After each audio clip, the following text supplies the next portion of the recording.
Welcome to Last Year in Warframe. Now this is a series where I compile segments of my videos uploaded throughout the year to provide you with a complete collection of information. Now as seen throughout the thumbnail and title of this video, this specific upload compiles all of the fixes made to Warframe in 2020, with the exception of fixes to events that are no longer in the game, such as Operation Scarlet Spear. This was done to reduce the length of the video, as that information is no longer relevant due to its removal from the game, as said before. While this video will be long due to the sheer amount of fixes made to Warframe this year, I highly suggest if you wish to learn about all these fixes made to game types, weapons, tile sets and more, that you see this upload as an audiobook, as nothing other than the patch note information will be shown on the screen. I will be uploading after this 2 videos covering 1, the changes made to Warframe in 2020, and 2, the additions to Warframe in 2020. With this disclaimer and description shared, let us begin Last Year in Warframe 2020, the Fix Edition. So starting with 27.0.9, DE fixed the Jotunheim Oculus being too faded during gameplay, the Cyrus chest piece interacting poorly with Wisp, the Cyrus leg armor being incorrectly placed on several Warframes, an issue where Chroma's elemental ward in the fire mode would subtract health if operators strayed too far from the Warframes. They fixed the Queller being unable to use ammo mutation mods, an issue with the Queller energy color, an issue where the Shadow would get stuck after regenerating ammo, elemental effects not working properly on Excalibur Deluxe's Nikana and Wukong Deluxe's Whip, a script error in Inaros' Sandstorm, overlapping environmental issues in the Grineer Galleons, an issue with the Behemoth Juggernaut Boil not being opaque, a false John Prodman icon showing up in Barrow's Wares, an issue with camera zoom being too close to Grendel after using Transference and Pulverize, DE fixed the Daiku's effects, Chroma's electrical ward not responding to the power duration mods, Nezha's Blazing Chakram not working correctly for clients when charged, a script error in Wukong's Celestial Twin ability, and a script error in Chroma's Effigy ability. The Imugi Prime shoulder pieces always glowing blue when Mirage is using Eclipse, Nezha's effects not properly working on ragdolled enemies, the Shadow using the wrong weapon mesh when disarmed, the Shadow being unable to use projectile-based mods, Ivara Prime's Artemis Bow Prime darkening when viewed in the arsenal, the permanently black Prisma Koi Sentinel tail, permanent water effects on players using Itzel's arc line to escape water, incorrect textures on Ivara Prime using the Astera Tenogen, Nox enemies being turned into thralls by Liches, Demolishers being turned into thralls by Liches, effect issues with Samaris' ship and dojo decorations not properly adjusting when moving around, they fixed Frost Snow Globe missing the invulnerability period on cast, an issue with some Tenocon glyphs appearing the same, missing Venka melee sounds, Kuva Liches stealing Conclave rewards, the Kuva Tolon chest armor having an incorrect icon, they fixed a distressed pipe appearing as white instead of red in Jupiter, the Heartwood armor set clipping with Rhino, light maps on pressure plates in the old Corpus ship Sabotage Core, a crate that was spawning within walls on the Grineer shipyard, a minimap that was missing from a section of the Grineer shipyard. They fixed Terramaker's weapon sounds playing not positionally, the magnetic proc sound playing repeatedly on Shock Xmas auras, a crash caused by an assertion failure, Mercy icon appearing on floor for Larvelings, Whoosh and Meteor whip skins not sitting properly in the hands when used with some whips. They fixed offsets for Equinox's Nightform leg armor so it sits better on the leg, several script crashes caused by Warframe and Arcwing abilities, an issue with ciphers that was causing fails not to count properly in the fails stat. They fixed distortion overrides not working on objects whose base material themselves didn't have a distortion shader. They fixed the Quellerless clip rendering behind the gun if reloading while aiming, clients sometimes not getting the relic reward selection screen. They fixed a frame display showing when backing out of the controller customization screen while in mission. They fixed single emissive colors not showing properly on Equinox and Korra, miniature boiler pods that could get stuck lingering in mid-air, violent flickering in the Helmuth room, the too thick dust in the middle of the orbiter. They fixed the imperated GPU particles moving towards the camera, various issues with the Kuva Ayenga including not firing sometimes in space, some attachments not showing the combo multiplier effects, and they fixed Saren Prime appearing covered in a flickering triangle effect when casting Molt or Toxic Lash.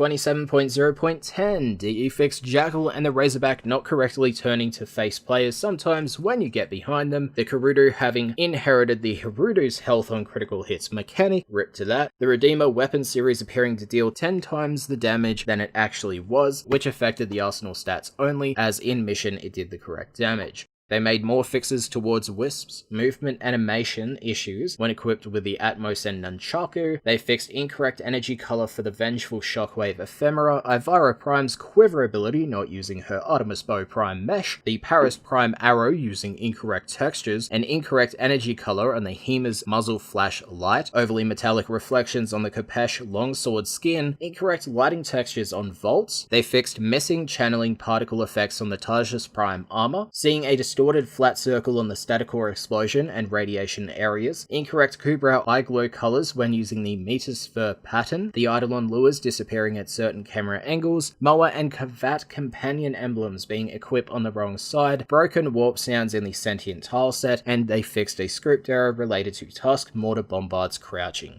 In 27.0.11, DE fixed quickly cancelling out of a Grenier console hack resulting in a progression stopper. They made fixes towards missing subtitles and dialogue during the Apostasy Prologue quest, the Pennant not using all attacks and features of the Wise Razor stance. They made fixes towards Drakh Masters making the stolen weapons for clients disappear whenever the Master's Helikar is returned through non-standard means. They fixed the Kuva Aenga no longer having its area of effect properties, the Kuva Thrall Mercies not counting towards the Executioner Nightwave challenge, numerous weapon hand positions, walking animations, and T-posing in regards to Wisp, the missing hide-owned option and inability to purchase multiple of the same item after going to purchase debt bonds then going to another vendor in Fortuna. They fixed the UI breaking when selecting the Select All button in vendor screens, fixed incorrect electricity effects on the Volt Proto skin and footsteps, and they fixed incorrect electricity effects above Volt's electric shield when shock is cast through it. They also fixed the Tonfa Hades skin flame effects always appearing orange despite changing the energy color. They made fixes towards the camera not showing you when you go back and forth from submersible areas in the Uranus tile set, Uranus,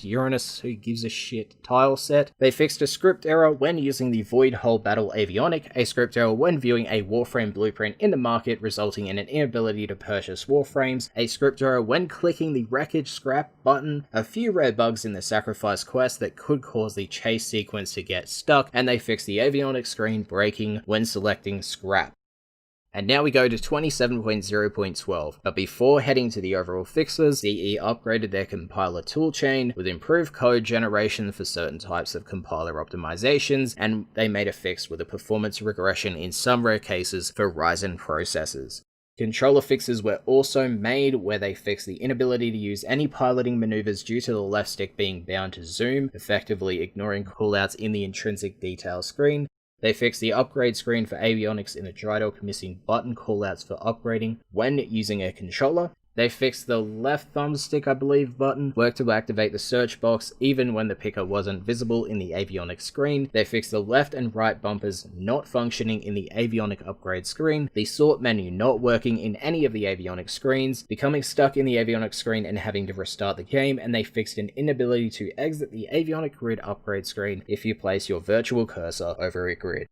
And now we finish off the video with the overall game fixes from 27.0.12. They follow. DE fixed several crashes and hangs on Windows 10 when an audio device is unplugged or chained. A rare crash when using profile log out from the menu. They made fixes towards pathing issues with a drone in the plains of Eidolon, which also fixes a very specific spot where the drone would regularly get stuck. They fixed the Vengeful Charge Ephemera, providing constant light sources for Mirage's Eclipse, resulting in a cosmetic granting the light buff to remain 99% of the time. They fixed mission time carrying over from time spent in the dojos or relays, and mission time including the time spent in your orbiter after aborting a mission prior. They fixed your Kuva Lich having the default Excalibur helmet on their shoulder if you killed the Kuva Loveling as a client. Fixed tactical reload, lock and load, eject magazine mods not functioning for clients. The toggle sprint carrying over into Wukong's Cloudwalker, so he now no longer goes super fast in it by sprinting. They fixed Ivara's Navigator cast animation not being replicated between host and client, resulting in no sound or movement. They fixed the Quellor's alt fire being silent when it's meant to be alarming, as indicated in the arsenal. They fixed enemies being immune to Vauban's Bastille if they were ragdolled out of it previously. Excalibur's chromatic blade elemental effects and statistics on Exalted Blade not updating after you change the energy color. They fixed Inaris getting stuck in his Devour animation if Devour is cast on an enemy that dies at the exact same time. They made fixes towards the Octavia's Anthem music note effects trail disappearing when you locate and collect the first or second Manticore part. They fixed coil drives in the Orvalis never despawning if the player doesn't move and the coil drive has passengers inside. They fixed dispatched drop pod NPCs being confused at their own existence by standing stationary and staring into the sky contemplating life. They fixed Volt visually missing his arm rings in his Codex Market diorama. They made fixes towards Ivara Prime's helmet cloth clipping through her forehead, cases of Warframe stats appearing unranked when viewed in the arsenal. They had a potential fix towards resource crate names lingering after being destroyed. Fixes were made towards odd pathing behaviors with the Jordas Golem. They fixed the primary and secondary weapons upgrade and actions screen, including the Umbra Former in the UI count of how many Former you have. They fixed a UI error when selecting certain enemies in the simulacrum that you don't have fully scanned, some distortion effects on the ice planet's heat generators, and they also improved their performance by removing a bunch of scripts to animate them. They also fixed distortions being offset with dynamic resolution enabled, the Sigma series Sugasho not being positioned correctly on glaives.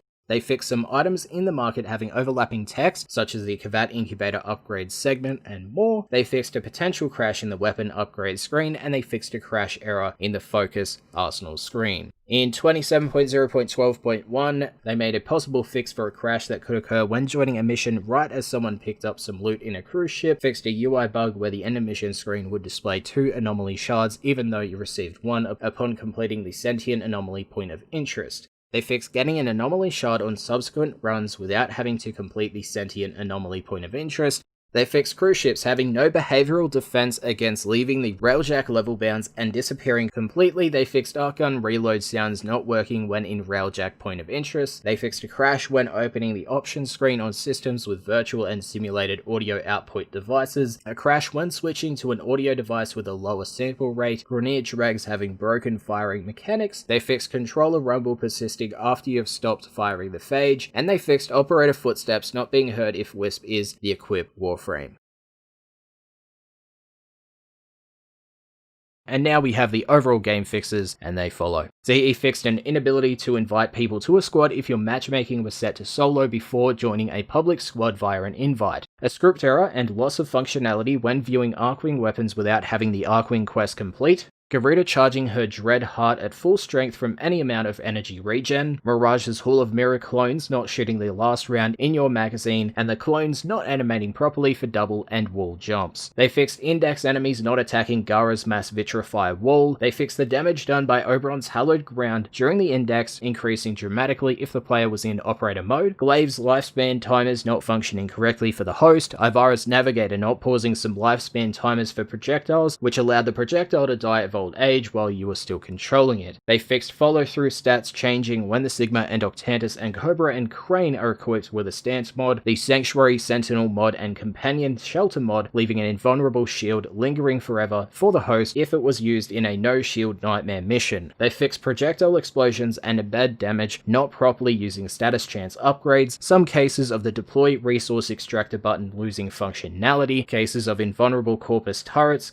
They fixed K-drives spawning ridiculously far away after being left on top of water in the Orvalis. Wisp's agile animation not idling properly when the Shadow is equipped. The blade and whip weapons clipping into Wisp when she runs, being able to revive in the ceiling and part of the Grenier Fortress tile set, being able to get behind the first data conduit in Sanctuary Onslaught, the power menu UI remaining open when entering a data conduit in the Sanctuary Onslaught when using a controller, the Orvalis and Plains of Eidolon objective markers moving around when in Arcwing. They fixed companion weapon riven mods not displaying under the mods tab in the Cephalon Samaris offerings, Nightwave multi-rank ups past 30 displaying incorrect tier numbers and the prestige status on the rank up pop-ups. They made performance issues with Caladathame's rollers, performance issues with the ballistica projectile trail effects over long distances, an issue where the defense target's head would float above the cryopod in defense missions, maggots potentially being created out of bounds when spawned by the death of a broodmother, animation issues with the Grenier Flameblade causing its second and third attacks in its combo to miss its target, Lephantis sometimes not immediately dying after all 3 heads were destroyed. They fixed being able to see outside the level from the gate in Cetus, using the fast travel feature to high luck, teleporting the player mid-air. Ivara's Artemis bow arrows not reflecting the chosen colors when stuck in objects and enemies. They fixed fully default look links not applying to your Warframe. Fixes were made to look link colors not applying properly to Kubrau, Kavats, and Venari. The look link diorama for Venari appearing squashed and having a normal Kavat tail. Overwhelming elemental effects on Titania when she is given an elemental buff. Positional audio not working for stereo and headphone outputs. In-game voice chat not functioning properly. The voice input and output device toggle in the settings screen not having any effect the first time you tried to change it. Pet companions struggling to path zip lines. They fixed having to click through market items that only require one step to purchase, an ability to escape the Grenier Settlement tileset level bounds via Nezha's Blazing Chakram, missing door frames in the Grenier Settlement Sabotage tileset, a missing minimap in part of the Grenier Shipyard, a teleport volume in part of the Grenier Sea Lab tileset that was larger than it should be, a hole in part of the Grenier Sea Lab, a rock that was missing collision in the Plains of Eidolon, a rock clipping into the vent on the Corpus Outpost tileset, extra music loops playing when selecting Little Duck's exotic goods. They fixed Simulacrum ammo pickups playing the shield recharge sound, an inaccurate Arcwing quest tutorial text, several potential script errors caused by Warframe abilities, and the following are all script errors. They fixed a script error that could break various drone escort missions including Plague Star when changing loadouts while in Fortuna, an error that could break a bounty stage if the objective was destroyed right at the last moment for clients when changing arc guns in the arsenal in the Simulacrum while another arc gun is already equipped, a possible script error that could occur if you aborted a mission right as a missile locked onto your Arcwing, if you joined a mission while the host was running a K-Drive race, when your Sentinel activates the Revenge Precept, when your Kubrau activates the Stalk Precept, a script error related to ragdolled enemies in the Orvalis, numerous script errors when casting certain Warframe abilities, a script error related to Nidus's Undying passive, and some inaccurate lock text. A crash when aiming with a quartz, and switching weapons while Mirage's Hall of Mirrors is active, the cautious shot mod stacking each time you enter and exit Titania's Razorwing, Hildren's Balefire charge shots not displaying drain per shot and damage for charge shots when viewed in the arsenal, Hildren's Balefire surge augment triggering when hitting allies, Baruch's reactive storm augment resetting the status chance back to the non-augmented values after a direct punch to someone, and they fixed clients being unable to see blue bubble effects from Sanctuary and Shelter mods, and the Lance Codex diorama appearing very dark. DE fixed the inability to complete a mobile defense mission due to data masses disappearing if a host migration occurred, Shade's Ghost preset mod not cloaking you in invisibility, host and clients not appearing in the correct position while inside a streaming tunnel, that being Railjack, Gates of Cetus, etc. They also fixed the Ivara's Prex card appearing overly stretched when viewed in the Codex Fragments section, the Kuva Brahma, explosion and projectile sounds being too loud for non-local players, Gorgaricus spores not falling correctly after the sack is shot, an issue where clients would be unable to hit Gorgaricus sacks in some cases, equipping Regalia on one side of your Kubrau applying to both sides, resulting in a Regalia overlap, and DE shared they are working on fixing the issue for Kavats. The left halter leg guard being offset when equipped on Hydroid Prime, chat-linked mods not displaying correctly when setting the menu scale to minimum, fixes were made towards a case of mods appearing obscured in the arsenal once returning from a mission, the Codex displaying a broken Requiem mod after returning from a mission, some file path tips on the mission load screens, Arcwing text appearing in the arsenal stats when comparing an Arcwing, that being a wonky version of the Arcwing text. Fixes were made towards numerous glyphs not propagating when searching keywords in the profile glyph screen, spot loading the Vitruvian UI theme when you don't have it set, and they want to use it for a specific screen, aka the actual Vitruvian. They fixed a rare case where Warframe might crash while attempting to report another crash, a crash when attempting a Conclave match via a dedicated server, a script error when casting numerous Warframe abilities, when joining a mission while someone is fishing, and when upgrading mods. They fixed enemies becoming permanently stuck in Nidus's larvae pod if the ability expires while you're a great distance away. An ability to jump or use Grendel's abilities including cancelling Pulverize after mantling a ledge in the Pulverized Ball form as Grendel.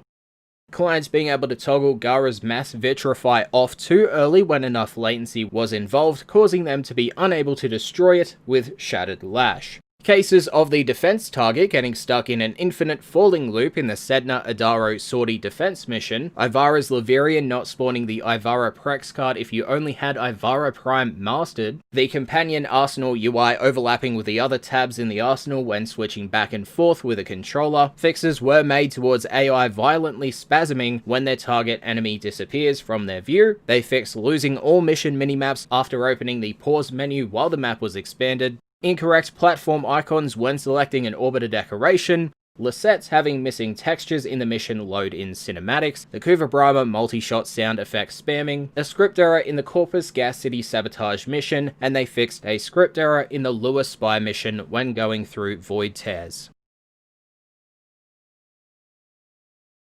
DE Fix, the synth deconstruct mod not functioning if it's the only synth mod equipped and you die and revive. They fixed an extremely specific method of melee coptering by interrupting a slide attack with a dodge roll, a bug where certain pain reactors would make Grineer faces look like they were put in a microwave on the melt butter setting. A rare case of some GPU particles not following the player, NPCs doing an extremely slow crawl forwards often when they fail pathing, Lich Krill changing to his Gorgon mid-swing if you moved out of melee range, an inability to operate a Void Blast for extended periods of time during the carrying moments in the second Dream quest, an out-of-memory crash if a player or enemy was executing a melee attack while being teleported a great distance. They fixed the interception HUD breaking on rare occasions when joining an in-progress mission, players in towns, relays, and dojos sometimes staying as the blue Excalibur until moved. They fixed Grendel turning into a blob of polygons when submerging into submersible Arcwing water with Pulverize active, the vengeful Pool Ephemera being way too bright after customizing it, and it not inheriting Arcwing scaling. They fixed a missing controller button callout to rank up an Arcane in the Arcane Manager screen, the Saikuta Prime Sigil, the Agaru, Yamiko Prime,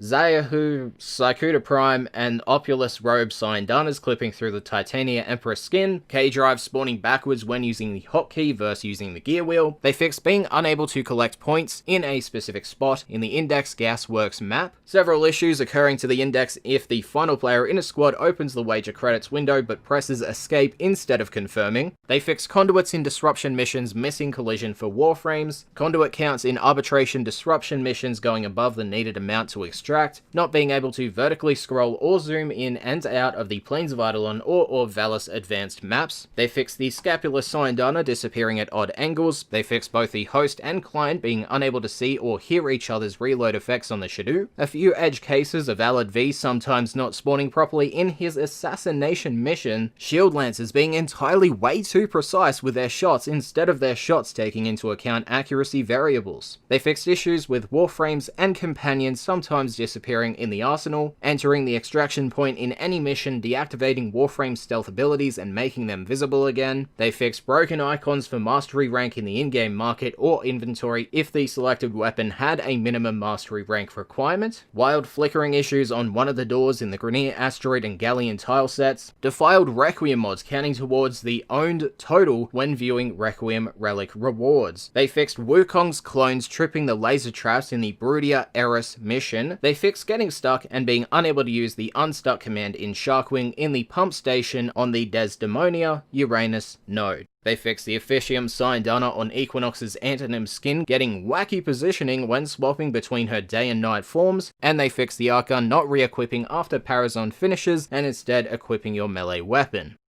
Page 4 out of 8. They fixed emblems attaching incorrectly and rotating when equipped with the Kuva Zavak shoulder armor, texture tiling issues with Gauss's redline effects, an inability to chat link an extensive list of Syndanas, ugly and busted blast effects for the Sapa Redeemer and Redeemer Prime, an issue with enemy navigation in the Grineer Galleon tile set where enemies would attempt to cross through a solid window. They fixed a hole in a map due to missing walls in the Grineer Galleon tile set, texture issues with floor and rail assets in the lower halls of Ascension rooms, a large ceiling pipe missing its material in the Grineer Sea Lab tile set, They made fixes towards high latency issues in the Vox Solaris quest. They fixed Mace's Peacemaker and Titania's Razorwing deactivating melee-only mode if it was active before those abilities were cast. They fixed the Osprey in the Octavia Anthem quest having the Hunhao tag, being able to escape the Grineer Sea Lab tileset using Itzel's Arc Line, being unable to complete the Avoid the Scanners portion of the War Within quest if the player used the Arc Burners to get ahead of the ship. They fixed the Automatic mod's health regeneration lingering perpetually if the Sentinel was not present to the end of it. They fixed the Warframe launcher not displaying correctly on systems with high DPI and custom scaling settings. They fixed the launcher creating a GPU cache folder every time it's launched. They fixed only energy values for Warframe abilities showing changes that mods apply when viewing a Warframe mod link. They fixed an inability to chat link anomaly shards even if you have some in your inventory. They fixed ally Grineer napalms damaging themselves with their own missiles. More fixes were made towards inaccurate Arcwing tutorial quest text when indicating how to use afterburners. Lech Krill and Vor's cinematics not including their weapons. Scrolling the mouse wheel while hovering over a planet in the star chart resulting in the Warframe zooming improperly. They fixed bad water materials in the Grineer Forest tileset. They fixed certain attacks with the Archititron and Crushing Ruin or Shattering Storm stances equipped, not consuming slam capacitor charges but still getting the damage multiplier bonus. They fixed the Archititron consuming slam capacitor charges in the melee combos with slam attacks. They fixed the Archititron consuming slam capacitor charges in melee combos with slam attacks without it releasing its AoE charge. They fixed an issue where transitioning from the Plains of Eidolon or Orvalis to Cetus or Fortuna would cause the equip and unequip animation to occur. They fixed Mirage's Hall of Miraclones not animating properly during double jumps or wall jumps. They fixed being unable to quick melee or swap back to the Archon when fighting Jordis's Golem. They fixed an attachment offset on the Vapus Aquila in the Gas City tileset. They fixed a flag in the Grineer Settlement tileset being entirely unlit compared to the others. Very bright lights in certain areas of the Gas City tileset. Multiple areas in the Gas City tileset where exterior light was bleeding inside. Lighting issues on certain doors and hallways in the Grineer Galleon tileset. Lech Krill becoming invincible after he's cast his cold abilities at the same time his backpack got destroyed. They fixed Lech Krill's Brock disappearing for a moment before doing an overhead melee ice slam wave attack. They fixed clients in the index, losing all functionality aside for the pause menu if they die and a host migration occurs before they are able to respawn. Aero agility not working when holding down an additional movement direction at the same time as aim gliding. Wukong's Cloud Walker not completing its casting animation when cast immediately after firing a low fire rate weapon. They fixed the effects for Harrow's Covenant not applying correctly on Sentinels. The Spore Ephemera showing the outline of Nidus's wings in his mutated state before he has enough stacks for them to actually show. They fixed the focus point cap increase missing from the list of rewards in the mastery rank screen. Clients getting a script error in interception missions when standing in the capture circle and attempting to abort the mission from the menu. They fixed Railjack and decoration placement headers appearing under the Arcwing settings in the options. They fixed clients seeing effects on special duty coil drives when it should be disabled because it's caught in the ambush trap in the Defend the Coil Drive Valis bounty missions. They fixed broken and flickering textures on the Ara Mars node. They fixed players getting stuck on a group of rocks after first encountering the Golden Moor in the War Within quest, a map hole in the Golden Moor encounter in the War Within quest, being able to see outside of the map when in the Plains of Eidolon and Cetus Tunnel by crouching and looking towards the ceiling. They fixed being able to hop out of the Ara Mars node map using Nezha's Blazing Chakram, a visible gap in the wall of the Grineer Galleon mission during the Saya visual quest, a map hole in the Infested Ship tileset, black square textures in the Corpus Ship tileset, the Atavus Prime knee plate sitting off-center on the Ivara Kuvail skin. They fixed rooms in the dojo showing as insufficient space, despite not overlapping with the observatory even with larger amounts of space given. They fixed a large map hole in the Lure tileset. They fixed the walk trail of the Burning Step, Frozen Step, Phase Step, etc. ephemeras, spawning half of the effects when equipped on a Warframe with wisps, floating animations. They fixed some cases of the Deploy Resource Extractor button losing functionality, and some cases of needing to select it twice. They fixed Frost Hisami skin clipping with the Targus Prime greaves and the Syrinx leg plates. Ignis's energy color appearing defaulted in reflections when in mission, the Lacera's handle not fitting into the Warframe's hand when equipped with the Wisp animation set. They fixed the ability menu remaining open when entering a Sanctuary Onslaught conduit. A script error with the Moa anti-grav grenade precept mod, Saren's toxic lash ability, and the denial versus blinding beam ability. They fixed the AI getting stuck in certain spots on the Spear Mars node, the Vapos enemies and several items introduced in the Gas City remaster missing from the codex, those being the Biogas Barrel, Helium Barrel, Cable, Vector Shield, Vapos Detron Ranger, Vapos Sniper Ranger, Vapos Tech Ranger, Vapos Nullifier Ranger, and Distressed Pipes.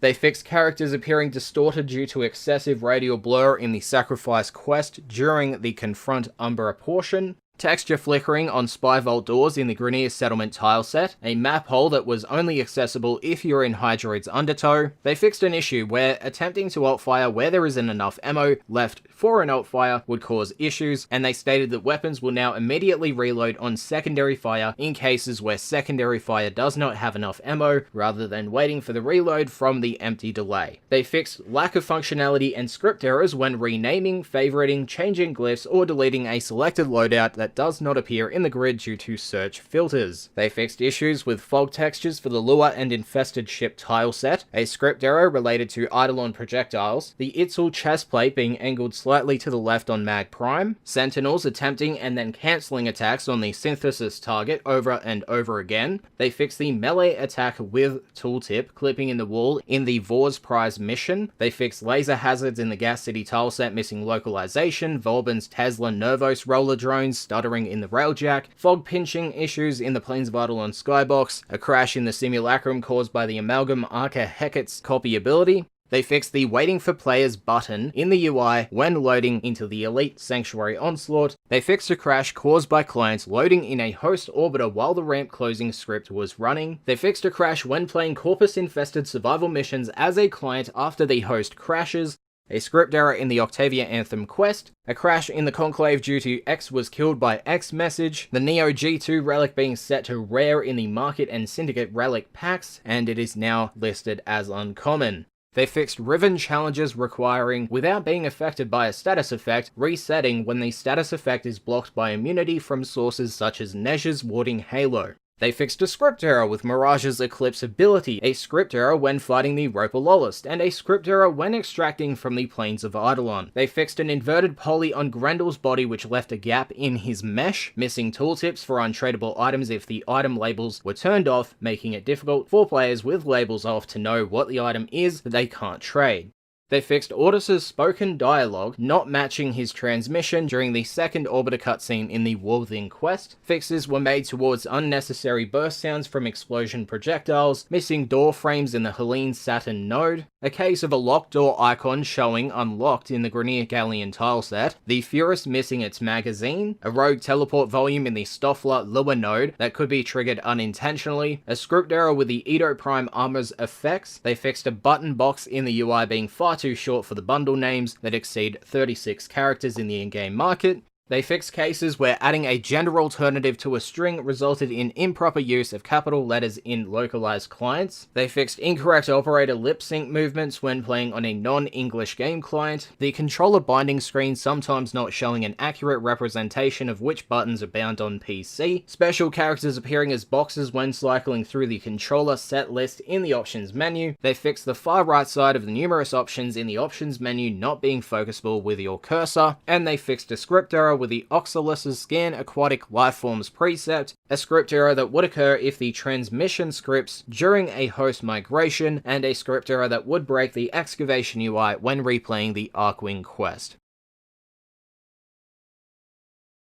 They fixed a crash when joining an Orb Valis mission in progress while the host was on a K-drive, a crash when dying in Arkwing if you have a damage over time status effect and your Sentinel attempts to revive you, an inability to unveil Rivens if they have a mission complete challenge. They fixed napalm grenades dealing self-damage, multiple impact status effects in a single damage event causing incorrect stagger, the status chance on the Fade showing incorrectly in the Arsenal and Market UI, decorations in the Temple of Honor room in the dojos being shifted, and the decorations should be placed where they were before update 27.2. The Cypher 100 research not granting 3000 clan affinity. They fixed the Arcane Manager upgraded value not counting arcanes that are rank 3 or higher. They fixed becoming permanently invincible in the Simulacrum after toggling invincibility. They fixed the companion invincibility option in the Simulacrum resetting if you die or made changes in the arsenal. Happy Zephyr being affected by shield gating. They fixed cases where you could equip 2 of the same operator arcane simultaneously, some unreleased items being chat linkable, erroneous floating floor textures appearing in the Earth Cervantes tile set. They fixed numerous bugs for clients joining hijack missions in progress. They fixed missing arsenal damage numbers for beast companions, the Vaska Kavat lure not moving smoothly, numerous script errors when accessing the fishing HUD, and they fixed a script error when exiting the Chimera Prologue quest, a script error that could occur when opening the Warframe Arcane Manager screen, that could occur during the Supply Sabotage Plains of Eidolon encounter, when trapping a synthesis target in a kinetic siphon trap, when the kinetic siphon trap expires, activating a survival life support capsule, equipping an arc gun, when fighting the Ropalolist, a script error related to bonus stats on equipment and weapons, a script error when viewing boosters in the market, a script error when using a scanner, when dying in the simulacrum, and when entering a dynamic encounter in the Orb Valis.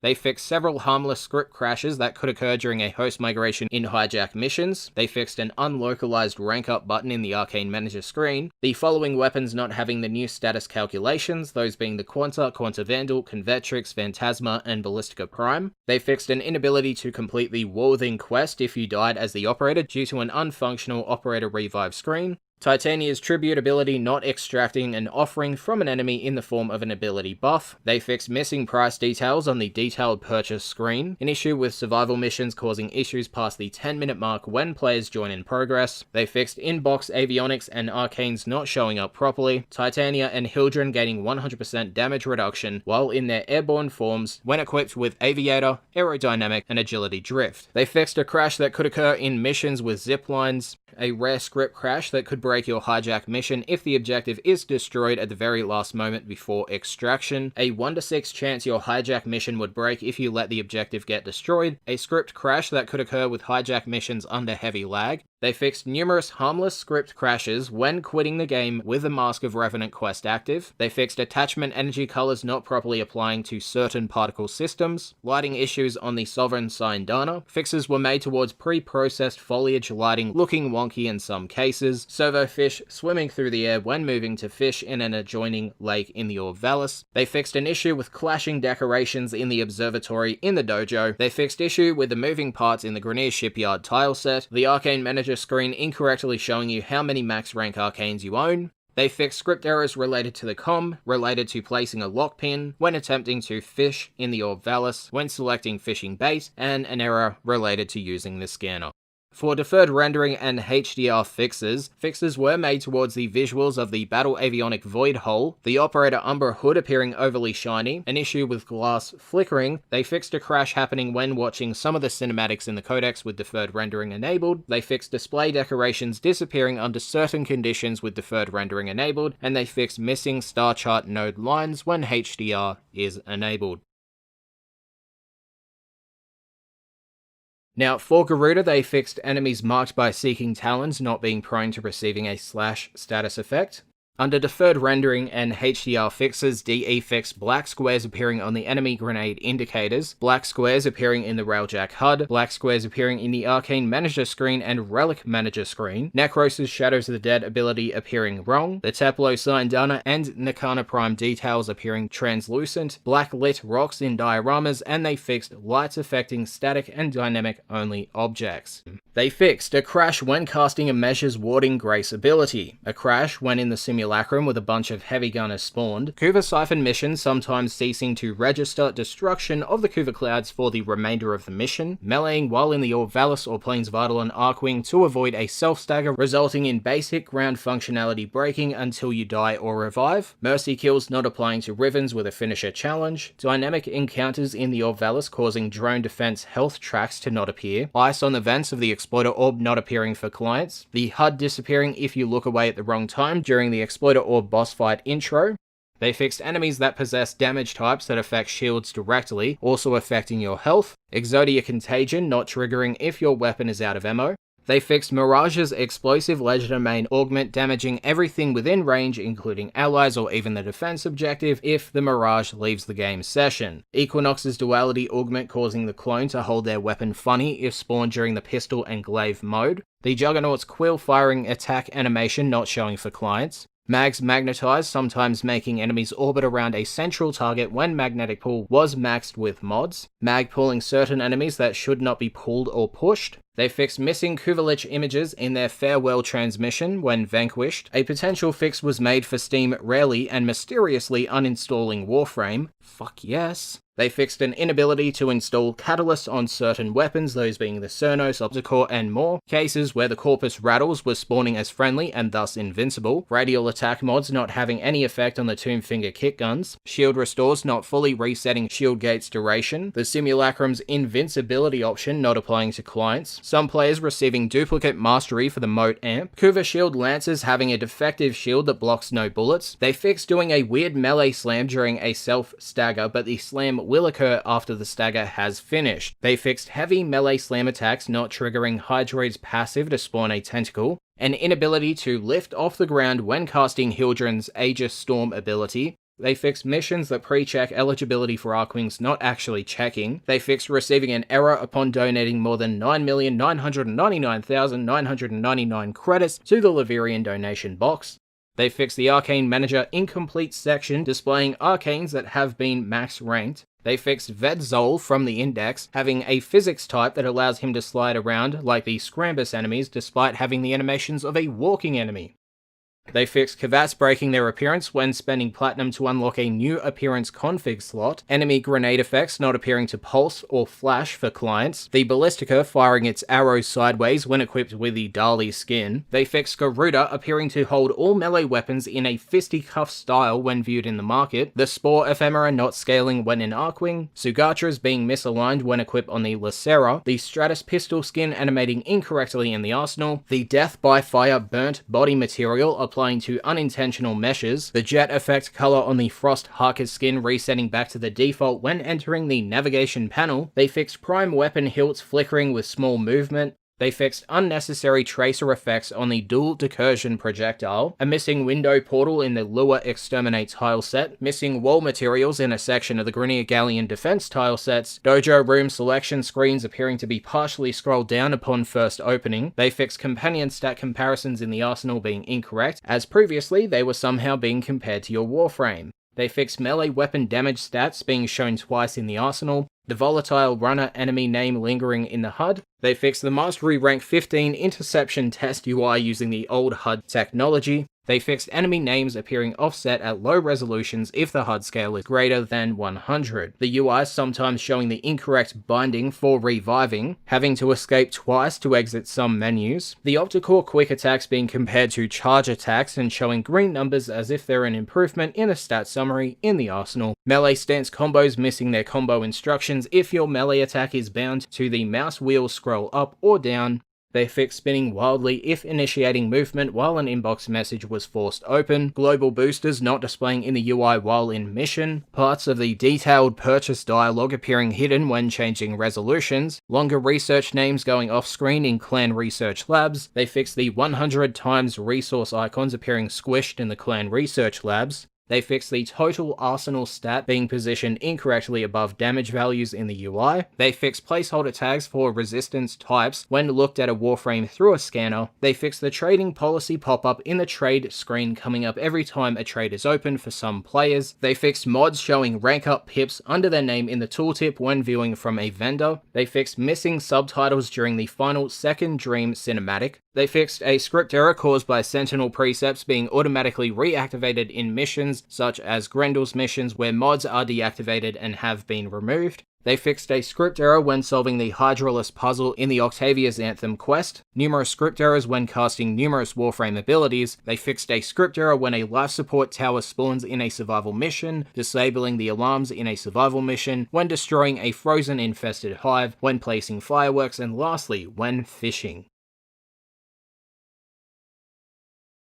DE fixed a DirectX 10 crash that occurred shortly after launching Warframe with deferred rendering enabled, a crash related to Sentinels. A potential fix was made for Vulkan drivers crashing the Steam overlay after it's injected into the launcher. They fixed the wreckage capacity limit pulse effect in the Railjack configure UI pulsing even when you aren't reaching the limit, incorrect reference lines in Nova's Laverian, a script error that occurred due to enemies attempting to flee while players are transitioning a level, a script error that resulted in forcing squad mates to log out. They fixed a crash when viewing Warframe ability videos in the arsenal, several types of crashes that occur when traveling to or from towns, relays, or dojos, operators not having correct body customizations or proportions, certain armor pieces not fitting correctly on companions. They fixed incorrect energy colors on the Nezha Yaksha helmet. They fixed the transport ships at the end of the rush mission and the shield drones having no hitbox, resulting in an inability to complete the mission, an inability to chat link stance former, a script error that resulted in a crash if a host migration occurred when you return to the orbiter from a survival mission, a script error occurring when loading into a mission while the pause menu was open, a script error when attempting to fish. They fixed a client-side crash that could occur after a host migration. They fixed operator mobility ceasing to function if the Yanaru Void Shadow was used with Zato earpiece equipped. They fixed the client's inability to use context actions after a Plains of Eidolon bounty capture target was captured, the Arkwing Rush mission drones protecting the cargo ships appearing unlit. They fixed missing user is offline error messages when trying to open a private message to someone, a script crash that could occur if you tried to escape your new Kuva Lich by quitting the game when en route back to your orbiter, a script error in the dojo contribution screens. They made a potential fix for crashing when transferring to the operator, a UI lockup if you viewed stats for a player that had never killed anything ever, a crash that could occur in a survival mission, a crash that could occur in a defection rescue mission. They fixed the ability to apply a toxin status effect on yourself when using Sarin and casting Toxic Lash while using an AoE weapon, the profile star chart progress showing an outrageous number of total nodes, domestic drones being hidden when in the Manticore interface, and they fixed a script error when removing a decoration in the clan dojo. For deferred rendering fixes, there was one, and they fixed Ice Spring not having any textures with deferred rendering enabled. Lastly, for the overall game fixes, they fixed Gara's mass vitrify walls blocking coil drives, weapons losing function until you land if the Shadow is equipped while in Arkwing and you attempt to switch weapons, melee magnetism not functioning with Titania's Diawada in Razorwing, a rare crash when a zone gets destroyed in Sanctuary Onslaught and other locations in the same frame as a connectivity update. They fixed the preparation mod not functioning if you have no extra mod capacity. They fixed losing melee functionality after deploying then swapping the dual Decorions. Your Warframe spinning endlessly if exiting the arsenal when previewing a weapon with a controller. The Drimper Moa bracket appearing incorrectly when viewed in Legs offerings. They fixed the partner mastery rank locked message when trading, not stating the mastery rank. They fixed the weapon damage total in the arsenal not appearing for weapons with only one damage type but can be affected by multi-shot. They fixed a minor issue in the arsenal upgrade screen where the stats scroll bar would be out of bounds if you had scrolled to the bottom of a long list of stats and then removed mods to remove a large amount of those stats. They fixed a material mishitch between Nova's Atomica helmet and body. The Prisma Latron armor being misaligned when equipped on Nova's Atomica skin. They fixed a script error if you are upgrading a weapon from the arsenal then accepting a trade invite and try to select mods to trade. When a host migration occurred in a survival mission, that could occur when playing a defection mission, that could occur when playing an infested salvage mission on Eris, when attempting to play the Shorzin, and when using fireworks. They fixed an unreleased Railjack node being selectable in the star chart, resulting in endless loading. They fixed Warframe ability preview videos not continuing if you hover on them after hovering on the passive ability, areas disappearing when viewed from long distances in the Hydron defense tileset. They fixed certain UI elements such as the boss health bar, markers, and enemy statuses, sometimes tinting red for the rest of the mission, Lua and the Kuva Fortress sometimes disappearing when zooming far out in the star chart. And they fixed a script error that could occur in the Lua Disruption missions during moonquakes, that could occur in the Lua Disruption missions if there was a host migration during a moonquake, when opening the Nightwave screen, and when becoming down while switching from your weapons to the mining cutter. As for the game's overall fixes, DE fixed the ability to trigger the Shadow's radial explosion multiple times during its cooldown, Titania Prime's energy wings not applying to her Razor Wing when other skins are equipped, Titania's Ironclad flight augment not functioning, Titania and Grendel's buff wheels showing up when the ability has not been unlocked yet, which also fixes the buffs being grayed out until you level up. They also fixed the Kuva Tonkor and Phantasma requiring an Orokin Catalyst to unlock its Exilus slot instead of an Exilus adapter, an inability to polarize the Dark Split Sword with Stance Former or Umbra Former, the Corinth Prime missing its pump action animation. They fixed some players appearing to be eligible for a Mastery rank test, but upon selecting it, it would be rejected. DE noted that this was due to some weapons being considered as mastered when they were not. They also fixed the Shadow and Basmu reload effects being visible when invisible, an inability to chat link the Shadow and its parts, the pennant sounds not playing correctly for melee stance combos, broken and missing UI for the clients in Railjack missions, a script error after host migrations occurred during a Void Fisher mission when playing Infested Salvage on Eris, when transitioning from the Orb Valis or Plains Vitalon to Fortuna or Cetus with the Synthesis Scanner equipped. They fixed a script error when summoning the K-Drive, when catching a boost while fishing, when casting Titania's Tribute, and lastly, they fixed enemies becoming immune to all status effects when Titania's Lantern and Spellbind is cast on them. Lastly, for this video's fixes, these were once again 27.3.8.2's fixes that came a full day after the release of 27.3.8, so they follow. DE fixed a few tint masks on the Wisp Delusion skin to make her tint values consistent with her various helmets, and they fixed a script error occurring during a host migration when playing a defection mission, a script error for clients during the Jordis Precept, and they fixed a script error when throwing the Fishing Spear. As for the fixes, DE fixed the Corinth Prime's alt fire not being affected by multi-shot mods, a rare crash when the camera does warp speed zoom effects so hard that it breaks the laws of cameras, becoming invincible when interrupting the Basmu reload and transferring to the operator and using the Inaru Void Spines. Another fix was made towards all future Basmu damage dealing lifesteal to enemies if the heal on reload is interrupted as a client, the Pox missing its AoE gas cloud. They fixed being able to exit the input binding screen without something bound to the melee heavy attack, which could result in wonky melee combo icons. They fixed a script error when attempting the Sands of Anaris quest that could occur during a mission load due to long inventory sync that could occur in a large dojo, and they fixed a script error when attempting to fish. DE fixed the Sentient Battlist Laser Party ability not respecting physical shield abilities such as Frost Snow Globe, Atlas's Tectonics and more, and would instead go through the barriers injuring players. They fixed Client Mercy kills not scaling when equipping the Heavy Blade Mizar skin that made the weapon appear smaller than it is.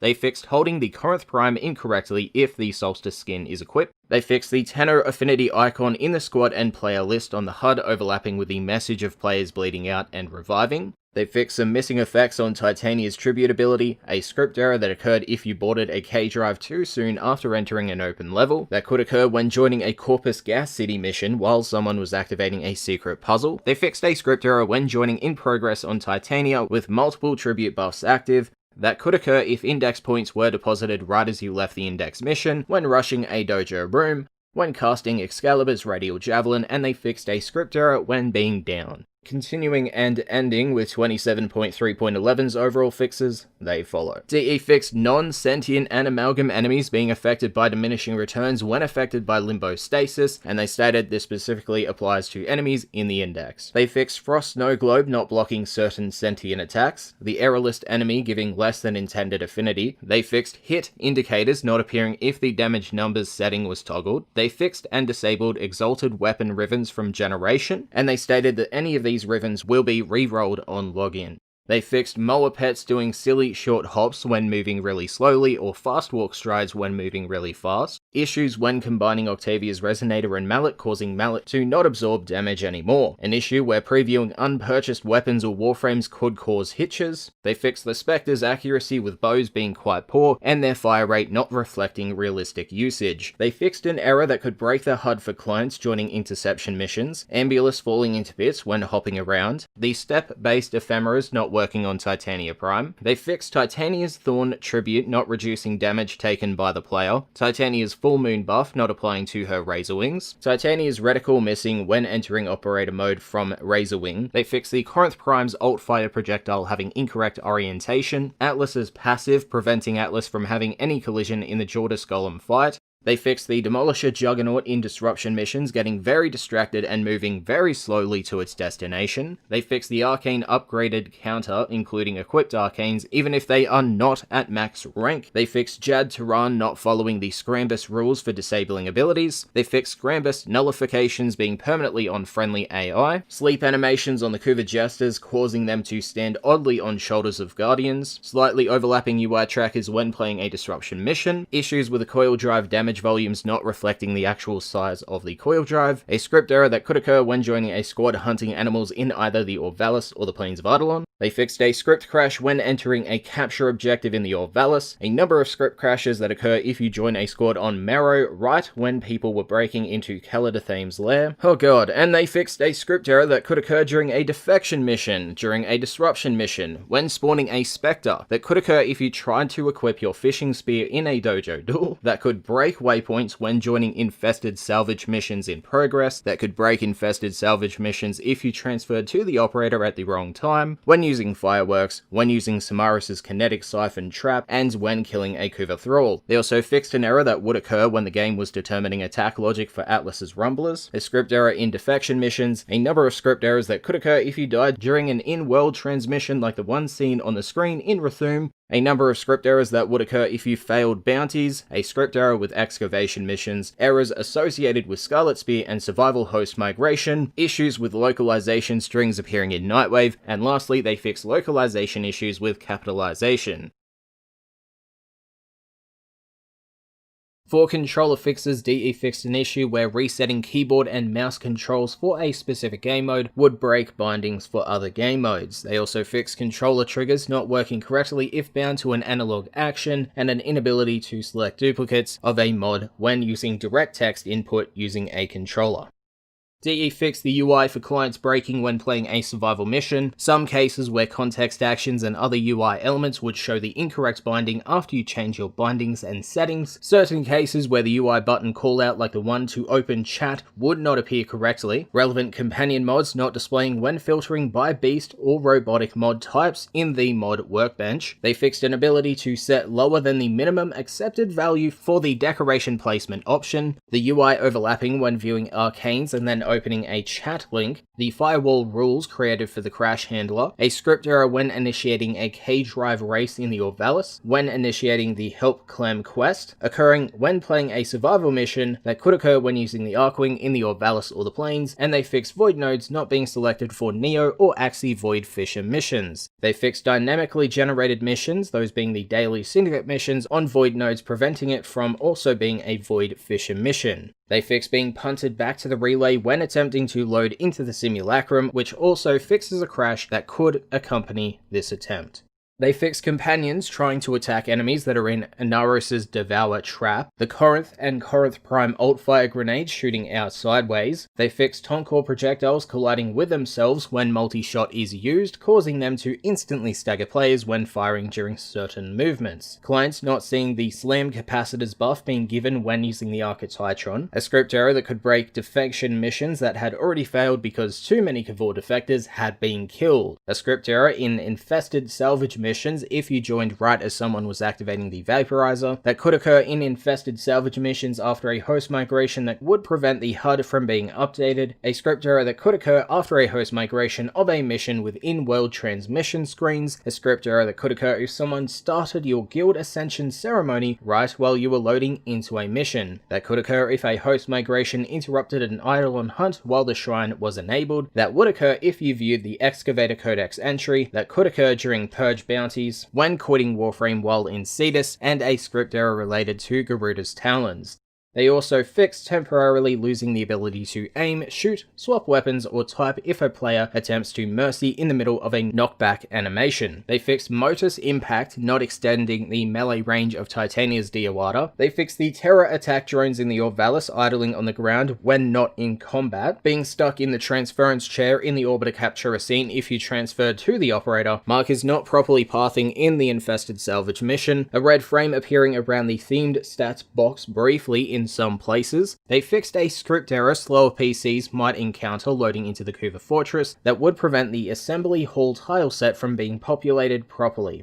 They also fixed script errors that could occur when joining a Kuva Fortress mission as a client if the level contained an assembly hall tile set. They fixed a script error when a host migration occurred when using Magus Lockdown, when damaging Grineer surveillance drones. That could occur if a security camera spotted you just as you were knocked slightly out of the world. That could occur if you killed a Kuva Lich while it was using a fire attack. That could occur in the transmission between phases in the Mastery Rank 14 test. A number of script errors that could occur if you died during an in-world transmission in Rathum. A harmless script error that could occur if you aborted a mission at the exact moment your Death Cube's Vaporized Precept fired. They fixed script errors that could occur when joining exterminate missions in progress. That could occur if someone was dead in the spectator mode when the first person reached extraction. Several script errors that could occur when transitioning to a new area while carrying the Shadow. That could occur in the Powered Drift Hall of Ascension room if the Orokin laser trap had one of its caps destroyed before it started extending. A couple of script errors if you rank up after the Taxon activates its molecular conversion,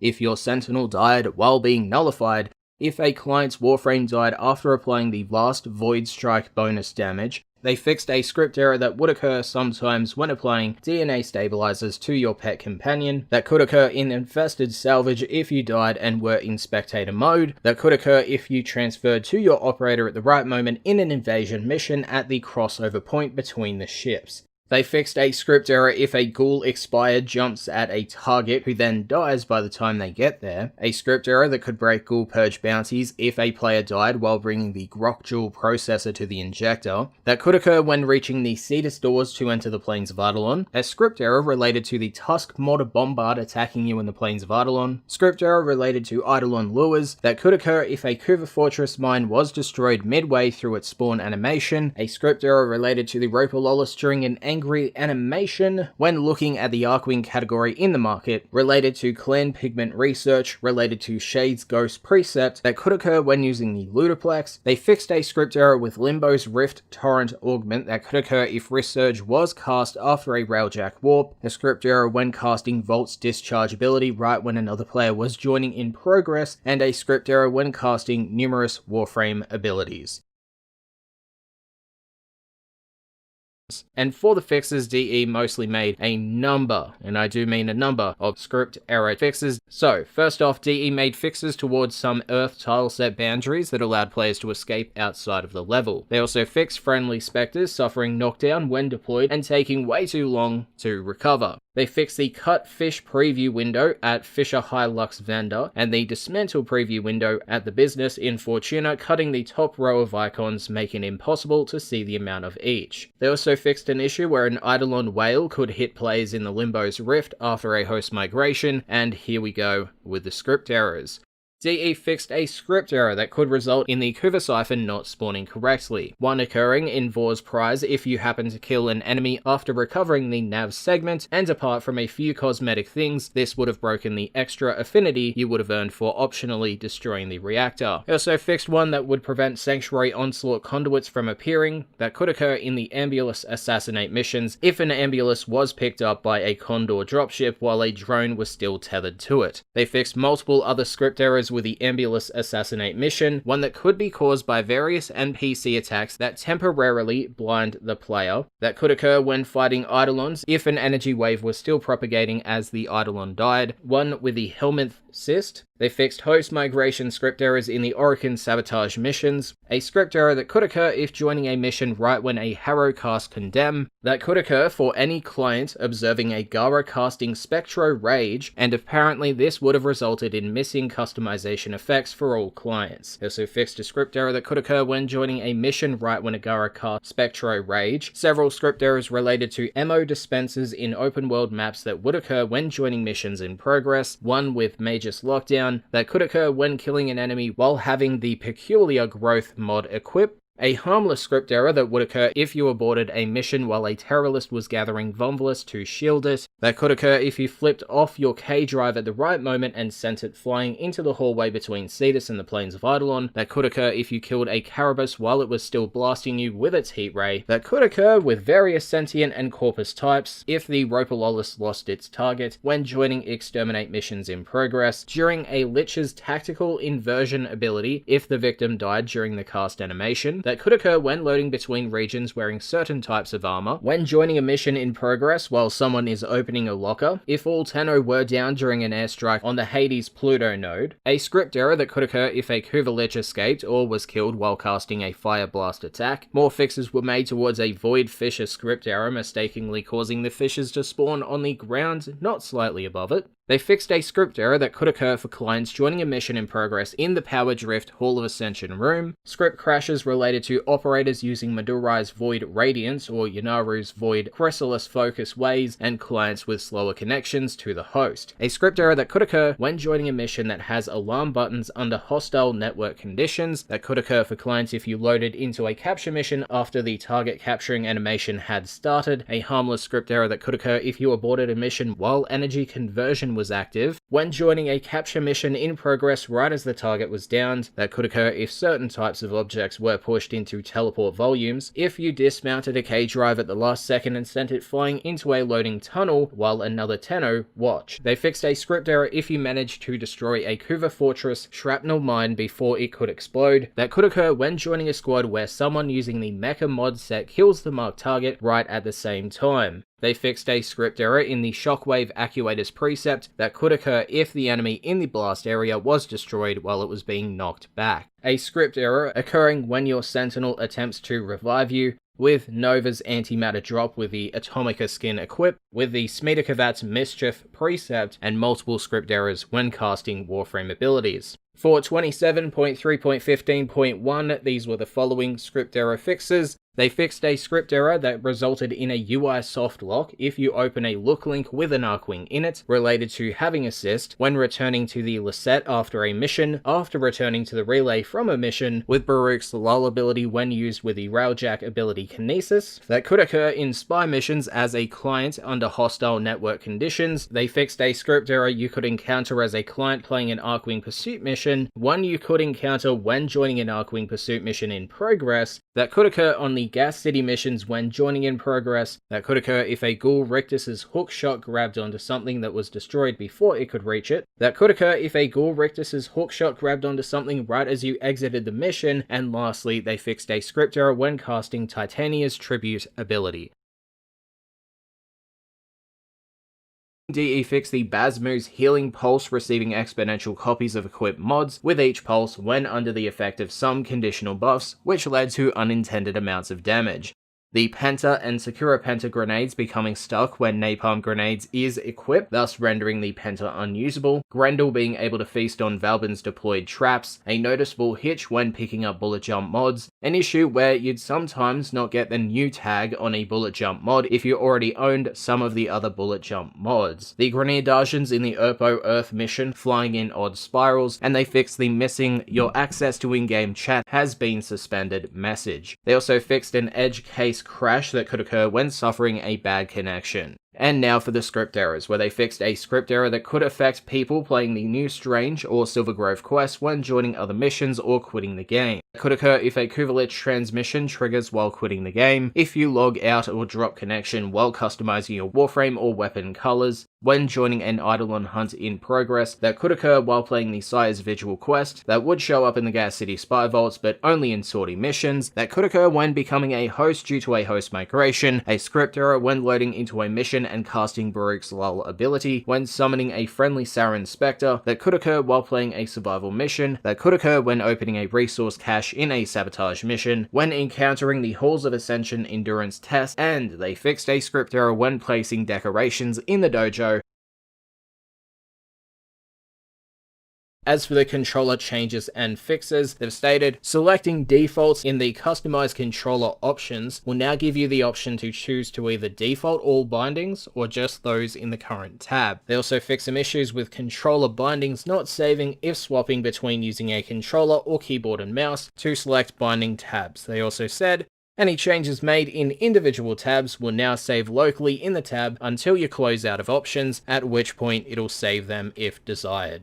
Game fixes. DE fixed Scarlet Spear score not showing in your profile, Exodia Contagion projectiles ignoring Limbo's Rift status of enemies or the player, which let it hit enemies from across the rift. Now DE stated the following. This allowed for Limbo to attack from a position of invulnerability, where normally damage cannot cross the rift unless it's a Warframe ability of some kind. We intentionally did not fix this until after the Scarlet Spear event, but it is a bug. They fixed Lech Krill not being affected by viral status effects, a functionality lost after exiting a self-stagger multiple times, an inability to fly up and down in Archwing if the Trank Rifle or Lure is equipped, a host migration during a disruption mission resulting in the UI becoming broken and the next round not starting. Ability range mods not affecting Titania's Lantern ability, an inability to equip flight speed mods such as terminal velocity on the Basmu, enemies getting stuck inside the portal when defending the consoles in the Orokin sabotage missions, the waiting for players button missing in the UI when loading into Elite Sanctuary Onslaught, objective markers never pathing through doors to one of the cells in the Caliban Uranus node. They fixed a crash in the Conclave due to X was killed by X message. Saren's Molt doing idle animations when using certain skins, the awaiting revive from teammates message missing in the revive UI until players are out of revives. They fixed some animation inconsistencies with the error list, loss of functionality after swapping primary and secondary weapons right at the moment you die, an energy effect clipping through into an unintended area in the Augustus Mars mission. They fixed being unable to use transference to the operator while the Trank Rifle or Fishing Spear is equipped. The Sniper Ammo Mutation mod not appearing under the Exilus category in the mod screen. They fixed certain boss attacks such as the Ropalolis laser attack and Prophet Taker's missile, not respecting shield gating and killing players in one hit. They fixed multiple issues in Cetus and the Plains Vital on Skybox related to fog, ambient clouds, and weather systems. An issue with the sabotage mission on the Thebe Jupiter node, where the client's defense progress could deviate from the host. Several Syndanas, the Ultra, Centuria, Karata, Kuva Braid, Magor, Sigma series, and Vacor not sitting correctly on the Nova Atomica skin. They fixed an issue with featured market items cycling while viewing your profile with the in-game market open. They fixed an edge case where emote hotkeys could cancel ability animations.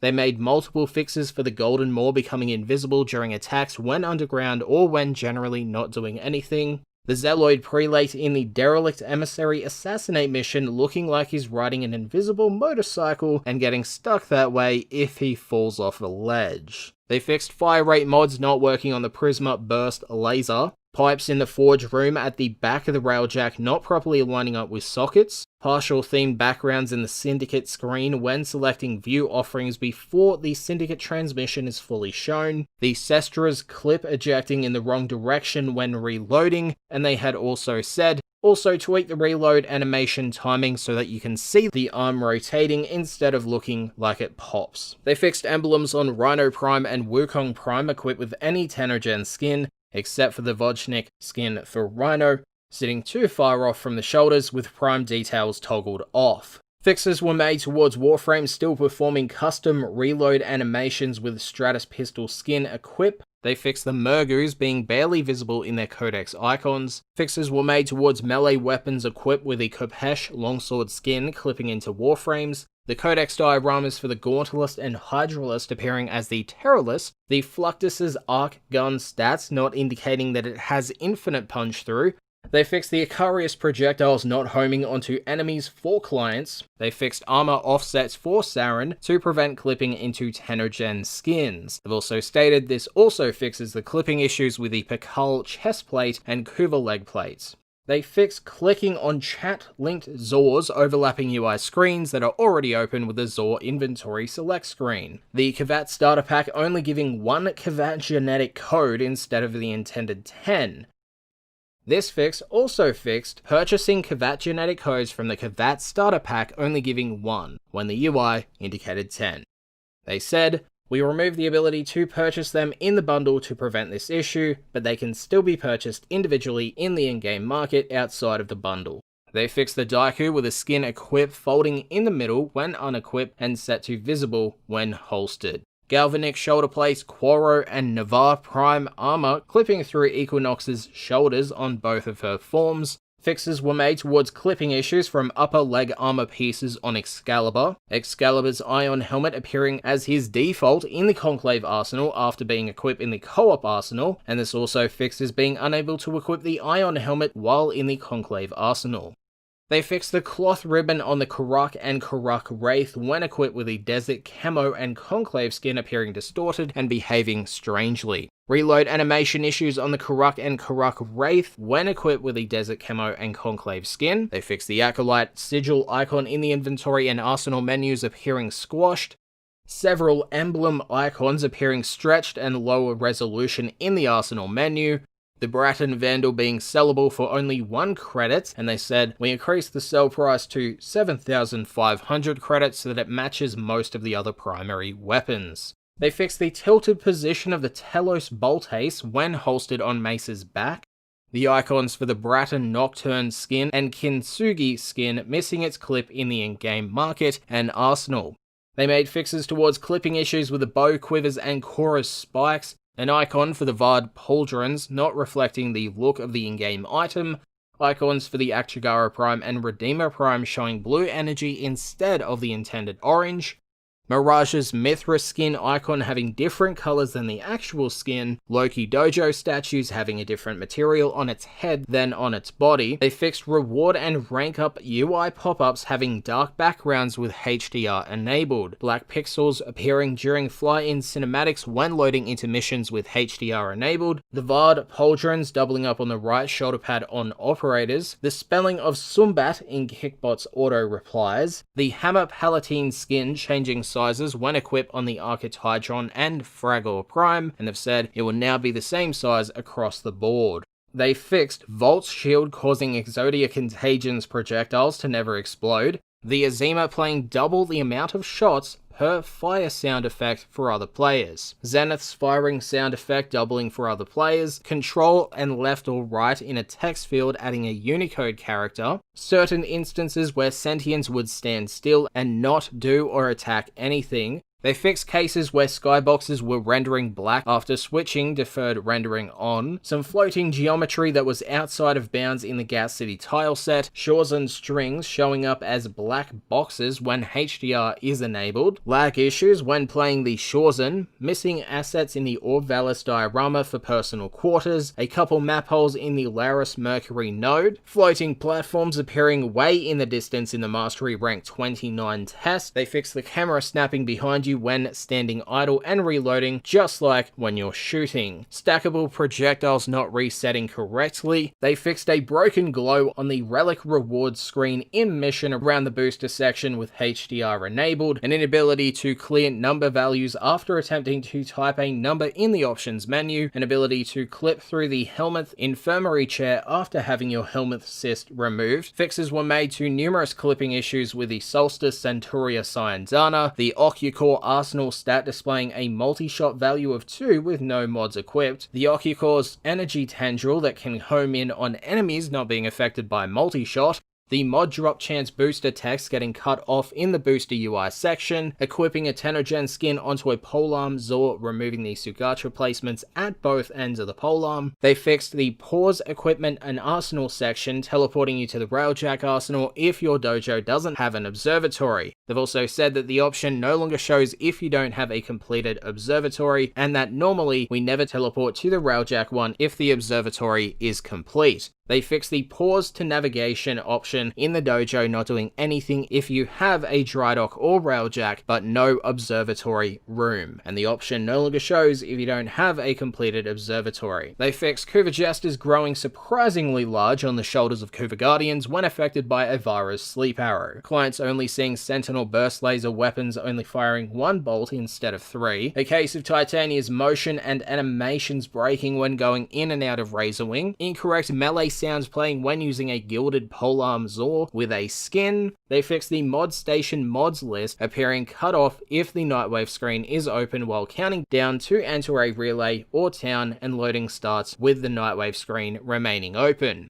They fixed arc guns becoming invisible when equipped while casting Gauss's Redline ability. They fixed both the charged damage and quick shot damage of Hildren's Balefire charger damage, displaying the same value in the arsenal, a script error caused by a Mirage sleight of hand trap wanting to explode after it has already expired. They fixed enemies not being affected by heat or impact status effects while under the effect of Harrow's Condemn, a case of Hildren's Haven doing 0 damage to enemies it links to, a rare crash when the squad's host migrates while loading into a Railjack. They fixed the dojo decoration preview disappearing after selecting another decoration, the arcane tooltip in your inventory showing more information than necessary, and the tooltip of the selected arcane should now only show the rank information. They fixed an incorrect melee grip on all heavy blade skins, enemies switching their target to your sentinel while attempting a Parazon finisher, the plinks becoming unusable if a negative multi-shot ribbon is equipped on it, a script error that could occur if a Saren Spectre considered casting Spore with only one enemy within 15 meters. They fixed several script errors that could occur during screen shake events, particularly if you just joined the mission or died abruptly during a shake. They fix Zors remaining in your Warframe's hands when switching arsenal views to your primary or secondary, a script error that could occur when joining a mission in progress while an Ivara was using Prowl, that could occur when joining a Roper Lawless mission in progress or suffering a complete party wipe before it uses a special attack, that could occur if you were swinging Excalibur's Exalted Blade at the same time as you activated a context action, that could occur as a result of various flashbang and PC attacks misfiring on non-player targets. They fixed your melee weapon appearing in your hand when interacting with your companion in your orbiter. They fixed the Scourge's projectile trail effects appearing distorted. They fixed a script error when logging out while the Sire's visual quest is active, when entering Orvalis as a client while Thermia fractures are active. They fixed rescue prisoner guards spawning inside the ground during the rescue the prisoner phase of a rescue ghoul defector bounty in the plains. Some flickering on the Katir ephemera as it wasn't properly using the attachment energy color. They fixed seeing a placeholder tag equip Omni tool under the customized controller and ability menu. They fixed the Executioner Harkonnen Noggle face being offset.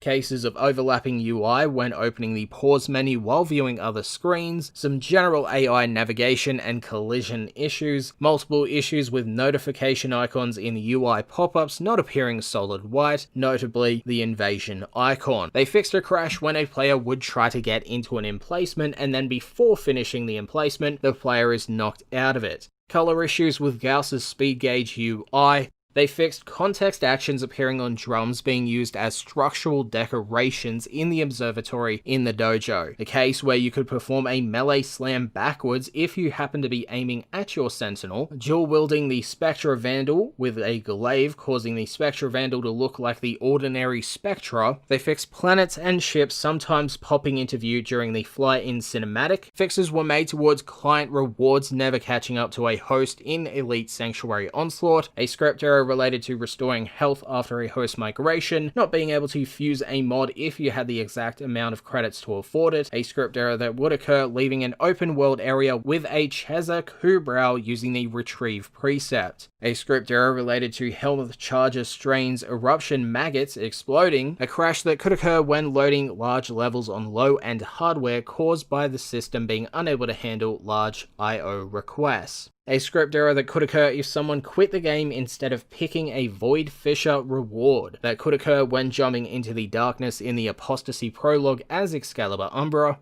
A script error related to Mirage's sleight of hand ability, an issue where sword and board weapon skins would not preview with the shield open, some rendering artifacts such as black squares that could appear if you kill an enemy and their ragdoll had several body parts. They fixed Valbin's Flechette Orb being destroyed if thrown into a Mutalist Quanta Orb, script errors that could occur when entering the Plains of Eidolon at the same time as everyone sacrifices a brilliant Eidolon shard. Custom holstered locations for Zor staffs, defaulting after exiting the arsenal, being unable to jump as a client after performing a recovery move from self-damage. They fixed a crash that could occur with projectiles and Wisp's moat. The rocked Fluctus skin on ground arc guns flickering between it and the default skin when being viewed by another player. They fixed a crash related to casting Oberon's abilities, multiple script errors related to host migrations in arbitration missions, issues where enemies would not spawn in some Arcwing mobile defense missions, crazy glass flickering issues in the floor of the Larunda relay. They fixed being all kinds broken if you enter Sharkwing areas as Titania in her Razorwing mode, being more kinds of broken if you transition from Sharkwing to land while dual wielding. They fixed inaccurate waypoint markers for Syndicate medallions when picked up. They fixed the Rathum Arena scoreboard opening effect, spamming constantly once opened, missing reticles when transferring to the operator while in Titania's Razorwing, the Corinth Prime playing an alt fire animation that does no damage if only 3 shots are left with no ammo remaining, Rhino Stomp, Convergence Orbs, and the Ignis shooting effect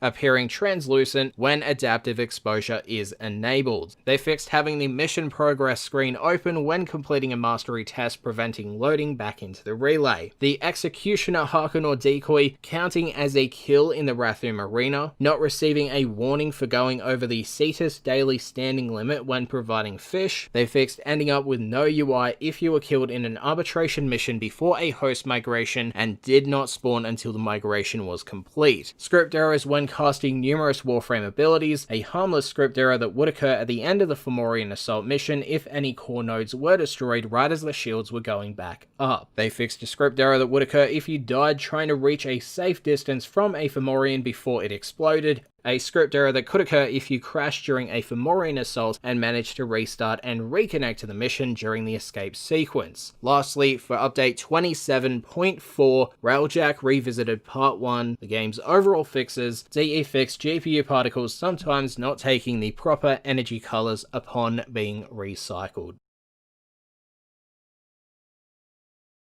For the overall game fixes, in point 1, DE fixed the Mutilis Cernos and Pox damage over time, applying self-damage, the Atlas Rumbled Augment damage absorption, not blocking all damage to shields or health, and the Pressure Point style damage mods not affecting damage. They fixed the Larkspur not showing the lead indicator when in the alt fire mode, primary kickgun grips being available to preview at Rude Zood's shop, and they noted that these will be releasing with the Deadlock Protocol. They fixed every chat-linked relic, displaying a Lith S8 relic. Fixes were made towards the Valis and Plains Vitalan NPCs that sometimes end up in a navigationless area, becoming completely stationary when there is no way for them to get to proper land. They fixed some missing pause menu text, some explosion effects being absent, some market items displaying singular platinum and credit prices, a script error that could break the excavation HUD, a server script error when changing arcanes, when casting Atlas's Petrify ability, dying in Rathum or the Index, when selecting a new color in the color palette, and they fixed a script error when fishing that resulted in an inability to use dye, fish not moving, and more. In point 2, DE fixed a major issue with projectiles having more critical chance than intended. Apparently this issue was introduced with the Warframe mainline update, that being 27.4. DE fixed an issue with the Jackal and Razorback functionality in terms of the boss properly navigating the rooms, a functionality loss when selecting the category bar in the mod section of the codex and then attempting to search. They fixed not receiving the correct Kavat genetic code when purchasing the Kavat starter kit from the in-game market, and that a script was run after the release of this hotfix, where anyone who had purchased that during the period that it was broken has been given the amount that they should have gotten. DE fixed Arc Melee in normal Arcwing missions, teleporting you into abrupt and incorrect places, as well as the magnetism working irregularly. They also noted we are still working on polishing this up. They fixed Exodia Contagion's projectiles being invisible when a skin is equipped, the Jackal getting stuck in various room geometry. They fixed clients' inability to see themselves perform any further emotes after performing an emote, the operator having black teeth, some missing UI icons in the in-game market, a script error that could occur if you received a transmission from a converted Kuva Lich while in Fortuna, Cetus, or a relay. They fixed a script error that could occur if Sargus Ruck attempted to swing his flamethrower wide and spray you with fire before actually acquiring you as a target. A script error that could occur for clients if someone died during the energy draining phase of the Power Drift puzzle. They fixed a couple script errors that could occur while fighting the Cunning Drift Security Eye. A script error when playing Happy Zephyr or Wormius while not logged in, and they fixed the squad menu displaying the incorrect equip relic name and always displaying as the error, category, and rank text. In point 3, DE fixed the hold, cast, and charged abilities becoming non-functional if interrupted by a Parazon finisher, Torrid Toxin Grenades dealing self-damage, an inability to approach the Orvalis coil drives to initiate a hack due to the coil drive constantly shocking and knocking you back. They fixed the Grattler projectile sometimes immediately exploding when fired, which sometimes resulted in a crash, a misleading spike in the launcher download speed indicator when a lot of updates are aborted at once, and they fixed a script error in Rel's Condemn ability. We then conclude the video with Hotfix 27.4.4, where DE fixed crashing when buying an appearance slot for the Arcata in the arsenal, a functionality loss when opening the pause menu while the in-game market is loading, an inability to acquire manifestations during the Chains of Harrow quest, the Kuva anger causing self-damage when out in space, a potential fix was made for losing focus XP in certain areas, cases where some damage and status effects might bypass Rhino's Iron Skin. Fixes were made towards many NPC leaping abilities, potentially causing them to land off navigation and becoming stuck, which, as DE notes, also contributed to defense missions that use NPCs as the objective, randomly failing. They fixed performing a mercy kill while the Atlas Rumbled augment is active, giving you back your regular weapon during the Rumbled phase. They fixed Zors using weapon skins covering the Warframe with the weapon's elemental effect, melee polearms becoming greatly stretched when equipped with the polearm Jotunheim skin. They fixed Titania Prime not playing proper movement and dash sounds when equipped with skins, Hydroid's Immortal skin not applying correctly to his body. They fixed missing explosion sounds for the Pox. They fixed the recently met players list, populating and then removing all player names, a script error when launching a Railjack mission from the dojo navigation, and lastly, fixes were made towards line breaks for languages without spaces. For overall game fixes, DE fixed Nezh's warding Halo blocking 100% of the damage instead of the intended 90%. Fixes were made towards another case of not gaining focus XP when switching between your arc gun in both air and ground forms. They fixed Valbin's Nervos not reflecting chosen skin overrides for clients. The Modify Parazon button in the Kuva Lich menu not appearing when in the dojo, the X items ready to claim Foundry UI quantity not updating in your orbiter unless you claim everything. They fixed skins in the market saying you didn't own a compatible item when you did, items in the in-game market not displaying mastery rank locked icons to indicate as such, and they fixed lighting intensity in the Grenier Galleon extraction cinematic.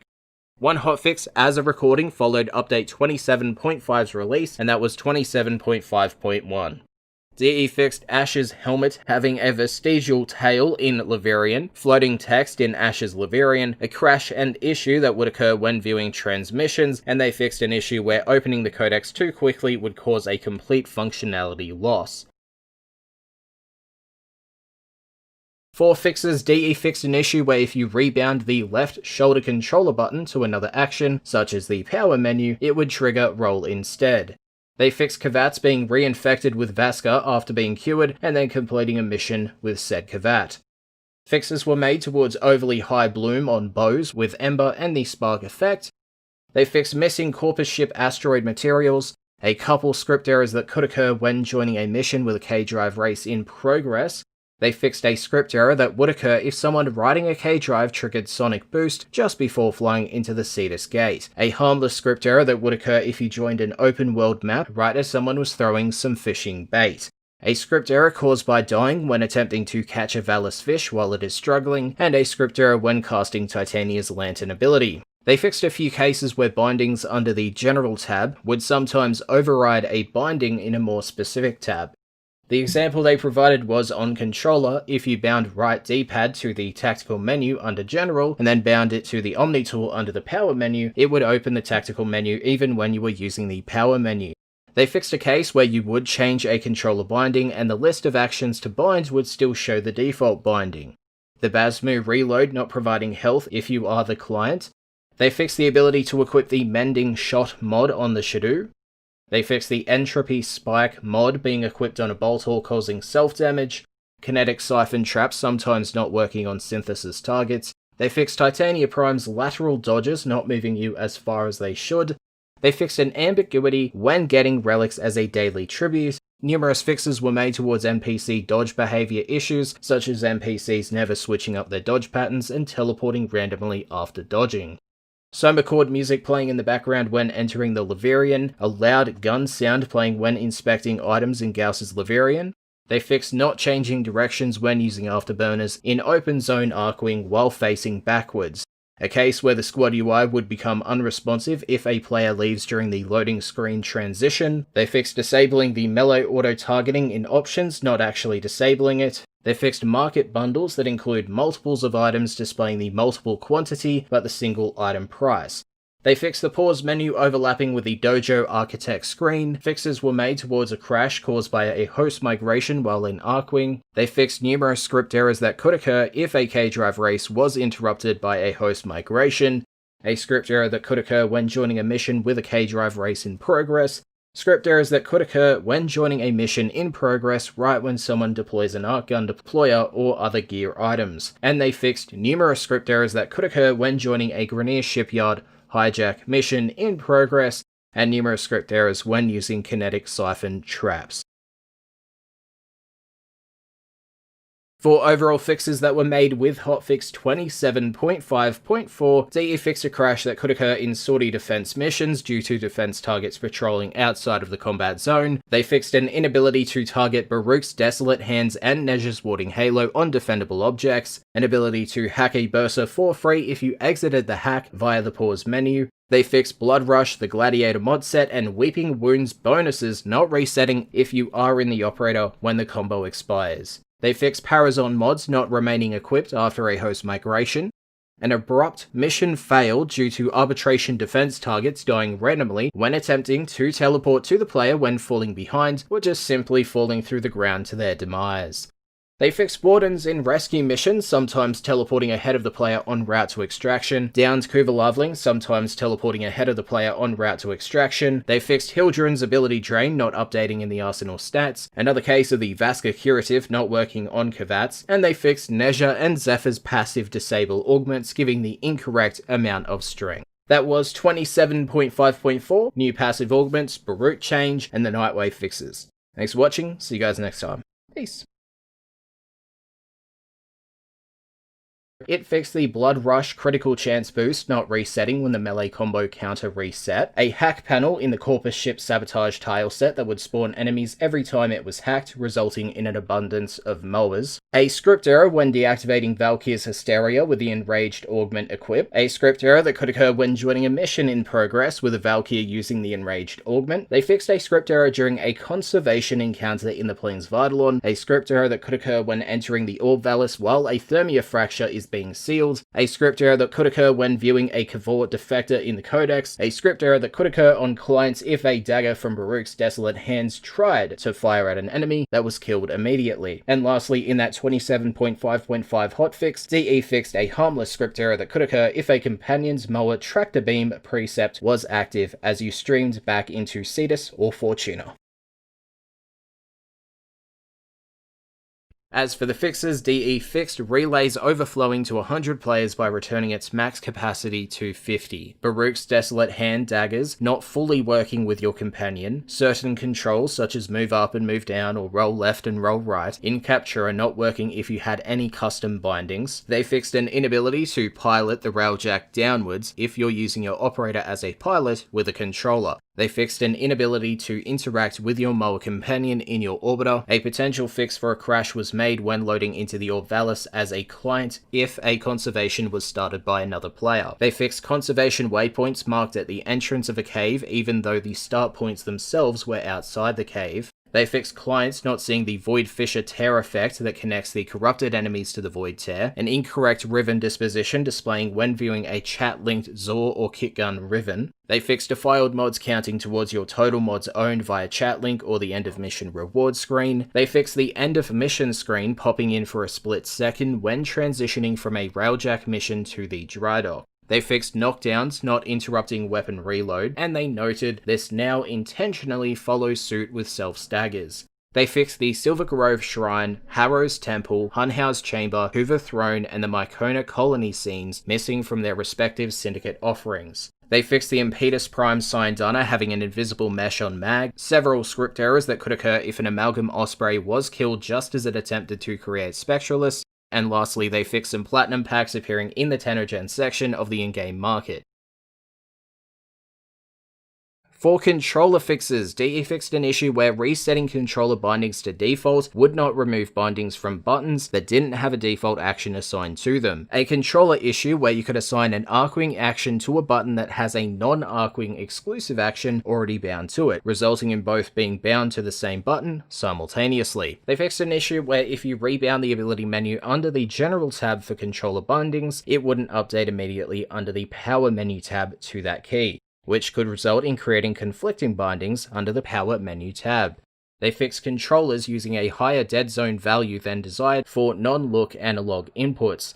They now apply a 20% dead zone across the board instead of using platform-specific values, which were generally lower. They fixed an issue where resetting controller bindings would take effect immediately even if you chose not to save when it prompted you upon exiting, and DE fixed the action list in the customized controller screen not updating to show the current working bindings as you've updated them. Now, as for the game's overall fixes, this is a long one. DE fixed a case where Corpus mobile defense objectives are invulnerable. Fixes were made towards defense missions breaking due to an inability to terminate enemies that have been changed to ally status. Clients not seeing the dynamic damage effects when the defense target's health gets lower in tiles where the target moves. An inability to gain energy from energy restores after using Valkyr's Hysteria. Deram Zahn's turrets never shutting off in the index. Performing a Iron Phoenix stance heavy attack while sliding, only triggering the normal sliding attack, which also consumed the combo count. Enemies and objects becoming stuck inside a catwalk in the Grenier Shipyard tile set, which could cause a progression stop. The shield gate mechanic being ignored by weapons that fire multiple projectiles at once for clients. Mutilus Osprey carriers ignoring Limbo's Cataclysm bubble.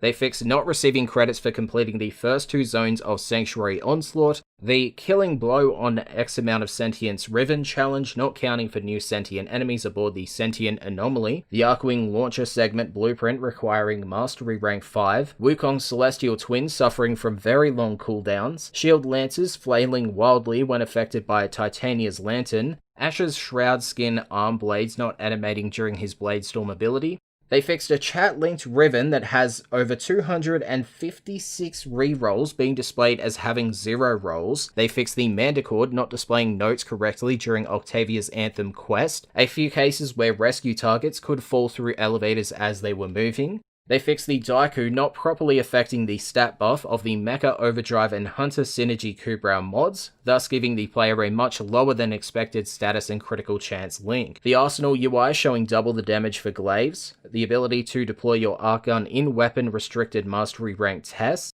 Atlas and Zephyr not playing their full body animation when equipping an arc gun, an inability to trade Prisma Shade or the Prisma Burst Laser, a case where the chat window might not behave correctly if you had it bound to enter. They fixed loading into a blue void with a broken map and overly distorted effects on the operator during the Confront Umbra mission in the Sacrifice quest. They fixed the TennoCon 2020 sign Dana clipping with Mirage and Asher's Shroud skin lower body. Numerous Kubrau armors clipping into large boned Kubraus. Some more cases where the UI was reporting a different binding than what was actually bound in game. Certain trams in the Grenier Asteroid tile set not positioning correctly for clients, some issues with kit guns having effect distortions and particles appearing square, Corinth Prime's custom reload animations not appearing correctly when equipped with skins, wonky Corinth reload animations after reloading and rolling at the same time, arm-mounted secondaries not playing custom idle animations.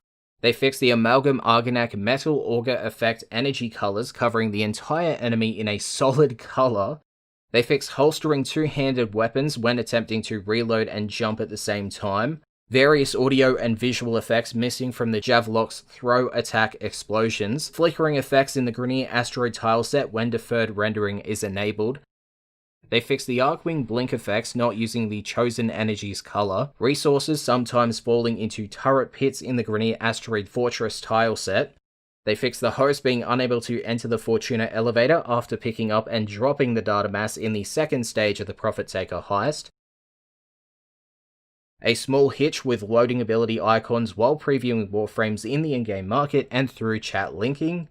Holding waypoint buttons while mounted on a K-drive not removing the live marker. Many cases of NPCs leaping abilities potentially causing them to land out of the tile set and getting stuck. They fixed cancelling a Bursa hack counting as a successful hack, holding G to remove waypoints not functioning while on a K drive, several of Tikka's second-hand decorations appearing off-center from their dioramas, Hildren's Balefire deactivate animation superseding her Aegis Storm deactivate animation. A potential fix was made towards trade offers not updating locally on an offer's failure. They fixed the Arcwing quest objective waypoints in the void sometimes not pathing correctly. Square distortion that could happen when a Grineer deployed their inflatable cover. Landing craft air support sometimes spot loading for players who have a different landing craft equipped. Incorrect hit sound effects when using the Maruta Tonfa skin. An incorrect melee hand placement if the weapon has the Longsword Insidia skin equipped. Some prime weapon icons in your inventory displaying their vanilla variant instead of the respected prime. They fixed a hitch when the Tenora stops firing, which also fixed an unneeded spinning animation when equipping. They fixed all glaives becoming mini in size after initiating a dual-wield mode in the arsenal. They fixed the Boltor Bravura skin being broken when equipped on the Telos Boltor, the gun send not holstering properly in the arsenal, the Theazazi Syandana clipping into numerous warframes.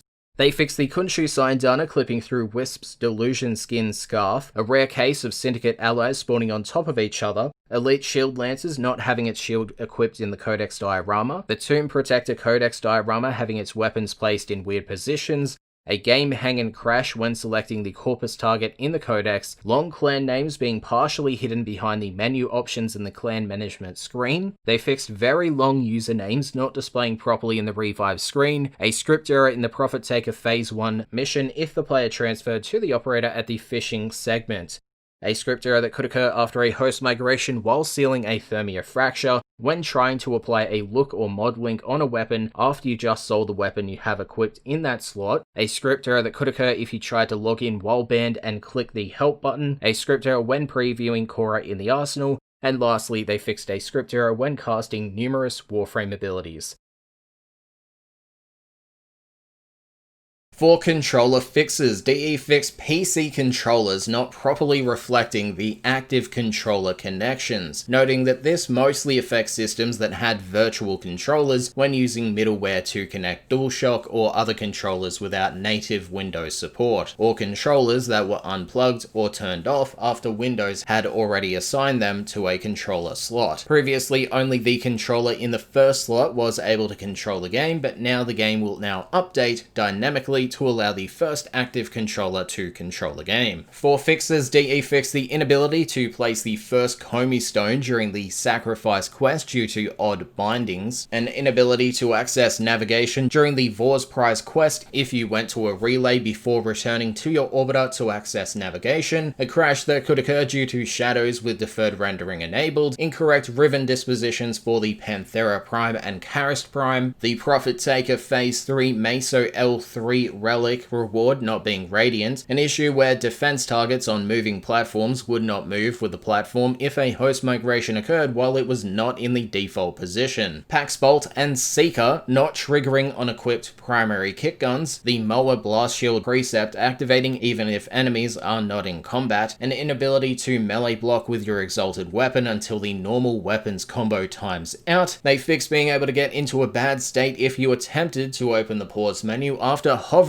over the heavy weapon in the vehicle tab in the arsenal, cases of an inability to initiate a random pet incubation, the Avia Prime armor set not sitting properly on Korra's Urushu skin, incorrect geometry in the Earth Grineer Forest interception tile set, missing collision in a Corpus ship spy vault tile that resulted in falling through the floor out of the level, and an ability to shoot through some laser grids in the Corpus ship spy vault tiles, cases of propaganda logos being upside down in parts of the Corpus ship tileset, fixes and improvements were made to AI pathing and objective markers in the Corpus Ice Planet tileset. They fixed not being able to open the pause menu after setting up a trade shop in Maru's Bazaar, an incorrect mesh on the Mimica Shorzan, the Kuva Aenga missing its handle animations, the Stropher Blade icon being represented as a prime part in the inventory, your Warframe becoming hidden after swapping back and forth from the normal star chart to the Railjack star chart. They fixed fixed a script error that could occur when changing poses of a Korra Articula, a script error when casting Necros' Shadows of the Dead ability, casting Atlas's Petrify ability, some cases of the start elevator not being translated, arbitration drones spawning in the Granum Void, Lotus voiceover lines appearing in the Deadlock Protocol quest when it shouldn't, and they fixed a level error on Jupiter's gas city.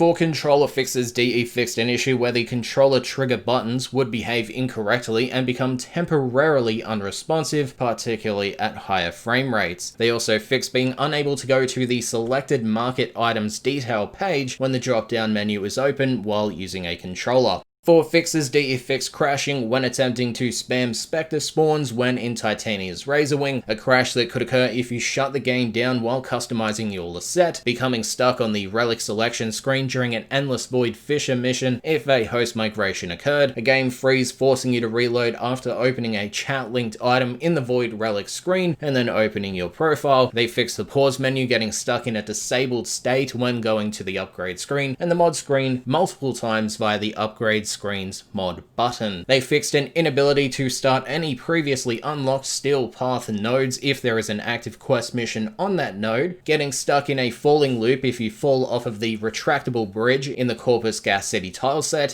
They fixed numerous issues with broken K-Drive races for clients, such as an inability to start a race that the host just completed, no score being recorded if both the host and client does the same race, and clients initiating the host's race for them when selecting a race. They fixed water levels in the Cambria Earth Spy Vault not dropping all the way down below the door if both players hack panels at the same time. They fixed an inability to reload your primary and secondary after performing a stealth melee takedown on a mower of any variant while a primary or secondary weapon is equipped in your hand. This is due to the melee weapon attaching to the hand of the Warframe instead of returning to the holster position.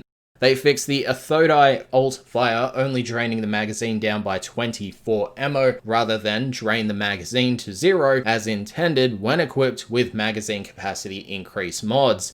They fixed the ability to teleport excavators with Nova's wormhole, the Stug's alternate fire doing self-damage. They fixed defense mover objectives affected by Limbo's rift continuing to take damage regardless of the rift status, a location where drones in the Plains of Eidolon bounties could get stuck inside a tent, the Deriga and NPCs not shooting sapping Osprey mines. They fixed the variety of blade and whip skin affecting the reliability of heavy attacks, some disruption conduit effects not triggering in the Corpus ship disruption missions, standing dead center underneath Jackal's grid wall resulting in it only dealing the initial damage and never ticking again, the scanner becoming unequipped when transferring in and out of the operator, treasurers teleporting out of the simulacrum when spawned as unpaused. They fixed an inability to use your secondary after aiming down sights of the Kuva Kotak and swapping to their secondary, slide kicking and bullet jumping a knockdown enemy resulting in multiple hits. They fixed a small time window after Protea's dodge where you were unable to cast abilities, Protea not using her special dodge forward or left animations when using a whip. They fixed Protea's shield satellites orbiting at the feet of the AI, other players being able to see Protea's blaze artillery hit counter, Mirage's Hall of Mirror clones not copying certain animations, that being ability casts, emotes, etc. Trinity's Well of Life and Energy Vampire ignoring the chosen energy color, issues with the Anaris Prime skin causing Anaris' helmets to deform, missing effects in the Sacrifice Vitruvian screens. They fixed an ability to escape the Corpus ship bridge Captura scene by using Titania's Razorwing, the Akchagara having both the right-handed version of the pistol instead of the intended left and right-handed versions that play into the custom reload animation. They fixed arrows being misplaced when equipping the Dryad bow skin on the Kuva Brahma, some two-handed melee weapons, that being the Hammer Zor, Heavy Blade Zor, and Kuva Shieldeg, sticking to your hand no matter what you're doing, random bits of metal appearing when Korra's Urushu custom whip animation plays, as well as the whip appearing bigger than intended. They fixed parts of the Korra Urushu skin disappearing if Venari is missing, that being dead, in a relay or more, the Nunchaku idle animation not cancelling when interrupting it by moving. They fixed fixed reload animations that were started during jump animations and ending in a ground animation, resulting in the hands being in the incorrect spot for the remainder of the animation. They fixed specific weapons, such as any variant of the Bratton or Viper, not playing their reload animation during any jump state. The Gunson not holstering properly. They fixed the Warframe mod capacity percentage bar not showing the correct drain when a universal aura slot is equipped with an aura mod. They fixed Jackal assassinations not counting in the Corpus boss kill profile stat, the Titania Marb helmet plus the blueprint using the Titania Aurea helmet icon in the inventory or the market. They fixed switching back and forth between the melee weapon and exalted melee weapon, causing the arsenal stats to stack indefinitely, kills with the Battercore's alternate fire contributing towards its charges, some ephemera effects lingering when viewing market screens, the default colors appearance option becoming hidden by the chat window due to the toggle prime details option. They fixed consumables without a description showing the description of the previous item in the gear wheel, single-handed secondaries appearing to be dual wielding while in an Arcwing after using the Arcwing launcher. They fixed an issue where sprinting with an arc gun after firing could have the player sprinting sideways or backwards. They fixed a visual pop when transitioning from a non-free cam cinematic to a free cam cinematic, enemies in the dropships not counting towards the number of living enemies until they drop down, causing some spawning counting issues. They fixed audio desyncs when pausing during a transmission when set to solo matchmaking, unnecessary death sounds on the Tusk Eximus units, overlapping UI in the star chart when hovering over nodes, Vapos enemies, and several items introduced in the Gas City remaster missing from the codex even though they were shown as scannable. These items follow: Biogas Barrel, Helium Barrel, Cable, Vector Shield, Vapos Detron Ranger, Vapos Sniper Ranger, Vapos Tech Ranger, Vapos Nullifier Ranger, and Distressed Pipes. They fixed a script error that could occur when starting a mission from the star chart, a script error you could encounter when returning to the dry dock from the Railjack mission. A potential fix was made for an ultra rare script error that could occur when losing your K drive above a teleport volume with perfect timing. They fixed regular mission objective markers appearing in the Granum Void and some script errors related to the Steel Path. For game fixes, they fixed a crash that could occur when repairing your download cache, UI breaking when attempting to purchase relics. They fixed a script error that could occur when doing Endless Void Fisher missions, which resulted in the game freezing in the relic reward screen. A script error after host migrations in an excavation mission that could result in the mission not progressing. A squad info HUD script error when its default setting is to be hidden and is brought up via a hotkey. They fixed nav coordinates not being sellable for 25 credits, the extraction counter timer being 3 seconds instead of the normal 10 seconds, a script error at the end of mission screen when using Equinox, a rare and harmless script error when loading into the Orvalis, a script error that could occur when playing the tutorial and when casting Rhino Stomp ability, and when casting Nova's Molecular Prime ability. They fixed a timer and enemies not spawning in the Deadlock Protocol quest Granum Void. They fixed a script error resulting in a loss of functionality when attempting to rename Azor, a crash when adding a new camera in Captura, an inability to see other player loadouts when hovering over the player's glyph in the end of mission and mission progress screens, Nightwave Episode 4 weave clues not being localized for certain languages, the Helminth not having any collision and apparently a poor dental plan, some invalid characters when renaming the Railjack in different languages, the Steel Path booster inbox message not including the 3-day duration indication, the tutorial having unnecessary pause menu options, a script error that would occur if you hovered over your heavy weapon in the arsenal after entering it as Wukong, a script error when renaming loadouts, and a script error when firing the Sestra. They fixed a crash that would occur if a client did not select a relic in an Endless Void Fisher mission before the timer expired, a crash that could occur when using Arcwing while Mirage's Hall of Mirrors is active, a UI lockup that could occur when viewing mod links from chat, the static Reactor Prime sigil removing details, including the Prime details, when equipped on a Warframe, a non-functional option in the companion customization screen. They fixed potentially stale squad messages being sent and accepted, typically automatically join messages, which resulted in a ping of death. They fixed shooting the Akchagara and Akchagara Prime when holding an excavator power cell, resulting in swapping the weapon with the power cell. Nora's transmissions not stopping when skipping the episode intro cinematic, more Nightwave episode 4 text not being localized for some languages, a script error in the Orvalis after completing a heist, and a script error when using enter to autocomplete a text suggestion in settings.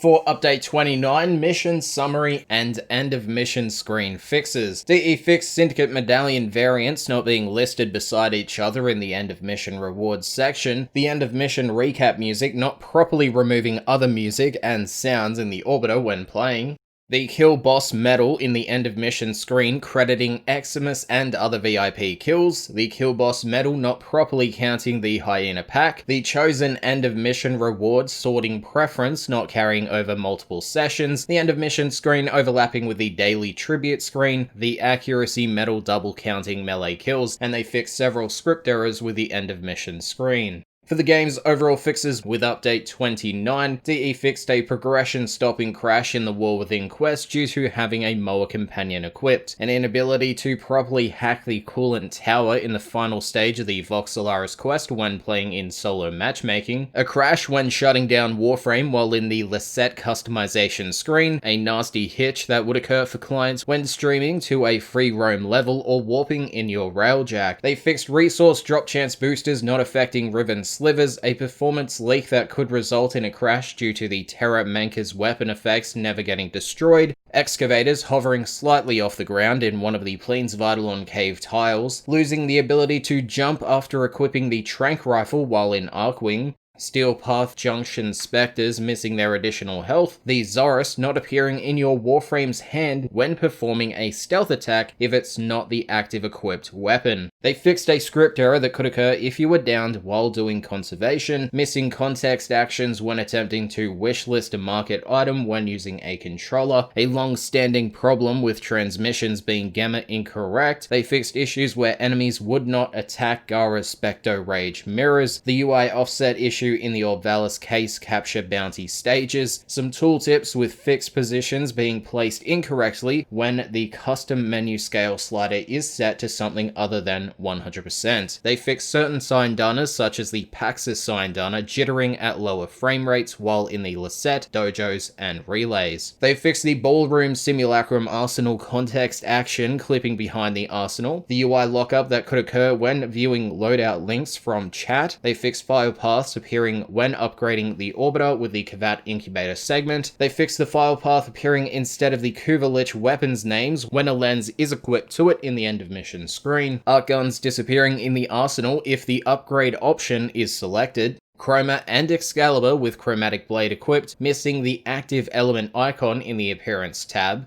A blank field appearing between Only Legendary and Show All when filtering by rarity in the mod's window. They fixed being unable to move, remove, or contribute to the Natural Valis Orb dojo decoration once placed. The Vapos dropship air attacks not happening in many of the Gas City tileset levels. Certain rocks in the Nightwave Series 3 Episode 4 scene having lines on them. They fixed the Pool of Life augment for Trinity, no longer dropping health orbs on enemies marked by Well of Life. The play button being enabled in the launcher before it finishes your download if it's the first time you've launched it. They fixed tracking hints remaining visible when using your melee weapon to exit the synthesis scanner. A crash when host migrating from Conclave missions, being unable to use sliders in the options after swapping between tabs. They fixed text extending beyond the backdrop in the booster drop-down list, a failed to place decoration notice when attempting to move dojo decorations, even if the attempted movement has nothing wrong with it. They fixed missing doors in sabotage missions in the Grenier settlement tile set, a white box appearing above the stealth affinity bonus icon, chat header icons such as squad, clan, alliance, and more becoming stuck on the screen when mousing over them and entering the text with the enter key. key. They fixed the right Magor leg plate being rotated, delay with text popping up in rollover UI elements. They fixed up lighting props so that Gauss's skirt doesn't appear completely unlit in scenes that depend on ambient light. They fixed a case of the vaults in the Derelict, which are now on Deimos, not rewarding corrupted mods, a script error when attempting to change the lighting color of the obstacle course room in the dojo, a script error with the Alliance view permission screen that caused nothing to be displayed, a script error resulting in a loss of functionality when attempting to rename Azor, script errors related to Revenant's Dance Macabre and the Dual Sestra, a script error after a host migration in an excavation mission that could result in the mission not progressing. They fixed numerous script errors when casting certain Warframe abilities, a script error that could occur when doing Endless Void Fisher missions, a rare and harmless script error when loading into the Orvalis, script errors with the Atomos, and a script error that could occur when opening the clan management screen.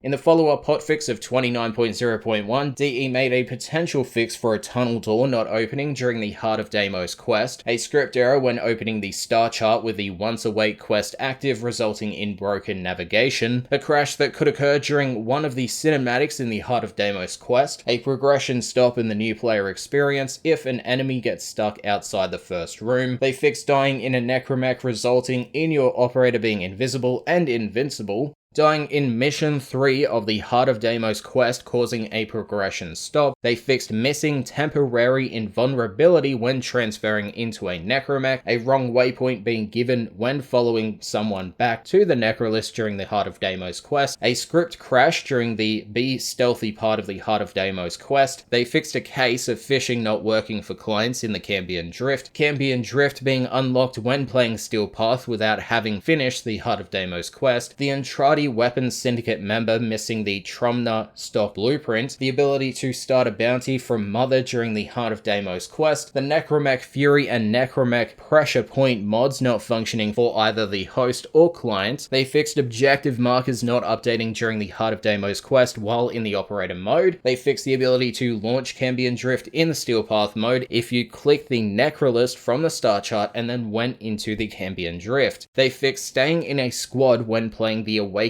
tutorial, low image quality on the new Tenogen Prex cards, some missing conservation transmissions, an inability to turn in one Syndicate medallion when at your daily cap, visual hair discrepancies with the conservation Entradi Syndicate member, a slight flash of UI when loading into the Heart of Deimos quest opening cutscene, the Arbiters of Hexus and Cephalon Suda playing the wrong rank up voiceover, misspelling of Warframe in a certain character's dialogue during the Heart of Deimos quest, a harmless phishing script error when going to the Necrolist from the Cambion Drift, a script error that could occur if you were scanning something as you were leaving a free roam landscape, a script error that could be caused by conservation targets in certain places on the Cambion Drift, a script error related to Lloyd hovering, infested pods spawning, Deimos Jugulus attacking you when a Moa companion uses shockwave actuators, a script error in Railjack's navigation screen when casting Zaku's Grasp of Lock ability, Protea's Blaze artillery ability, Mag's magnetize ability, and they fixed a script error when previewing a mod link.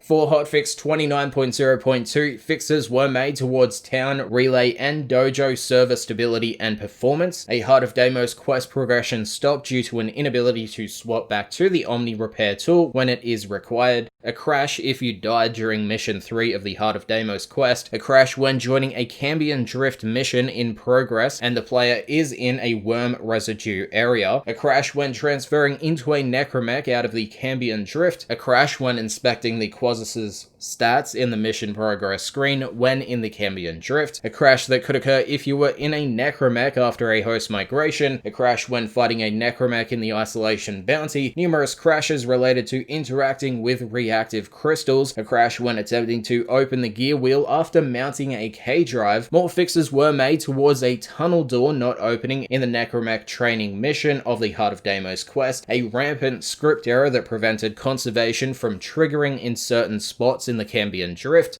The Jahu reactive crystal spitting out resources every time you transfer in and out of your operator mode. They fixed Cambion Drift Isolation Vault bounties, giving a reward of any rarity for all 3 difficulty tiers, with a note from DE that they now correctly give common at tier 1, uncommon at tier 2, and rare at tier 3. Fixes were made towards necromax not picking up things like energy and mods. More fixes were made towards dying in a necromech, resulting in your operator being invisible and invincible. They fixed the fishing spear not being given back if you died during the fishing mission of the Heart of Deimos quest, worm residue spawning inside of inaccessible locations during the collect worm bait phase of the Vault bounty, objective waypoints not updating properly during the necromech training mission of the Heart of Deimos quest, and inability to use your Voam residue and Fuss residue to craft mutagen and antigen blueprints. They fixed the refined Batholite blueprint requiring Adramalium instead of raw Batholite. They fixed being able to transference into an invisible Warframe during the Confront Umbra stage of the sacrifice. More fixes were made towards the ability to start bounties during the Heart of Deimos quest, Voam residue areas reviving players, cases of relay and town chat channels not disappearing upon leaving said relay or town. They fixed missing Vulpaphyla and Predacite precept mods from the codex, clients sometimes not seeing the Purifier aura effect, all squad mates getting the UI tips for the Necromech's Necroweb ability when one player is using it. They fixed the Cambion Drift Excavator objective not updating based on the number of players after a host migration occurred, the Cambion Drift Excavator UI disappearing after a host migration, a momentary black screen when loading into the Cambion Drift, players receiving progress towards the Orvalis Bounty Hunter challenge when finishing Cambion Drift bounties. They fixed maturing a pet through the arsenal, not refreshing the arsenal, allowing for a second failed mature attempt. Some Deimos enemies having the wrong health and armor types, an inability to chat link the Mausolon, Otak not spinning around when Lloyd is talking when speaking to him at his mining spot. They fixed music ducking Lloyd and Otak switch sounds completely. More fixes were made towards missing conservation transmissions, missing voiceover lines when interacting with the fishing Entrati member with no fish in your inventory, 2 cases of the Cambion Drift bounty bonus objective UI appearing incorrectly, the ability to use emote hotkeys when in situations that gear hotkeys are disabled. They fixed getting a blank screen when attempting to cut or provide fish to a vendor but you don't have any eligible fish for that node. They fixed the Hydroid Rakam Kraken not having its deluxe skin applied during Undertow, the Steelpath Deimos trophy not matching the effects of the actual Deimos node. They fixed an incorrect fishing trophy diorama in the Cambion Drift, some blueprint component text overlapping, a host migration triggering a script error when encountering a puzzle in the Cambion Drift, a script error that occurred at the beginning of the Necromech training mission of the Heart of Deimos, a script error during the Corpus Survivor bounty in the Cambion Drift when activating a Eidolon hunt after a host migration has occurred. When a host migration occurs during Cambion Drift, lure the assassination target bounties that could occur if you immediately took out a fishing spear upon entering the Cambion Drift from the Necrolist, a script error that could occur when a fish died while you were successfully catching a different one, when a fish survived damage after you died and revived, when initiating a K-Drive race in the Cambion Drift, script errors that could occur if you died during the Fuss and Voam fight sequence. They fixed a script error when a Jugulus dies or when a Leaping Thrasher dies, script errors related to Venari, when casting Zaku's Accuse ability, and DE fixed crazy decimals on the Survival Instinct and Sly Devolution mod descriptions.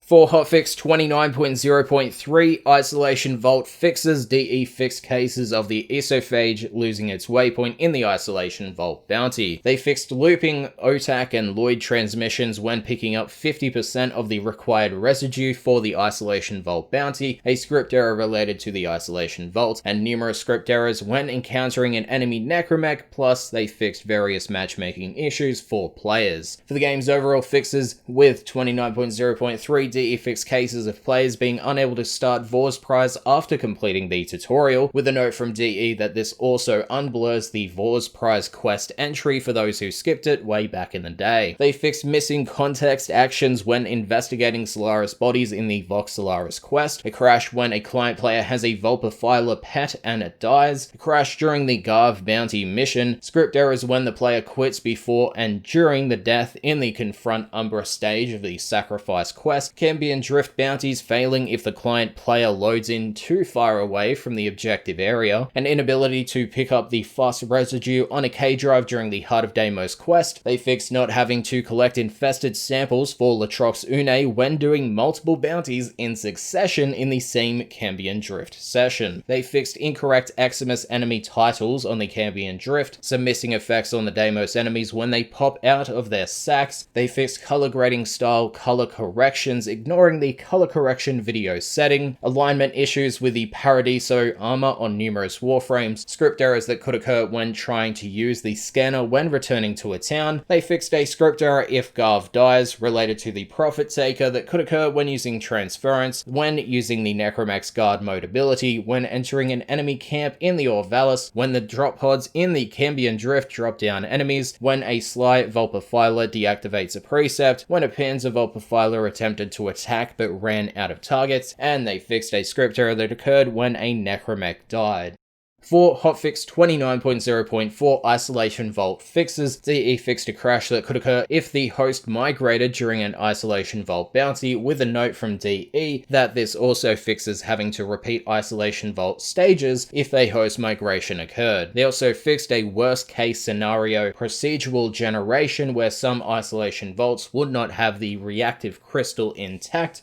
For the game's overall fixes, DE fixed a progression stopper in the Heart of Deimos quest if enemies spawned behind the doors, ghost channel members lingering behind in relays and towns causing confusion and server strain, a Heart of Deimos progression stop if you use transference when in the Necromech cutscene, certain icons being reversed for repaired cortege, receiver and stocks. They fixed failed purchases at the Fishing and Conservation Intrati members showing empty quotes instead of the item name. They fixed part quantities not displaying properly when cut with the Fishing Entrati member in the Necrolist. This should now equally match what you see when providing and cutting fish in Fortuna and Cetus, with a note from DE that this is a fix to the user interface. DE fixed an obelisk exploit with certain AI combinations, an issue where starting a multiplayer mission just as the worms were rotating could cause level issues, an issue with the truly dead Max not looking deader than dead. They fixed modlink configs from configuration B not showing subsumed abilities, issues with the Carnus mod sets not functioning properly, esophage fast travel not working as intended on clients, a crash that would occur when in a Necromech when someone disconnects, a crash that would occur when starting certain Cambion Drift bounties, issues with proper attachment and detachment of enemy Necromech arms for clients, with a note from DE that in some cases clients saw Necromechs dying with both arms attached, when in fact they were shot off and weak spots exposed. They fixed some conservation lures failing to find a path and possibly creating script errors once activated, an issue with loading screens for Earth and Mars looking incorrect, enemies not targeting the operator after dying in a Necromech, missing sounds for the Predacite and Vulpaphyla precepts, the Chimerios having a description for alloy plate, and other erroneous descriptions. They fixed an issue where operators could be used to bypass a part of the Heart of Deimos quest. They fixed an inability to shoot for the entire hover duration when in a Necromech. They fixed Zaku's vast untime, damaging Terrorless and other variants. They fixed a script error when the Visor Predacite dies when attempting to heal, when Anaros's Devour was cast, on certain item menus appearing during a load state. They fixed a crash caused by fishing and catching a fish at the same time a squad member captures an animal, a script error that could occur in the free roam mission overlay map after a host migration,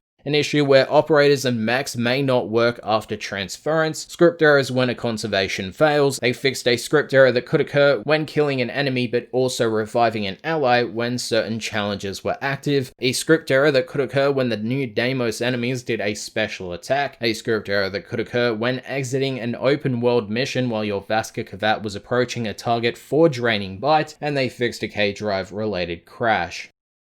For Hotfix 29.0.5 fixes, they fixed a potential quest progression stopper related to the asophage usage, a bonus objective being impossible to achieve with the 3 to 4 players in the squad for the Deimos Survivor bounty, with a note from DE that the objective count will now update correctly whenever the squad size changes. They fixed necromech drops falling through the floor when dropped, summoning necromechs losing affinity gained in previous necromechs. A potential permanent fix was made to Void Dash being disabled by Vault mechs. They fixed Chroma's immortal skin missing his tail, an issue with being able to donate ungilded modular pets, race markers from the surface of the Cambion Drift appearing on the map while underground, issues with the Necrolith doors appearing invisible or unlit, something not working in certain languages, ally necromechs not always spawning during the Vohm cycle, ally necromechs interfering with the operator void dashing and transference. They fixed a couple of cases of missing icons for weapons in the end of mission screen. They fixed an issue where a named kit gun would display the default name instead when transitioning from free roam missions to a hub. They fixed an issue where the currency bar could get stuck hidden when returning from a mission, the end of mission diorama preview not hiding squad overlay and the currency bar. They fixed a script error related to Kubrow's marking an enemy with the mecha mod set, and then the Kubrow dying, then someone else killing the enemy while they are still marked. They fixed Deimos spots where players could break through the level. They fixed Father's 5 token task allowing multiple purchases, the Kana set bonus not functioning. They fixed a case where after cutting all fish you had for a vendor, you could then go back into the empty cut screen until you've reloaded the area. They have fixed a necromech statue not being placeable in the decoration mode, a crash that could occur from the squad overlay, a script error caused by Deimos leaping thrashers, a localization issue with Iron Staff, and they fixed missing information on Deimos fish decorations in the codex.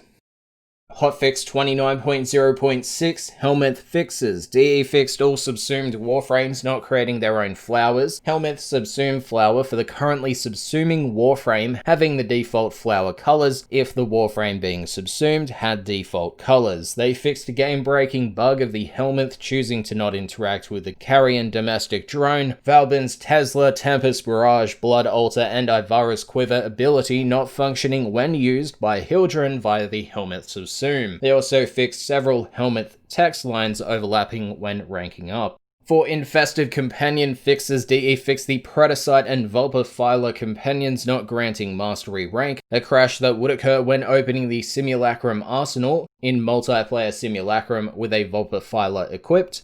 A Vulpaphyla companion getting reset to rank 0 if the Vulpaphyla went into bleed out while you were dying and being revived. They fixed the Sly Vulpaphyla's survival instinct not showing effects for clients, a script error when dying while your Pharaoh Predacite companion used an anabolic pollination, a script error where your Panzer Vulpaphyla died before the viral Quills projectiles landed, and a script error when a Crescent Vulpaphyla used Crescent Charge on a target that died.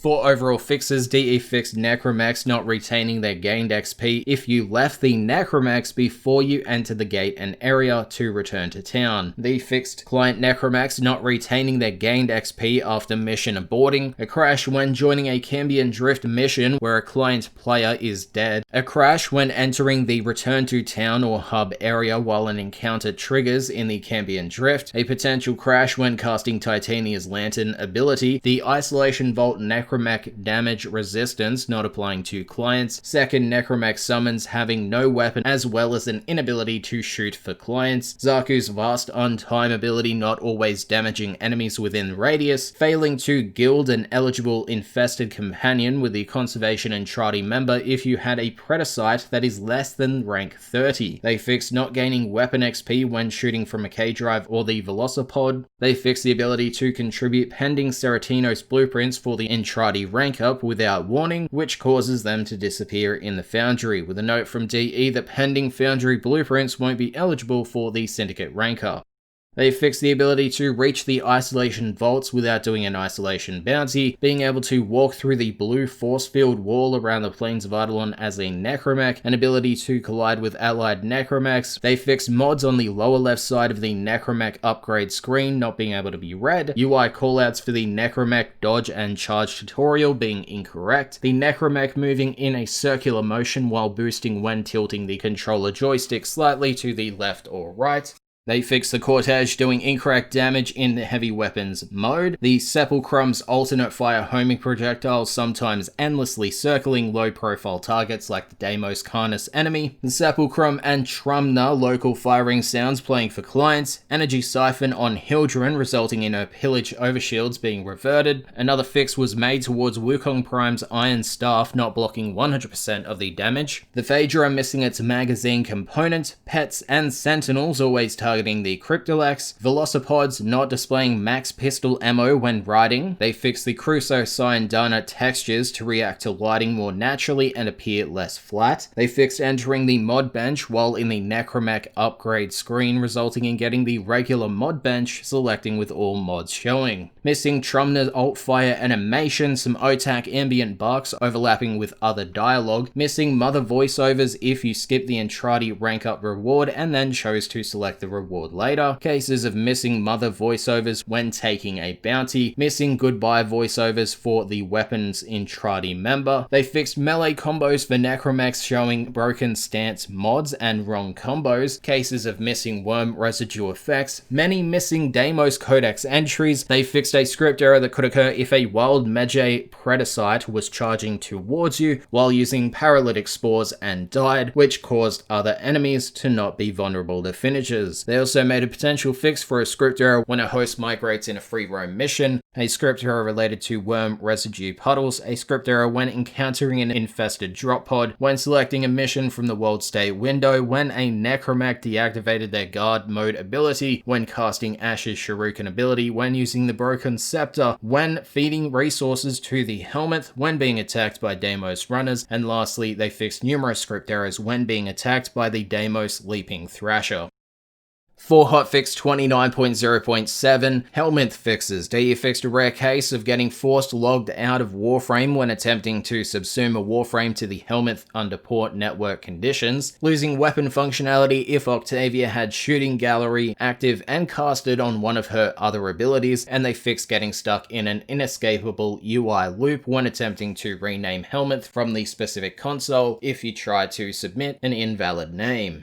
For the game fixes, DE fixed an inability to log into Warframe if you didn't own a Kubrau companion, a crash when casting the Necromech's Storm Shroud ability, when casting the Necromech's Necro Web ability, when attempting to return to the Necrolist while a Corpus Survivor's encounter activates, a crash if a host migration occurred during a K-Drive race, and they fixed numerous bugs that could occur after a host migration, including starting on a free roam mission, host migrating, returning to a town and hub, and then returning to the free roam landscape. They fixed client necromechs not retaining their gained XP if you left the necromech before you entered the gate and area to return to town, some client players seeing the same identical fast symbol on the isolation vault doors. They fixed friendly necromech nullification, disabling Warframe invisibility and banish abilities. They fixed fallen necromechs on the Cambion Drift being rank 0 for clients. They fixed applying Forma to the necromech Aquabex not showing the polarity right away until you relog, the ability to install an Umbra Forma on a necromech. They fixed necromech ammo regeneration speed not changing per weapon equipped, a revenant functionality loss if Reeve is cast on an enemy who is both enthralled and blood altered. They fixed cases of Revenant's Reeve hitting ragdolled enemies multiple times in rapid succession, potentially insta-killing them, with a note from the developers that to get into specifics, once an enemy was ragdolled, you actually hit their proxies, and each has a dozen-ish or so proxies. You get healed for each hit, easily making it a full heal and insta-kill for each ragdolled enemy, so you are getting 12 for the price of one enemy, which is clearly unintended. They fixed heavy gunners unintentionally having almost triple their armor since Heart of Deimos, which accidentally occurred when changing the Garv's armor value as they use the same in the backend. The worm residue not surviving a host migration, an inability to trade the Trapezian, Xenohost, and Copachon Embolus, They fixed Zaku's base slow of Vast Untime being 50% instead of the intended 15 at level 2. They fixed ragdolling enemies not taking additional slash status from being hit while debuffed by Garuda's Seeking Talons.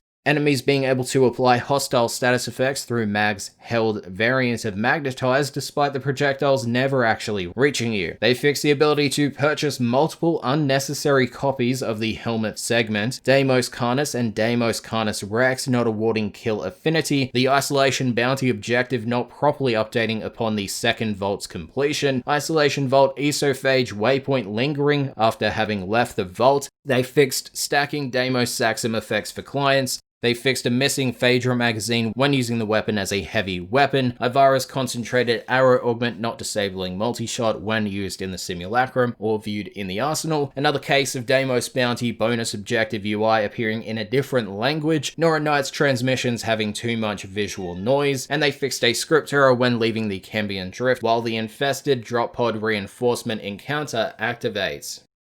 For Hotfix 29.0.8, Necromech fixes DE Fix becoming stuck mid-transference when attempting to exit your Necromech while going through Deck 12 in the Orvalis. An inability to operate Void Dash after getting nullified by a Necromech during the Isolation Vault bounty. They fix the ability to bypass the Plains of Eidolon and Cambion Drift perimeters with a Necromech, which also fixes the ability to summon a Necromech when out of bounds. They fix the ability to ignore teleport volumes and walk along lake beds with the Necromech by keeping constant forward momentum in the Plains of Eidolon. The host Necromech UI getting overlapped if a client squad mate exits their Necromech, and fixes were made towards a blank mission progress screen when viewed while in a Necromech. They also fixed the Fallen Necromech's Guard mode ability not functioning and instead just draining energy.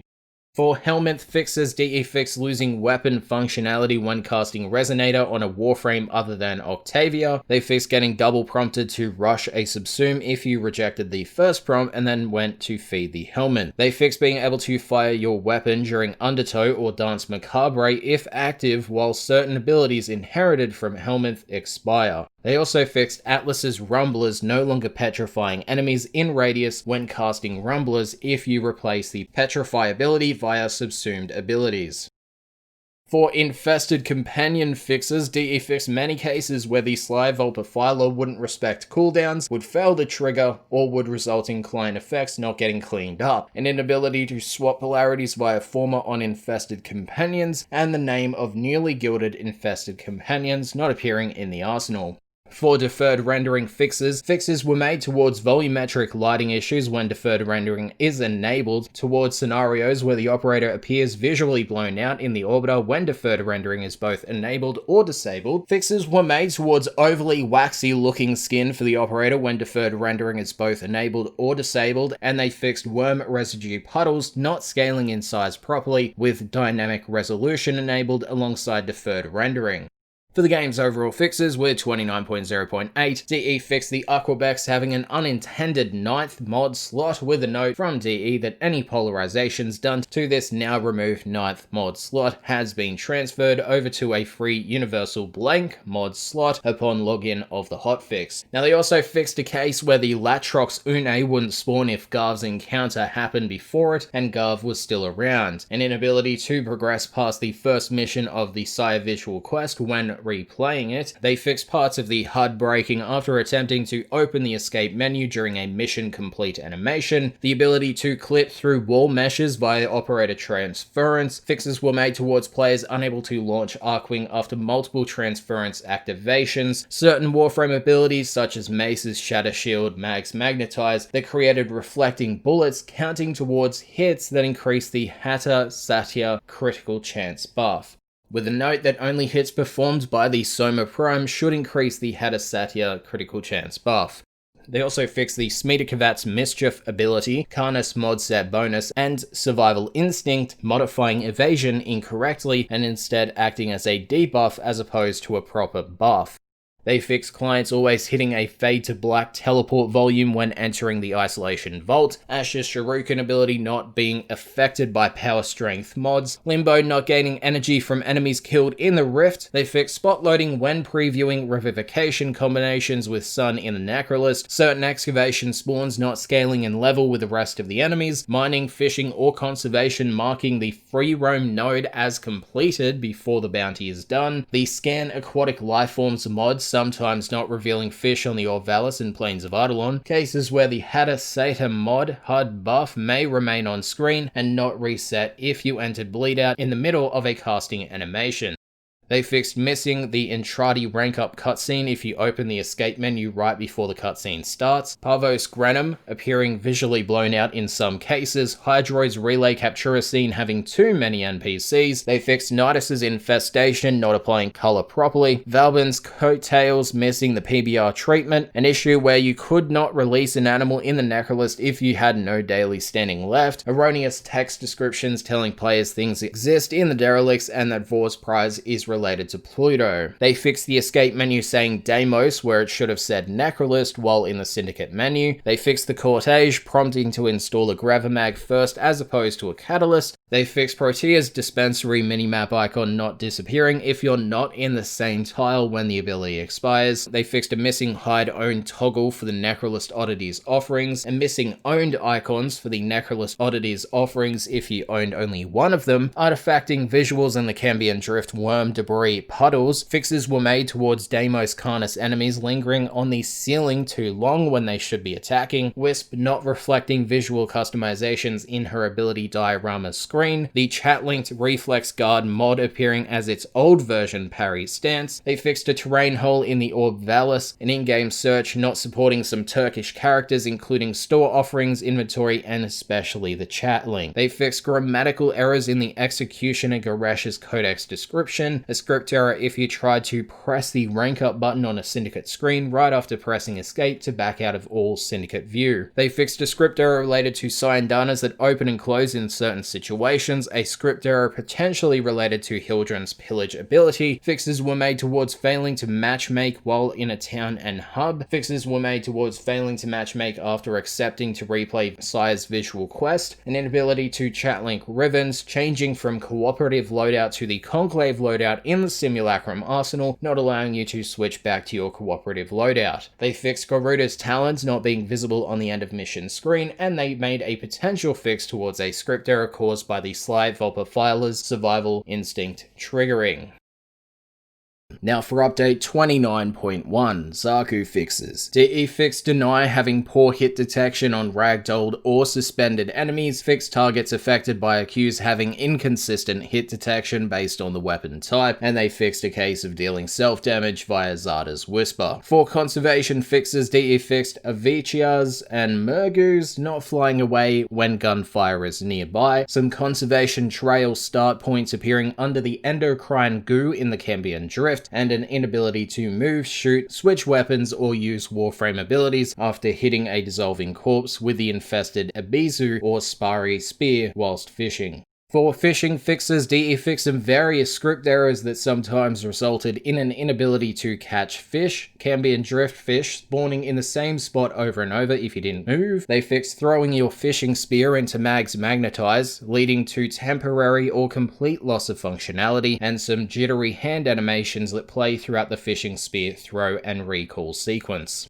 For Necromech fixes, DE fix summoned Necromechs not having their modded values when summoned again after dying. Summoned client Necromechs having 0 energy when summoned again after dying. A rare case of a player's Warframe ceasing to exist after transferring into a Necromech, resulting in an inability to transfer back into your Warframe. They fixed personal Necromechs losing all functionality after transferring into a fallen Necromech and then summoning your own Necromech. The ability to interrupt the Necromech ground slam attack with another ground slam attack or normal melee attack. They fixed client necromechs appearing to run in place after transferring out of the necromech with forward momentum. They fixed the necromech appearing crushed around an Excalibur when viewed via look link or mod link. The necromech model clipping and overlapping with the upgrade screen when accessed in a hub or town. The necromech UI and regular weapon crosshair overlapping when attempting to access the gear wheel via controller while in the necromech. And they fixed the necromech weapon appearing blurry after transferring into a summoned necromech before the weapon opening animation finishes. For Sepulchrum fixes, DE fixed cases of the Sepulchrum alt fire not properly targeting enemies. For Helminth fixes, DE fixed a crash when hovering over the Raw ability in the upgrade screen on a Hildren which had Balefire replaced by Raw via Helminth. A crash that occurred when sitting in the Helminth chair with a poor connection quality, infested mobility buff effects never ending when under rank 3, infested mobility not being affected by strength like the Arsenal stat screen claims. They fixed infusing a new ability via the Helminth to config D, E, or F, not showing the ability has been applied until the player loads into a mission. Titania's Tribute HUD not working if Razorwing was overridden via Helminth. They fixed a rare case of the UI showing that you have the exact secretion percentage required but won't let you perform the action, with a note that this was due to rounding values in the back end that aren't visible in the UI. They fixed a missing check mark beside a recently earned Helminth rank until you close and reopen the Helminth interface. Now for the game's overall fixes with update 29.1. DE fixed an inability to progress through some Corpus and Grineer invasion missions due to an inability to enter the portal and just getting put through a never-ending loop that goes nowhere. They fixed the Karnus set mods not functioning for both host or client players, cases where Limbo's Banish could be cast with 0 energy, the Soma Prime's Hata Satyr mod not respecting multi-shot for clients, the ability to apply status effects to the Deimos Saxum before femurs have been broken, with a note that femurs must be destroyed first before status effects will affect the Saxum. They fixed Zymos seeking swarms not being able to critically hit, the Zymos not splitting out the homing spore projectiles after the headshot explosion triggers for clients. They fixed Garuda's Dread Mirror damage capture multiplier and projectile damage not matching the ability screen numbers in the arsenal. They fixed the ability to go under the floor with a combination of Transference and Titania's Razorwing. Garv and his Grineer hooligans not despawning after doing a bounty such as Anomaly Retrieval or Core Samples, which results in multiple Garvs in the Cambion Drift when doing back-to-back bounties. They fixed issues with the Purified Deimos bounty where the samples UI will decrease from 35 to 15 when a host migrate. However, the collected amount doesn't reflect this switch and will be greater than the UI limit indicates. They fixed the Latrox Une upload phase skipping if there is a host migration while collecting samples for, of course, the Latrox Une. They fixed the Deimos claw skin not applying properly to the Ceratinos. They fixed an inability to quickly select the secondary emissive and energy colors when attempting to customize your Warframe and weapon color appearance using the controller D-pad. They fixed the default icons for mutagen and anti-gen samples in the Predacite and Vulpaphyla revivification menu being swapped. They fixed a section in the Harindi crater within the Orvalis that resulted in your Warframe turning invisible, the minimap changing, and enemies not attacking you. An inability to spawn Deimos Saxum and the Deimos Saxum Rex in the Simulacrum. Tokens appearing in the end of mission screen with common items. Korra appearing mangled in the end of mission screen diorama. They fixed Loki's invisibility ability aggressively color grading your surroundings, which was very noticeable in the Cambion Drift when your energy color is neon green. Fixes were made towards the Necrolus door opening animation playing when the door is already open, and inbox gift messages not displaying the amount of items gifted. They fixed an inability to exit the Shorzin with a controller if a key binding is changed since start then becomes unbound. They fixed the gear wheel overlapping the Void Fissure end of mission reward screen, credit icons appearing slightly larger than intended in the end of mission screen. Another fix was made towards missing the Entrati rank up cutscene if you open the escape menu right before the cutscene starts. Fixes were made towards poor extraction waypoint pathing in the Grineer shipyard tile set, the Paris bow 3D draw sound not cutting off when the bow is fully drawn, some spot loading that would occur when selecting an infested companion in the arsenal, possible spot loading when going into a town, relay, or hub, numerous script errors when encountering the Latrox Une in the Cambion Drift, a script error related to having a Hildren's Balefire active while transitioning from a free roam to the hub or town, and they fixed a script error with the Railjack tactical menu. For Hotfix 29.1.1, Fishing Fixes DE fixed fish bait falling through the water in the cave during the Fish for Clues Phase 1 of the Profit Taker heist. They fixed a case where clients might take out the fishing spear but not be able to catch fish, a script error when fishing in a free roam mission and a host migration occurs, a script error when leaving Orb Valis or the Plains of Eidolon when you never took out the fishing spear, and a script error when equipping the fishing spear in a non-fishing mission.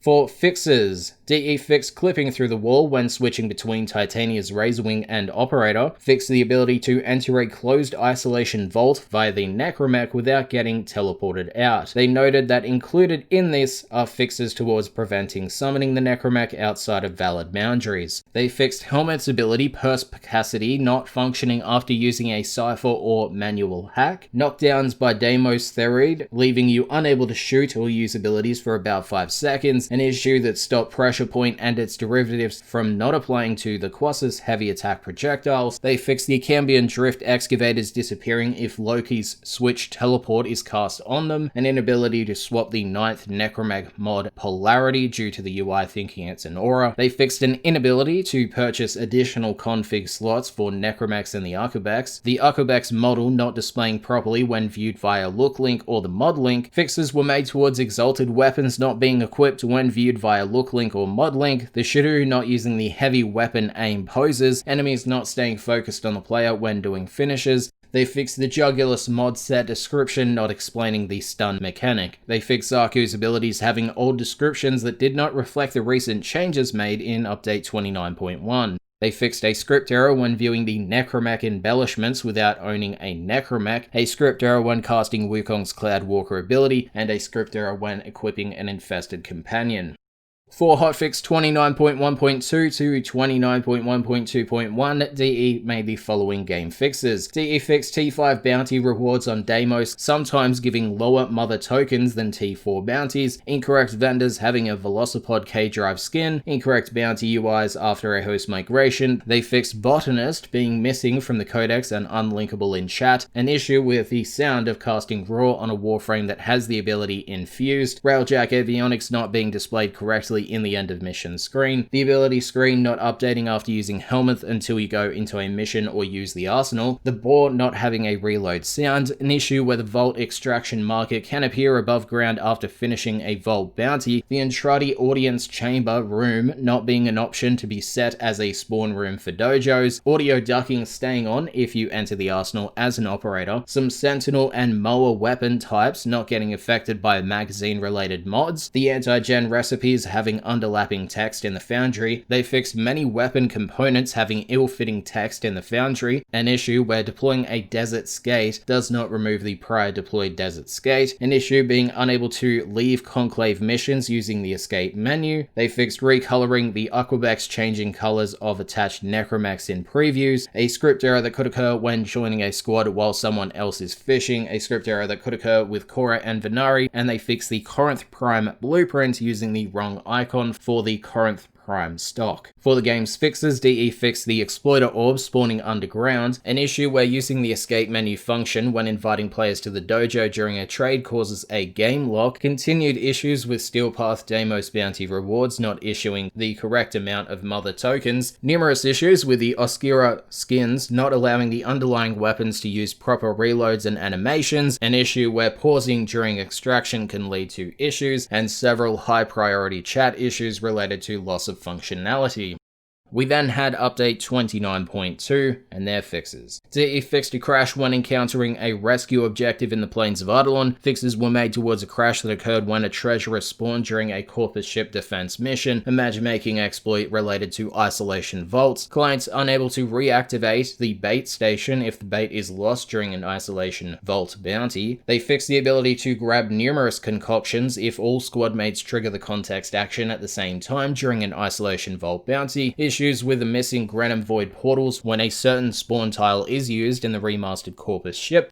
The Battlecore's ult fire damage being the same whether fired with 1 charge or 3, the interaction of Limbo's Cataclysm and Tesla Nervos via the Helmet Subsumed system dealing more than the normal amount of damage. Korra's accumulating Whipclaw buff stacking indefinitely after jumping into a teleport volume, Zaku's Grasp of Lock ability targeting phantom enemies in the Ambulance boss fight, the Jugulus mod set cooldown not being present in the HUD buff section, they fixed the Necrolus door becoming black and see-through after using fast travel, Warframes overlapping the modding UI when modding in a town or relay, clients seeing double markers and capture missions, the Disruption key UI appearing as a file path in the round 2 UI, an issue where Warframes would flicker if you stayed in the orbiter while they completed their subsume and queued another. They fixed various compatibility issues with the Askira skin collection, fixes were made towards weapon audio issues with the Askira pistol skin, they fixed a script error when playing Eidolon hunts, assault missions not failing when the timer runs out, issues with hybrid companions appearing in the market when viewing certain items, some look link issues and diorama issues with the new companions, a few issues with teleport height on the Cambion Drift Captura scene, issues with inappropriate escape menu usage being possible in the Heart of Deimos quest. They fixed camera clipping near the gates of Cetus in the Plains of Eidolon, some badly lit and set doors in the Orokin Derelicts, Clem and other friendly NPCs sometimes spawning in the ceiling, camera alignment issues when opening the arsenal as the operator in a town and relay. They fixed the default pet being shown for a quick second when swapping pets quickly in the arsenal, dark spots in the Corpus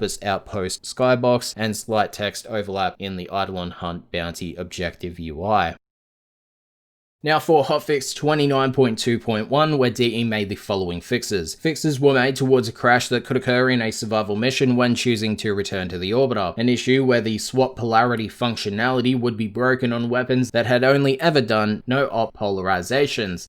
The Quasis leaving you unarmed after using heavy attacks, a section in the Ostara crater within the Orvalis that resulted in your Warframe turning invisible, the minimap changing, and enemies not attacking you. They fixed a spot in the Grenier Sealab tile set where enemies struggled to jump down a hole as a team, which resulted in AFK farming. More fixes were made towards look link issues and diorama issues with the new companions, the Askira bow skin not applying correctly to the Kuva Brahma, missing standing icon when viewing the Eidolon Hunt Bounty with Konzu, screens overlapping when purchasing a glyph, a script error when offering an Eidolon shard during a Terrorist Hunt bounty, a script error when a Ghoul Devourer attempts to grapple you, when the Treasurer spawns, when throwing a Shock Spear in a free roam transition, when casting Ember's Immolation ability, and when casting Nyx's Psychic Bolts ability. For Hotfix 29.2.2, Helmet Fixes, DE fixed enemies becoming permanently ragdolled after casting Nezh's Divine Spears into a larvae via a Helmet Subsumed ability. They fixed Helmet Infused ability functionality issues when casting Wisp's Soul Gate. They fixed missing UI indication on Quiver Cloak Arrow's duration remaining via Helmet Subsumed, and they fixed Nidus's abilities HUD having grayed out icons for Helmet Infused abilities. As for the fixes, DE fixed the Warframe launcher breaking the uninstall feature when using the standalone installer, an inability to swap a polarization. More fixes were made towards a crash that could occur in a survival mission when choosing to return to the orbiter, isolation vault bounty bait and objective markers remaining after the bounty is abandoned, cases of the upgrade screen showing negative stats after applying Forma to a weapon, profile kills and time displayed stats being influenced by the simulacrum, left trigger no longer opening chat with a controller after you save controller bindings once. They fixed the infested salvage end of mission reward screen UI stating 50 endo instead of 300, missing blueprint locations for the Zymos and Keratinos when viewing them in the in-game market. They fixed the Daedalus leg armor appearing small when equipped on the Hydroid Rakam skin. They fixed sometimes facing the wrong direction when loading into the Simulacrum arsenal. They fixed cases of Samaris appearing white instead of orange when entering Sanctuary Onslaught, the Quatz's reload and Plinx's charge reload audio issues when a skin is equipped. They fixed the Askira Sugatra being offset on numerous melee weapons, collision issues with the Askira Throneblade skin when exiting the Simulacrum arsenal, Gauss's Grax helmet flames always being orange instead of reacting to the chosen energy color as the rest of the Redline ability does. Fixes were made towards cloth collision on the Mirage Kasune skin. They fixed the Dendrite gunblade skin using the wrong Sugatra attachment point, a missing doorframe in the Grineer shipyard tileset, a script error when reaching a new mastery rank, when a Kubra pet uses Stalk, when a Vaska Kavat uses Draining Bite, when a Kavat uses Cat's Eye, when casting Titania's Tribute ability, a rare script error when casting Wukong's Primal Fury ability, a script error when deactivating Mace's Ballistic Battery ability, when Corpus Rangers attempted to melee smash you from the air, when picking up Vonvolist energy buffs while on a K-drive then dismounting or mounting K-drive while you have the buff, a script error when being attacked by the Prophet Taker, when offering an Eidolon shard during a Terrorist Hunt bounty, and they fixed a script error that could occur during a Jordis transmission. For Hotfix 29.2.3, DE fixed the ability to matchmake together when loading from a town and relay to a free roam mission, a crash if a host migration occurred during a Cambion Drift excavation bounty, the subsumed Rest and Rage ability description stating its effect is dependent on energy color rather than emissive color. Fixes were made towards some lighting issues on operator hair texture, the Telocyan being misaligned on Octavia, the voice over IP UI indicator appearing as a white square, numerous script errors during Cambion Drift excavation bounties, script errors when corrupted Vor spawns in the void, and a script error when casting Nova's Null Star ability. Hotfix 29.2.4. DE fixed a functionality loss when upgrading the Railjack grid, then going back while looking at the tooltip, Mirage's Eclipse ability not functioning properly with deferred rendering enabled, with a note from DE that a sharp-eyed Tenno noticed a change with the Eclipse damage bonus using our new enhanced graphics engine setting, and it turns out Mirage had us all under an illusion.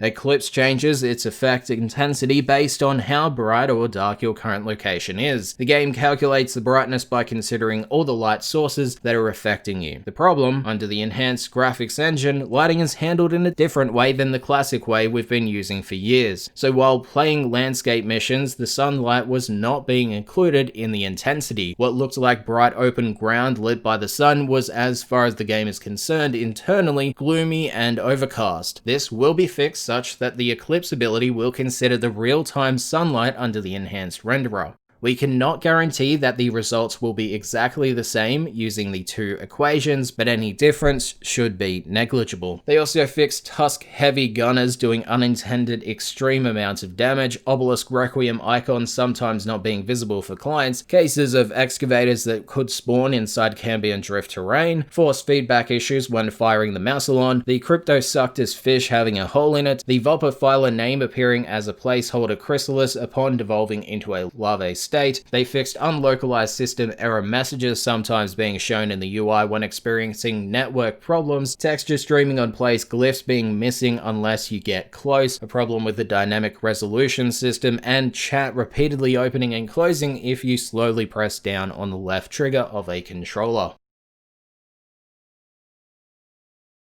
DE fixed a crash that could occur if you lose connection to a host shortly after connecting to a new mission, a rare crash that could occur with certain weapons with extreme mod configurations, a crash in the simulacrum while firing a Convetrix that had max-ranked tainted shell and narrow barrel mods equipped. They fixed a loss of functionality if you open the pause menu with the controller and fast travel to a vendor while a Prophet Taker heist bounty is counting down. Pausing during the countdown is no longer possible. They fixed aggressive spot load when hovering over quest-locked nodes in the star chart, the Latrox Une sample collection bounty phase taking longer than intended to complete due to the samples not dropping in their entirety. They also noted, we found that 20% of the time a sample was meant to drop, but it wouldn't. They fixed Trinity's Blessing fully restoring health and shields of mission objectives, as it should only restore 500 health over 5 seconds. They fixed Mirage's Total Eclipse Augment mod buff being shared with Necromechs, the Split Flight buff not resetting if the buff expires when in Titania's Razorwing. They fixed Umbra's Sentience not functioning after transferring into a Necromech. They also fixed an inability to close the end of mission screen after failing a sortie defense mission and waiting to close the end of mission screen until you were back in the orbiter.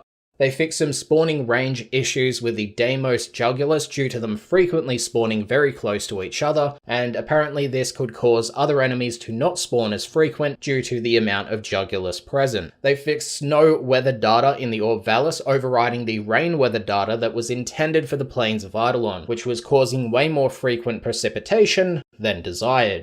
They fixed Syndicate standing earned in Elite Sanctuary Onslaught not being displayed on the mission progress screen, the UI not displaying 1 when you have selected a single Entrati token, stats for the Kuva Injector and Demolus Codex entries. They fixed black shadows being cast on Star Chart node transmission cards if a transmission is played. They fixed the unreadable pause menu after opening the menu while fading to black due to a teleport volume. They fixed the Helminth XP gain UI effect getting stuck on screen, losing chat functionality when attempting to report a player while they enter extraction, blown out Perrin sequence and Red Veil Syndicate leaders when interacting with them in the relay, or Vallis free roam music playing in Fortuna. They fixed audio issues for Nezha's Divine Spear's ability slam sound, audio issues for fully charged Trumna sound for the host and client, some popping animations with the Night Hunter Syandana, missing Daughter Naburus voiceover lines, some missing Otak Idol voiceover lines,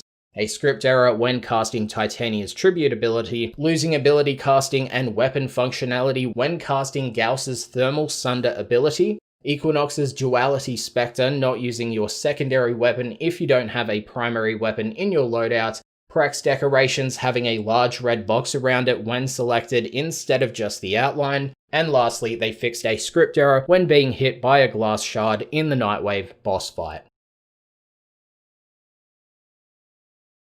They fixed the Xanistar disc not expiring when in Titania's Razorwing mode, the Phobos Junction's Mag Spectre having double the intended health and shields. They fixed cases of an inability to advance dojo research, an inability to use navigation after accessing Railjack via the pause menu while in navigation. They fixed Syndicate screens not displaying the standing amount remaining, elemental effects being misaligned on the Gwandeo Prime. They fixed the weapon switch effects appearing overly bright for the Gwandeo Prime. A rare case of the Hey Kiddo playing each and every time you return to your orbiter. Some Entrati token icons appearing washed out in the UI. The Stolter Altfire sounds playing locally for all squad mates. They fixed your email not being hidden if you log out via the pause menu while having creator mode enabled. They fixed a script error that would prevent Void Fisher gameplay logic from continuing after a host migration occurs. A script error that could occur during a True Master's Font Blessing, a script error when Kayla Dethame deploys an Orbital Strike attack, a script error when attempting to rescue a Solaris target in the Orb Vallis, and lastly they fixed a script error that could occur when casting Warframe abilities that are overridden by Helminth that could result in inconsistent results across multiple players.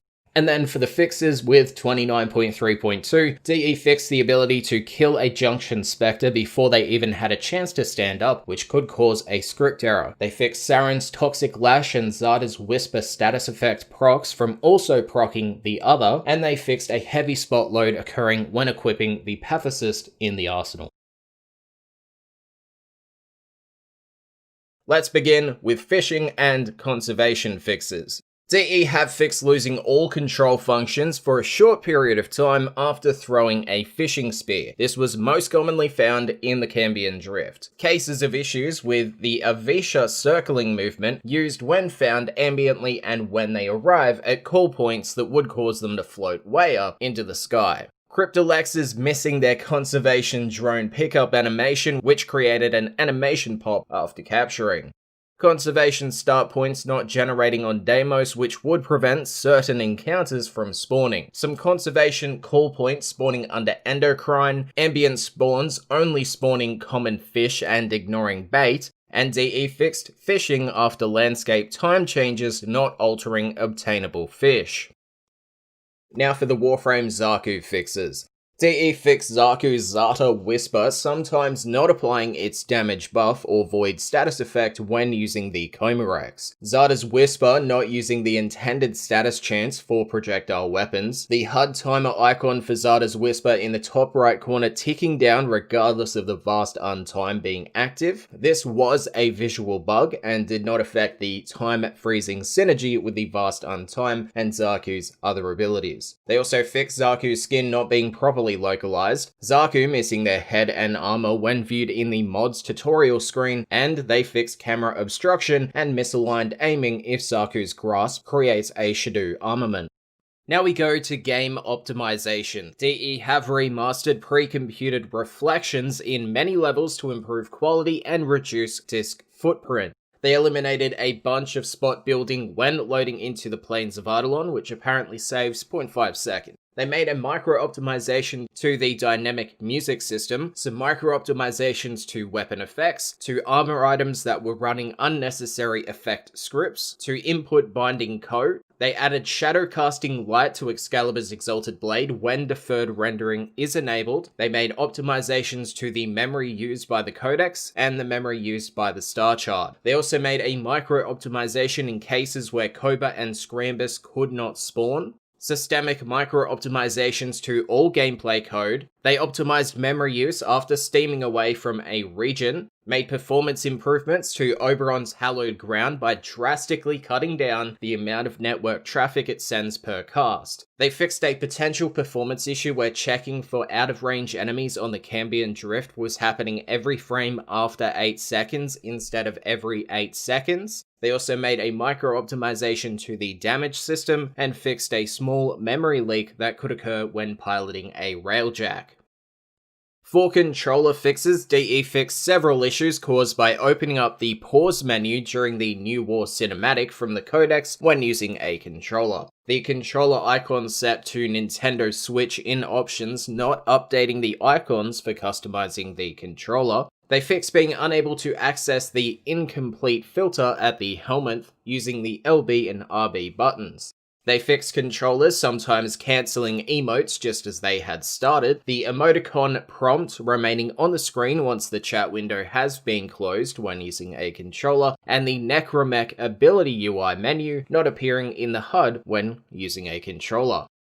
For dojo decoration fixes, DE fixed dojo decorations with names about 38 characters long, getting cut off by the edge of the screen. Fixed being unable to shrink several dojo decorations after you've scaled them up. Large decorations in constricted movement mode in the dojo, not moving when attempting to do so if it is out of the player's FOV. An issue with the damage and fail triggers of the trap dojo obstacle course decorations not scaling when size was changed. A placeholder tag appearing next to the reset rotation option when rotating a dojo decoration. The Tributa statue dojo decorations light defaulting to white when you attempt to move it, and they fixed all Sorgor floof variants appearing the same in the dojo. And now we go to the game's overall fixes. DE has fixed a crash that could be caused by the missile lock-on warning you can see when in Arcwing, a crash that could occur when casting the Necromech's Necra Web ability, an inability to launch Arcwing after exiting out of a Necromech, a Warframe not being vulnerable with 90% damage reduction after directly transferring into your Necromech, a friendly roaming Voidrig Necromech disabling Limbo's Rift, a rare case of endless Deimos bounties not giving the bonus mother tokens until round 3, a rare case of endless Deimos bounties using the wrong reward table one stage too early, a rare case of infinite white screen after casting Titania's Razorwing in the Simulacrum. They fixed some star chart nodes that were unintentionally awarding pitiful amounts of credits instead of auto-calculating based on enemy level, these being Teshub and Apollodorus, as they were giving 500 credits. They fixed Mirage's Hall of Mirror clones dealing more critical damage than intended when no mods are equipped. They fixed being able to cast subsumed abilities during Hildren's Aegis Storm, which also fixes a host of issues that were caused by many subsumed ability combinations with Hildren. Each ability presented a new individual issue. They fixed Necromech regenerating ammo rounds at the same exact rate regardless of the arc gun used. Arcane buffs deactivating when you switch to and from your Arcwing in the Orvalis or Plains of Eidolon. They fixed losing the Gladiator mod set buff after performing a Void Blast as the operator. Warfans using the sword slam attacks when no stance is equipped, which resulted in a reduction of slam damage. Cases of Vor not removing his shield bubble after dropping it per his usual fight mechanics, resulting in an inability to progress in the fight. They fixed losing the ability to access the pause menu after rapidly attempting to enter the heist room in Fortuna. Octavia's Resonator not going to pick up her mallet if it was cast just off a navigation path. Unreachable Syndicate medallions spawning in the recently remastered Corpus ship tile set. They fixed dealing negative damage with Korra's Whip Claw when equipped with a negative finisher Riven.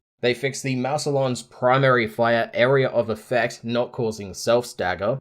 They fixed key-based star chart missions, aka Mutalisk Alad V's Assassinate mission, being automatically set to private and preventing others from joining freely in the Steel Path. The Gladiator mods, Vice, Might, Rush, not stacking or applying the increased set bonus to critical chance per combo multiplier when they are applied to Garuda's Talons. Now that it's fixed, the bonus only applies when the Talons are in the single equipped melee form. They fixed Blood Rush and Weeping Wounds not applying to Garuda's Talons, and just like before, this only applies when Talons are the single equipped melee. They fixed roaming Necromechs struggling to get up certain hills in the Cambion Drift, Oxalus's botanized scans not costing charges, client authoritative actions possibly being executed twice. They fixed the Baran Prime Ephemera not being removed until leaving the arsenal. They fixed a host migration while fishing, leaving you with a zombie fish that does not move or cannot be collected. They fixed gear not unequipping after a host migration, and you'll now respawn with a gun or melee. They fixed the K-Drive Juice mod not providing energy consistently for clients. Any holster alterations for a two-handed Zor in the arsenal not being correctly applied when you leave, and it reverting back to the default standard holster type. They fixed being forced to drop the data mass when swapping to the Shadoo. They fixed a rare script error with the helmet interactions. They fixed placement and clipping issues with the Metak armor set on several Warframes. The Bounty Failed banner appearing over the top of the Mission Complete banner for the host when finishing a bounty and returning to the Necrolist. They fixed a small effect issue with Zobov shotgun skin. Companions teleporting during the helmet interaction if you swap to a different furry friend in the arsenal. Issues with the domestic drones interacting with the helmet room door. Fixes were made towards improving the wobble in the reload animation for primary kit guns. Being able to use emotes in the Necromech as a client. Some environment elements in the Cambion Drift caves having clipping issues. The Hypothesis description calling it a staff instead of a polearm. Roaming Necromechs in the Cambion Drift occasionally having issues navigating small hills and getting stuck. They fixed the misspelling of Pinnacle in the Legacy Mastery Sigil description, a rare case where gear items would not equip into the gear wheel. They fixed map and in-world markers for personal Necromechs disappearing after entering and exiting, an issue where your Necromech's minimap marker would be visible while you're piloting it, getting stuck in the Void Dash animation after transferring into a Necromech while crouching. They fixed the Keratinos appearing backwards and snapping back while viewing the Deimos infested bundle in the in-game market. They fixed the companion UI not updating properly while in a Necromech. Subsumed Warframe abilities appearing in your inventory as blueprints, a wobble on guns when changing directions and hip firing in a Necromech, being unable to enter the arsenal from the pause menu while in the Orbiter Captura scene. They fixed the Deep Impact Nightwave Act resetting even when completed. They fixed simultaneously opening the pause menu and selecting options while boarding the Railjack, causing your Warframe to become frozen in the pause menu animation. Railjack turret handles getting stuck in clients' arms when they use the tactical menu to teleport to another player. Spectator mode not focusing on another player when there's only 2 players in the squad. Enemy reinforcements in the Cambion Drift bounties not rushing towards players and the defense target. They fixed the Lotus Warframe customization tag appearing instead of the No Ephemera Selected tag on Vauban and Vauban Prime in the arsenal. They fixed the Necromech Necroweb Throw HUD tooltip lingering after throwing the canister. The black plane on the mirror in the isolation vaults. A Warframe losing its head if you die, then access the abilities menu. They fixed Korra's active spike setting, not switching between skins, bounties auto-accepting and not allowing the client to vote if both players load into any free roam mission from the orbiter, an unintended submersible area in the Grineer C-Lab tileset. They fixed the boar's reload animation to prevent it clipping into the side of the gun, some depth issues with features on the Plains of Eidolon Condrox.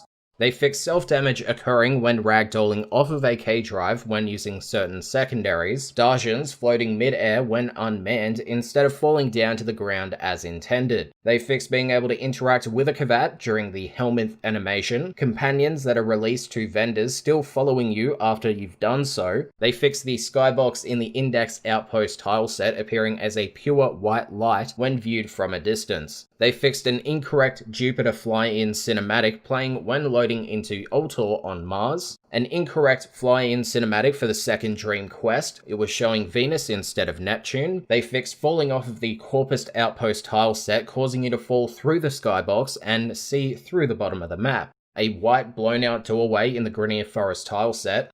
They fixed the effect brightness level being far too intense when several of Valbin's Bastilles are cast to the point where it would cover the entire screen. They fixed seeing the K-Drive scoreboards in the Cambion Drift Captura scene, a bunch of custom Warframe speargun and idle variants that were sliding, Syandana energy colors reverting to default in various situations, aka when piloting a Railjack, when dying in a regular mission or in the simulacrum, and when swapping through appearance configs in the arsenal. They fixed several issues with the Oskira Throne Blade skin, such as cases where the Oskira Throne Blade skin pouches would disappear, issues with the skin making it appear as if your Warframe has tiny knives hidden in its hand after reloading, as well as scale and mesh issues. They fixed several effect and projectile issues with several pistols when the Oskira pistol skin is equipped, effect issues with the Zastra dual dagger skin, Titania appearing absolutely gigantic when using the Omni tool to return to your Railjack in Razorwing after blowing up an enemy ship, Sentinel weapons missing the owned tag in the Foundry, an issue where using /unstuck while in Arcwing could put you below the ground. They fixed the exposure setting not working in Captura, the minimap in the Gas City tile set appearing doubled, fixes were made towards black screens related to stacking effects with corrupted crewmen, a tile not rendering in the Railjack boss room for Cassio's Rest.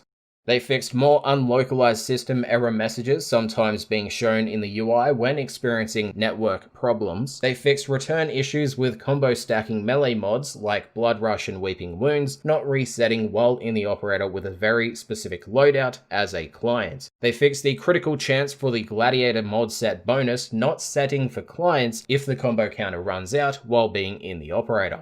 They fixed a rectangle effect appearing around Mirage's Eclipse while wielding the Tatsu with the Solstice skin, a crash caused by the Grineer cruise ship weapons, super bright lights in the extraction cinematic in the Grineer Galleon tile set, several issues in the Corpus Gas City tile set, such as pixelation issues in certain shaded areas, floating decals in certain areas, incorrect materials in certain areas, and overly bright lights in certain areas. They fixed the Railjack wreckage being marked as under repair even if you didn't contribute anything.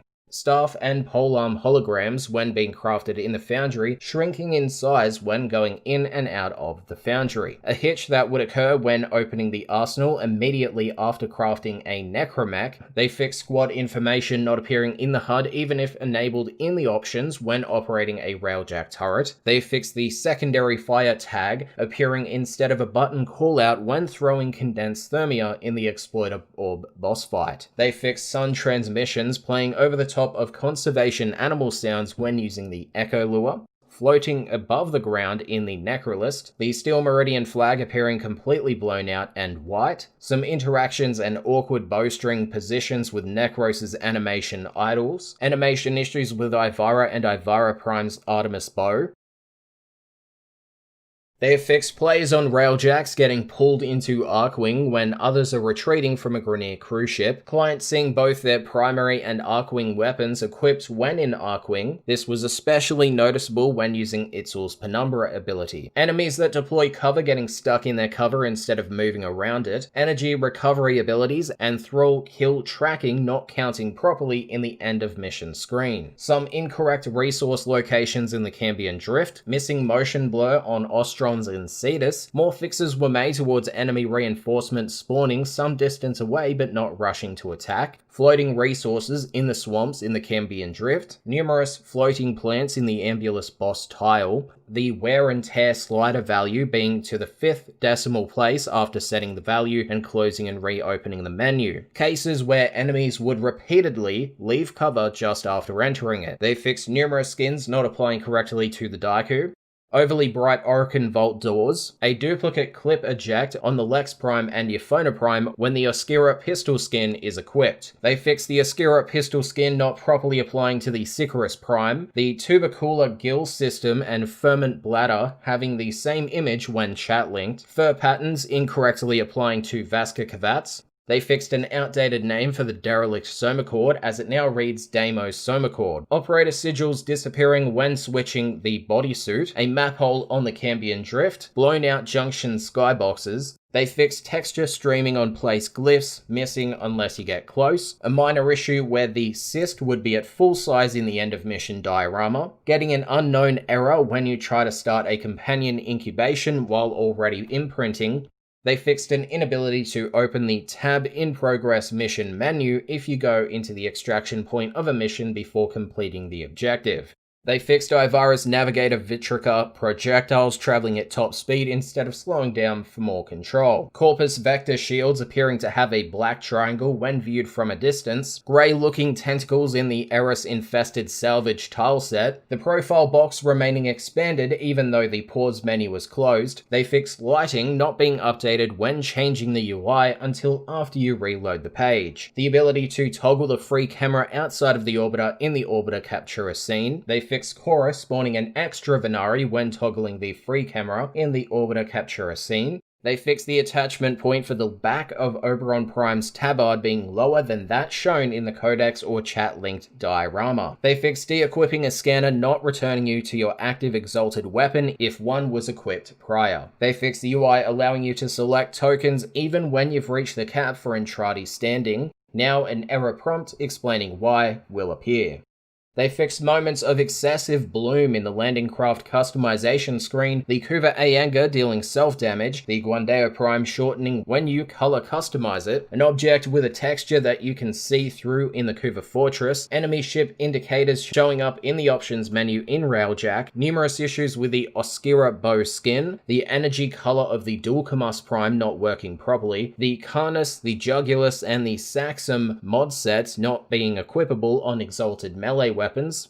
I have no idea how to say this, but they fixed the Sujanaza Sindana not properly attaching to Excalibur Umbra, the Void Sabotage mission portal being bright and blown out, clipping in a certain tile on Lure. They fixed Mace's Peacemaker field of view stat not showing changes from ranged mods when viewed in the arsenal.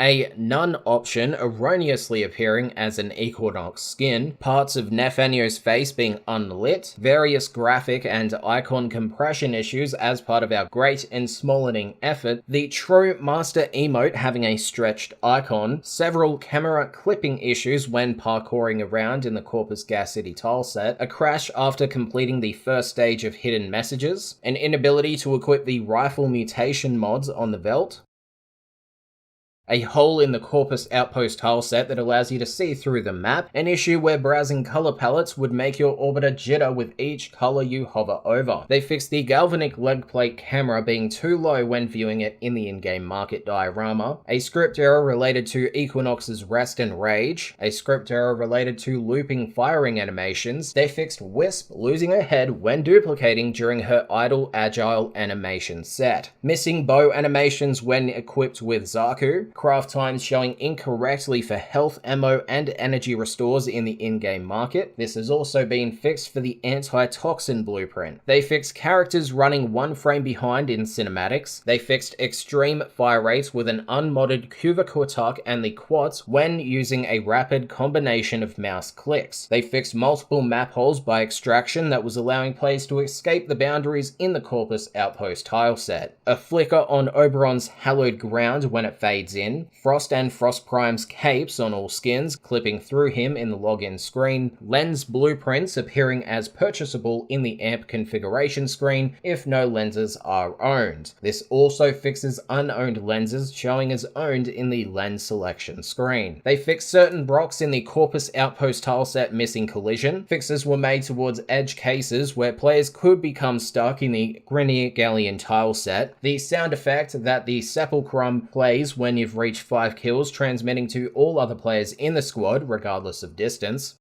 They fixed random unlit large mass appearing in a room in the Corpus Gas City tileset, specifically on the Amalthea Jupiter Spy mission. They fixed Helix Spin not properly resetting on sequential projectile shots, which caused a corkscrew effect to look odd coming out of the barrel. They fixed material issues with the hives in the Hive Exterminate Deimos bounties. They fixed concealed explosives not dealing explosive damage to nearby enemies when directly hit when equipped on the Spira, Kunai, Hekau, Fusilier, or Despair. They fixed invisible platforms over the crevice in the Corpus Outpost tileset.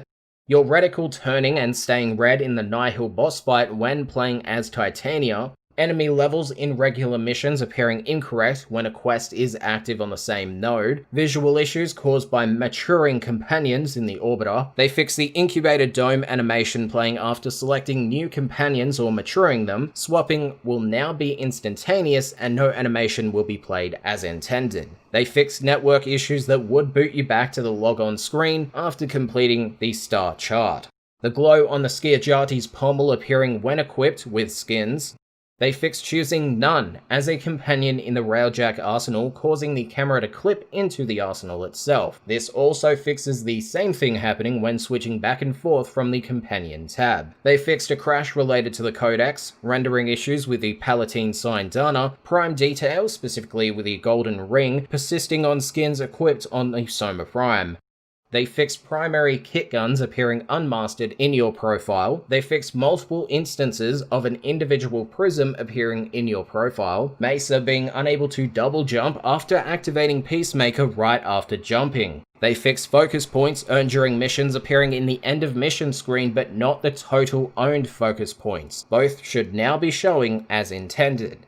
Articulars in a gun pose missing the actual weapon that is equipped, lighting for Kavats in the codex looking all blown out, some lighting issues on foliage across certain tile sets, issues with text in the Railjack's tactical map when using a Warframe that has helmet abilities. They fixed some cases of enemies spawning inside and below the Cambion Drift map, underground areas in the Cambion Drift colliding with certain level cliffs, Necromechs aiming sideways when moving to threats without having a valid target yet, numerous camera alignment issues when talking to Father, Mother, and Otak. They fixed the bounty stage tracker UI in Endless Bounties showing is complete on round 2. It will now reset after completing each round as intended. Fixes were made to aid objective marker flow in Deimos. They fixed the Necromech codex entry not showing what it drops after scanning, issues with chat linking Necromech mods, an inability to chat link Necromechs. They fixed issues with the Necromech icon and diorama when viewed in the codex, various fixes to lighting issues in Europa and Phobos and Sedna skyboxes were made.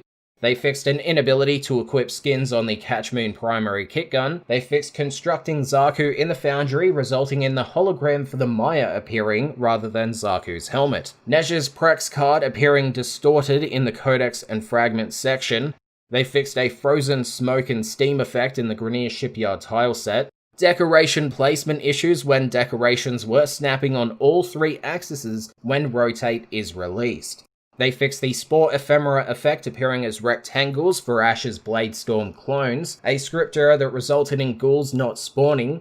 They fixed the Necromech Shocking Iron ability sound loop playing non-positionally when you transfer out of the Necromech while the ability is still active. They fixed an unpleasant blinding white flash as you load a level after skipping the fly-in sequence.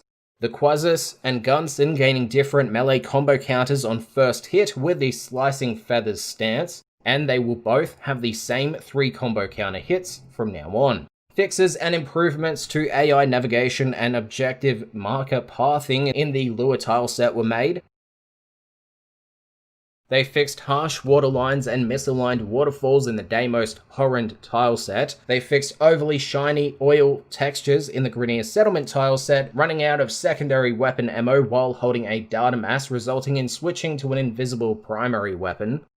They fixed embedded torrid projectiles getting destroyed by incoming damage like an electrical status effect. Kayla Dethane's health bar UI overlapping with the orbital strike warning message. They fixed Railjack Sungem Akin appearing as the default Railjack skin when viewed from the orbiter. A case of companion mowers spawning in the arsenal floor and then falling when equipped. They fixed the Cassio's Rest Railjack asteroid base not actually firing missiles at you. They fixed focus lenses missing their focus school icon when viewed in the inventory screen. Helio struggling to scan anything while you're piloting a necromech.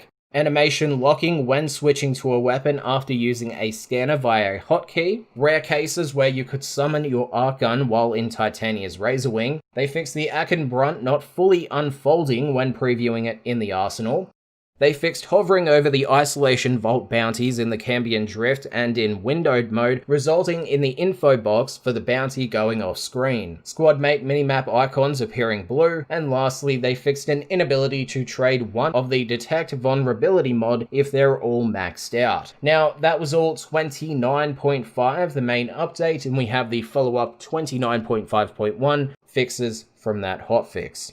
DE fixed a soft lock that could occur if trying to trade a mod and platinum in the same offer. A script error that resulted in the Jackal's Parazon stab not functioning, which resulted in an inability to progress in the fight. Bone Widow's weapon pod blueprint requiring 45 tinks. It now requires 45 scrap, as originally intended. This is obtained from dismantling Servofish, at business in Fortuna, thing that's been around for a year.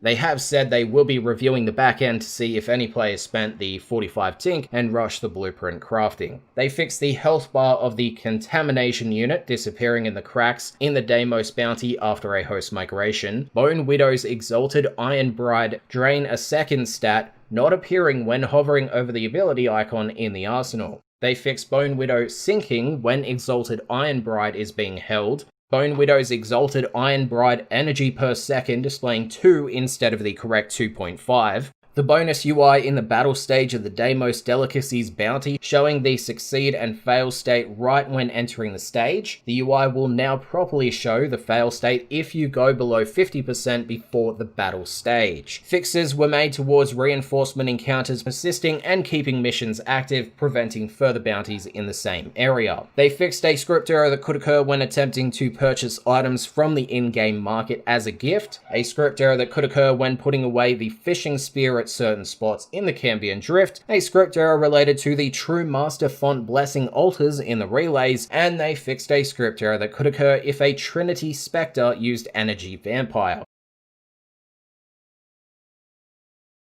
For the game's overall fixes with 29.5.2, DE have fixed necromechs losing affinity when destroyed and the warframe you are using dies. They fixed an issue with several one-handed melee weapons not functioning, which was an accidental result of the glaive changes. Weapons included were most machetes, the plasma sword, the Distrezza Prime, Sheev, and the Scoliac. They have fixed vault bounties always pulling from common rewards and not giving a bonus reward at the final stage. They fixed missing normal maps on the Entrati family, missing normal maps on operators leading to the faces looking off, enemies not spawning after activating obelisks. They fixed ragdolled enemies not getting marked by the fluid sack in the new bounty type, transmissions playing twice, sometimes when failing a bonus objective, the Icaria stealing self-damage with multi-shot projectiles. Further fixes were made towards the Juggernaut Poly P Hunter getting stuck and spinning. They pre-deployed a server-side fix for the launcher not working on new installs. They fixed the Kuva nuke critical hits doing more damage to chain targets than the initial target. They fixed an issue that could occur with relay blessings if a player was somehow down. Helios attempting but not completely scanning while you are in the necromech form. Mission conservation transmissions from the sun. Numerous issues with the new Isolation Vault bounties and the pit mini encounter. They fixed crashes associated with the Infested Mist Isolation Vault bounty, a crash that could occur if a mission was finished or aborted while you were joining, a crash associated with the Protea boss fight. They partially fixed a progression stopper with the Protea boss fight, and they are still working on the issue. It's not fully resolved. They fixed a crash that could occur in the Jupiter Gas City tiles, numerous additional crashes, a script error when viewing Syndicate reputation options in a relay, planets, chat, and other UI elements disappearing after a mission, a placeholder tag appearing in a string of text, sound balance issues with Requiem murmurs, an issue with a fallen necromech not spawning at the bottom of the pit monster. They fixed a crash when fighting the pit monster, the Daru Syandana not colouring correctly, an issue that could occur in open worlds and landscapes regarding gear items that you have more than 200 of, not deducting proper amounts at mission completion. They fixed Valbin's Vortex affecting player mech movement, numerous issues related to running the game with Gore disabled, an issue with Tesla Coil causing issues with Spectres, Deimos and the Cambion Drift K-Drive races not rewarding proper new infested K-Drive parts, and they've noted that the item being rewarded was a non-usable fake blueprint, which would not have shown up in the foundry or been usable. You will need to redo the races to receive the functional item. The old one can be sold from your inventory for credits. They fixed an issue that could occur when a Grineer Ghoul encountered ends. They fixed an issue where Harrow Spectres casting Condemn could cause a game hang, a freeze that could occur when placing ship decorations on slow connections, and they fixed missing Tenogen skin wings for Chroma's new passive. They also fixed the health bar of the contamination unit disappearing in the cracks in the Deimos bounty after a host migration, and lastly for Hotfix 29.5.2, they fixed Bone Widow's Exalted Iron Bride drain a second stat not appearing when hovering over the ability icon in the arsenal. For the game's overall fixes, DE have fixed the actual base blueprint for the new Aram Spinoza and Sporothrix not being in rotation A of Deimos Arcana bounties. The Aurum Spinoza blueprint is now at rotation A with an 18% drop chance, and the Sporothrix blueprint is at rotation A with a 21% drop rate. They have also fixed the final mission on the Deadlock Protocol quest not being completable, Isolation Vaults not being replayable from Mother after returning to the Necrolist, numerous issues with cracks in the Deimos Isolation Vault bounty, a potential crash with clients playing as Grendel, a crash related to drones, UI becoming unresponsive when holding down a key while using fast travel or the decoration mode in the dojo, the Morghart primary fire consuming more ammo than intended when used with Arcwing, the Polyp Hog Juggernaut sometimes playing its dig animation in the wrong area, various issues with enemy navigation not working on the Grineer Galleon, the Maya's melee input becoming unresponsive, Bone Widow's Exalted Iron Bride behaving poorly on clients, aka not appearing. They fixed stability issues and crashing during the cracks in Deimos bounties, an issue with the cracks in the Deimos bounty not always progressing, an issue with the subsume action on the Helminth sometimes losing player input, an inability to equip scrolls on the infested K-Drive, mission mastery breakdown not displaying when viewing somebody's profile. They fixed the in-game news console clipping with text, the HC line when picking up the fluid sack in the infested research bounty, and lastly, for Hotfix 29.5.3, they fixed the text file path showing for medals. Necromech fixes. They have fixed a crash when joining a mission where a squad mate was casting Voidrig's Necro Web ability, a crash during an isolation bounty when fighting Bone Widow who casts Firing Line. They fixed an inability to use Bone Widow's Exalted Iron Bride after melee attacking during the equip animation. Bone Widow's Exalted Iron Bride becoming invisible after transferring in and out of Bone Widow. They have fixed deactivating Bone Widow's Exalted Iron Bride while Shield Maiden blocking, resulting in your active weapon displaying as Pugil, and you'll still be holding the Iron Bride in your hand. They had noted that this prevents you from both firing your gun and shield bashing until you release your block and allow the de-equip animation to play. They've also fixed an inability to summon a Necromech on shallow Cambion Drift Exocrine, with the note, this also allows you to summon a Necromech along the shorelines of lakes in the plains of Eidolon and Orb Vallis. They have fixed the ability to move around other players' vacuumed items by the Necromech, and they have noted your vacuum should only affect pickups for yourself. They also fixed Necromechs not displaying when searched in the inventory screen, and lastly, fixed numerous script errors when casting Necromech abilities. For Cambion Drift excavation fixes, they fixed reward banners for endless bounties not showing the correct bonus icon for previous stages, some bad excavator placements in the Cambion Drift, and the excavator arrival transmission not. They also fixed glaives sometimes orbiting around you after recall, and cases of consecutive glaive throws failing. For Deimos Delicacy bounty fixes, they have fixed the bounty crashing after a host migration during the dig up fungal polyp phase. They fixed the Deimos Delicacy bounty crashing after a host migration during the Polyp Hog Juggernaut death animation, a progression stopper in the Deimos Delicacy bounty where the Polyp Hog Juggernaut will stop at a fungal polyp spot but not dig it up. They fixed a potential edge case progression stopper where the Polyp Hog Juggernaut stops if you're out of range or dead when the Polyp Hog Juggernaut got into the fungal polyp's radius. And they fixed the Polyp Hog Juggernaut waiting 15 seconds between arriving at the fungal polyp and the action being enabled.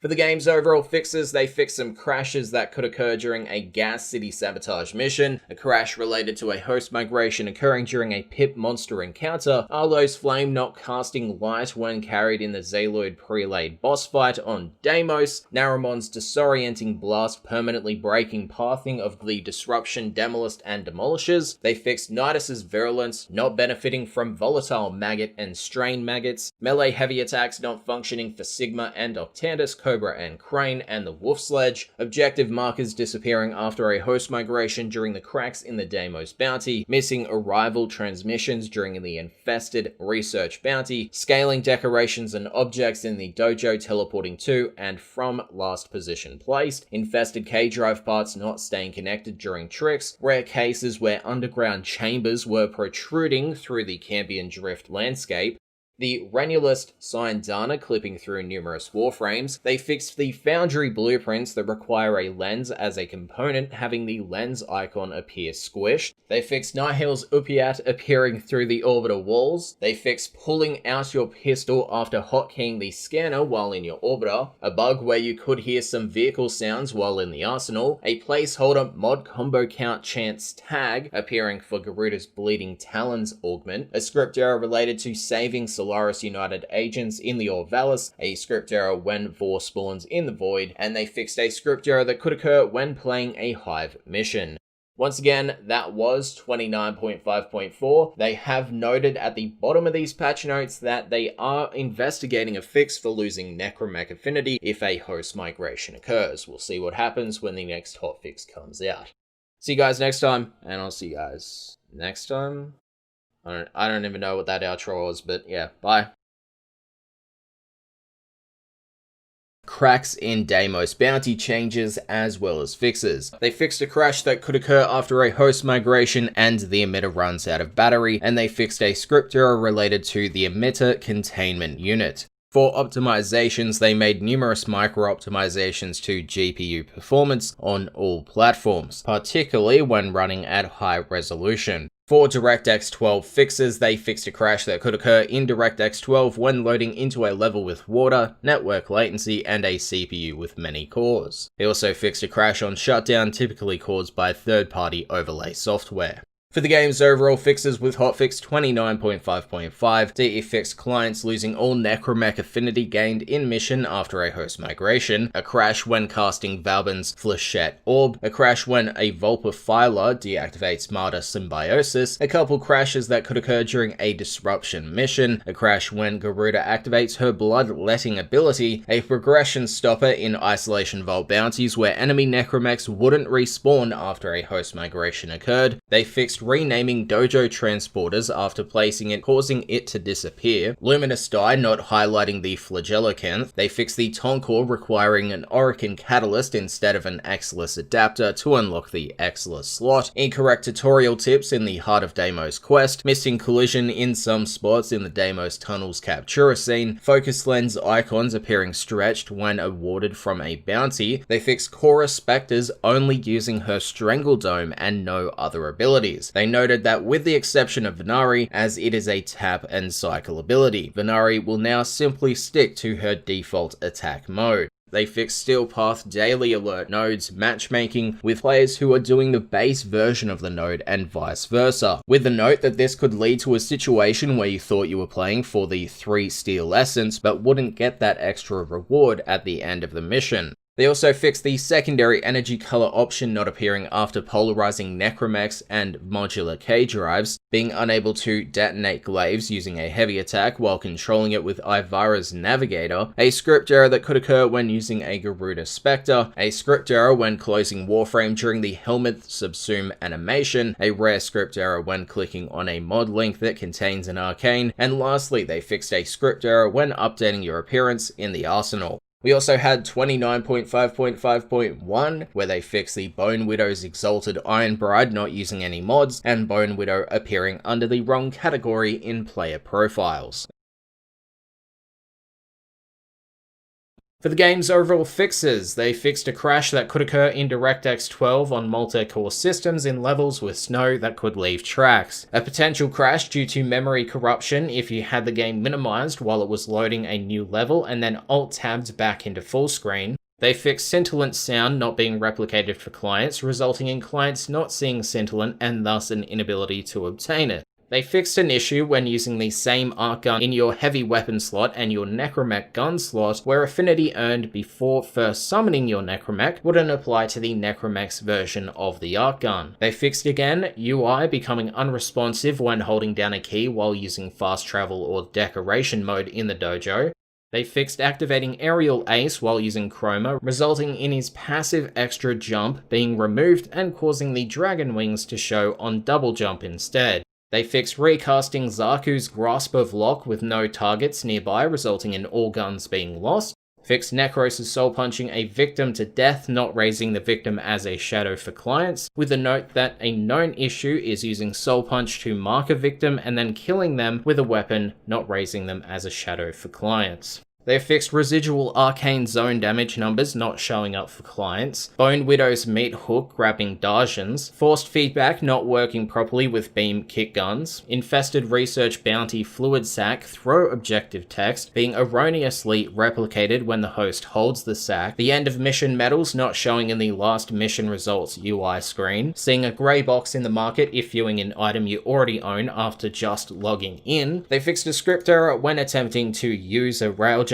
pilot context action during a level transition, and lastly, for 29.5.6, DE fixed a script error when an excavation encounter starts in the Cambion Drift. And then we have the Bone Widow fixes. DE fixed a crash when using Bone Widow's meat hook on a Deimos Mitocid, Bone Widow's Shield Maiden not deactivating upon transferring out and back in, with the note that this resulted in your shield being on your chest and not active. However, when you pressed melee, you would do Maiden's Kiss, and it would cost energy instead of the normal Necromech unarmed attack. They also fixed Bone Widow's firing line affecting companions and pets, and the ability ragdolling you. They fixed enemy Bone Widows sometimes getting stuck with Iron Bride out and being unable to switch back to its gun. They fixed the Bone Widow melee attacking while using Shield Maiden, which would show Atlas's landslide ability pop-up text. They fixed Bone Widow's firing line animation not matching its current shield state correctly, Bone Widow's rear hitbox getting hit from front attacks. They have fixed Bone Widow's visual only ability use prevented problem after toggling Shield Maiden and Iron Bride off. They fixed enemy Bone Widows not knowing how to initiate a Maiden's Kiss, enemy Bone Widows sometimes using incorrect idle animations that would cause their shield to look unequipped when it should be, and or their sword to be held incorrectly. They fixed enemy Bone Widows periodically playing the Shield Maiden unequip animation during a melee attack combo. Bone Widow's Shield Maiden not deactivating after redeploying or transferring in and out, but still bashing with the shield instead of normal melee. DE have noted that this also fixes a related issue where Iron Bride would only execute the first attack in its combo chain instead of the full loop. They fixed an issue with Bone Widow's Shield Maiden blocking bounds becoming very small when attacking, and this was causing Bone Widow to take damage instead of the shield. They fixed Bone Widow's meat hook not properly skewering the target if done by a client player, with the note that previously the ragdoll would appear to float around. They fixed enemies held by Bone Widow's meat hook being able to cast abilities, Bone Widow's meat hook not displaying not enough energy as a UI message, and lastly they fixed enemies on Bone Widow's meat hook teleporting to their last known spot instead of just being dropped when activating Shield Maiden at the same time.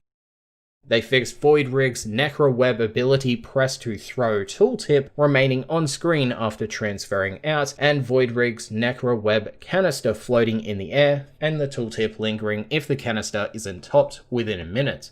They fixed, again, Client Necromax losing gained affinity if the host migrated, with the note that we had originally fixed this when it regressed with Hotfix 29.5.6, our apologies. Enemy Necromax, those being Void Rig and Bone Widow, will now rotate their body to indicate that it is about to slide towards you. And DE have adjusted Necromax desired spacing between players to avoid sometimes standing right on top of you. For the fixes, DE have fixed operators appearing invisible and floating after exiting your Necromech as the operator for the second time as a client. Fixed cases where both the Void Rig and Bone Widow wouldn't attack with its currently equipped weapon. Warframe stats displaying incorrect values in the arsenal when equipping a Necromech, and they fixed Necromech weapons getting stuck continuously firing after dashing while shooting. For DirectX 12 changes and fixes, DE fixed a crash on launch when using DirectX 12 with older Windows 10 versions, and they improved DirectX 12 mode stability with potential crashes related to GPU particles being fixed.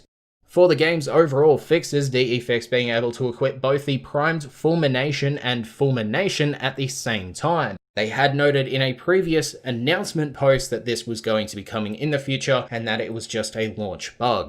They also fixed a crash when interacting with the crystal to begin the Nihil boss fight.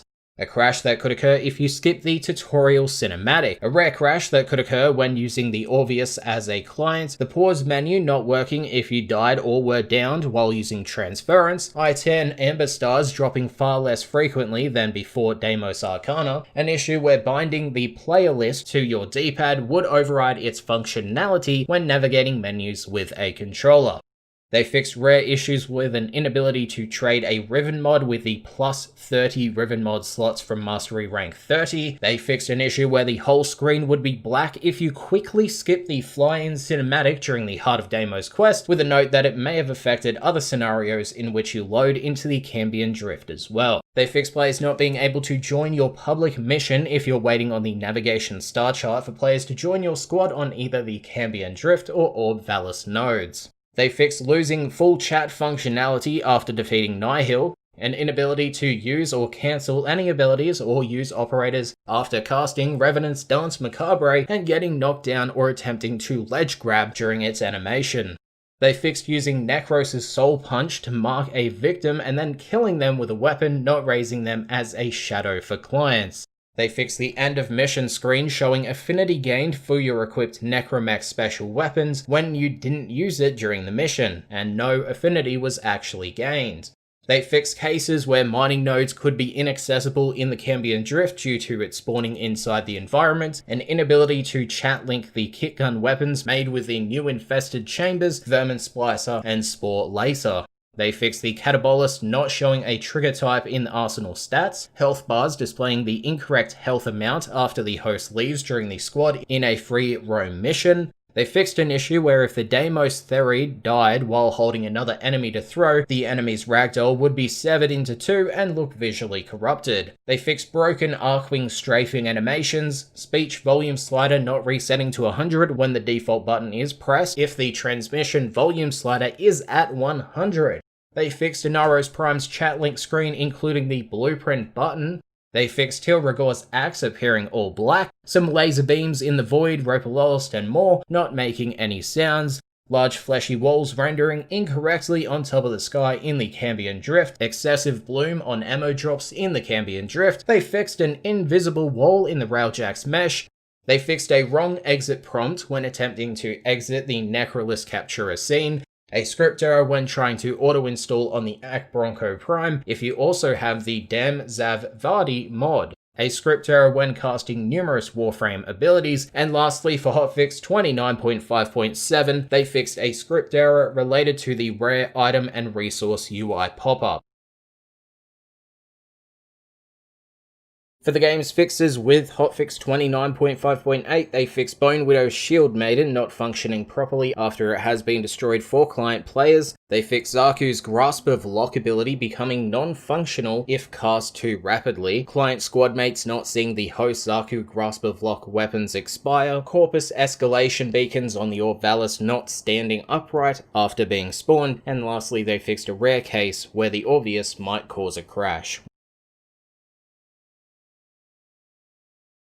As for the game's overall fixes with Hotfix 29.5.9, they fixed a rare DirectX 12 crash when exiting Warframe, a rare DirectX 12 crash that could occur in a combat-heavy situation, a loss of functionality if you used a controller to open up the pause menu while viewing bounties and viewed a squad member's profile. You can no longer open the pause menu while viewing bounties. They fixed Grineer cruise ship explosion effects appearing blocky when destroyed in Railjack missions, which also fixes an unnecessary texture loading in. They fixed some animation issues where the Quanta Vandal's arms wouldn't fully open after reload, which also fixed a related motion blur on reload. They fixed a script error with the Quanta Vandal and a script error with Excalibur's /dash. Once again, that was Hotfix 29.5.9. The Prime Vault is open and Isolation Vault flow changes and reward changes. They have fixed a crash that could occur if a Bone Widow was using Iron Bride at the wrong moment on returning to town. They fixed an issue where you would get a second jump sound when aiming with a Necromech in the air. An issue where Revive XP penalty didn't always apply to the Necromech gun if it was the same gun as your Heavy Slot or Arcwing loadout. Your first in-world waypoint not appearing if done in your Necromech. Neither the host nor client not receiving Thermia if they are in the Necromech when the reward is given. They fixed a potential issue with size visual if you were in a Necromech when it tried to give you a scanner charge, and they fixed the UI remaining scrambled after entering your Necromech in a Voam residue puddle. Isolation Vault bounties disappearing from the Necrolist mother after completing them for clients until you reload the Necrolist hub. Lastly, they fixed matchmaking settings, mixing tiers of Isolation Vault bounties, resulting in the player being put into the incorrect Isolation Vault bounty. So you search for tier 3 and you get put into tier 1.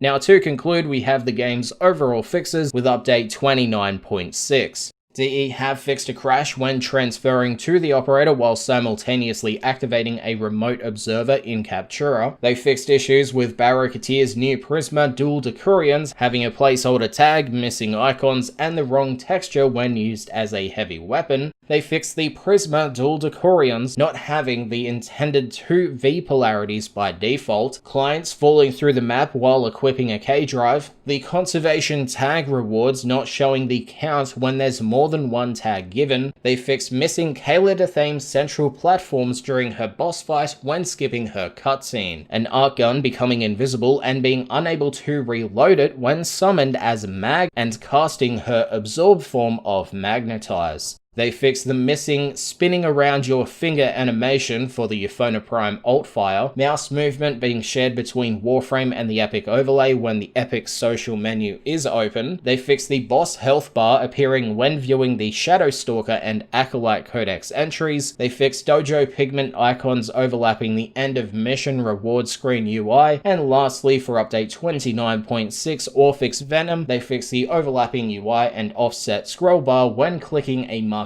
bundle item and backing out to the bundle.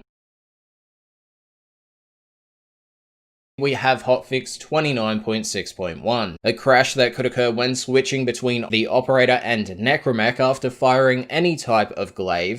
A crash when trading with certain weapon and mod combinations, multiple Lavoses overriding selected enemies when imbuing. They fixed an issue where a given Necromech's exalted weapon would not properly update when in the arsenal, a crash related to Lavos' passive Arson Eximus units. They fixed some missing localization items for update notes, various script errors and crashes, an issue where some accounts got bonus duplicate Mousalons with a note from DE that you can feel free to sell them or use them if you were one of these players. They also fixed a crash associated with explosive legerdemain being used when not fully ranked. Fixes were made towards host migration not working with Isolation Vault Stage 1, an issue where the dioramas when catching the Lobotricid or Flagellocanth are swapped. And lastly, they fixed an erroneous antenna in Nora's Nightwave landing craft.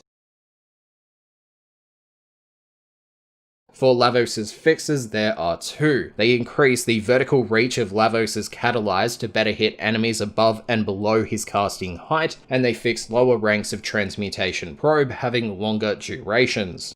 For the game's overall fixes, with 29.6.2, DE fixed several crashes and script errors, Arc Gun Affinity not saving if you had the same weapon equipped in the Heavy and Arc Gun slot, an exploit with Ivara's Concentrated Arrow Augment, issues with Bone Widow's firing line not replicating with custom energy colors not properly applying to Void Rig, issues with color customizations not saving on the Aurum Spinosa projectiles, an issue with Sentience persisting after host migration when an Warframe is destroyed. They fixed performance issues with the Fluctus, an issue with the new label on mods not appearing properly, offset issues with the Tenogen Osiris skin, fixed being able to use a Warframe if you bleed out in the Orphic zone. They fixed the rank 30 emote icon being stretched.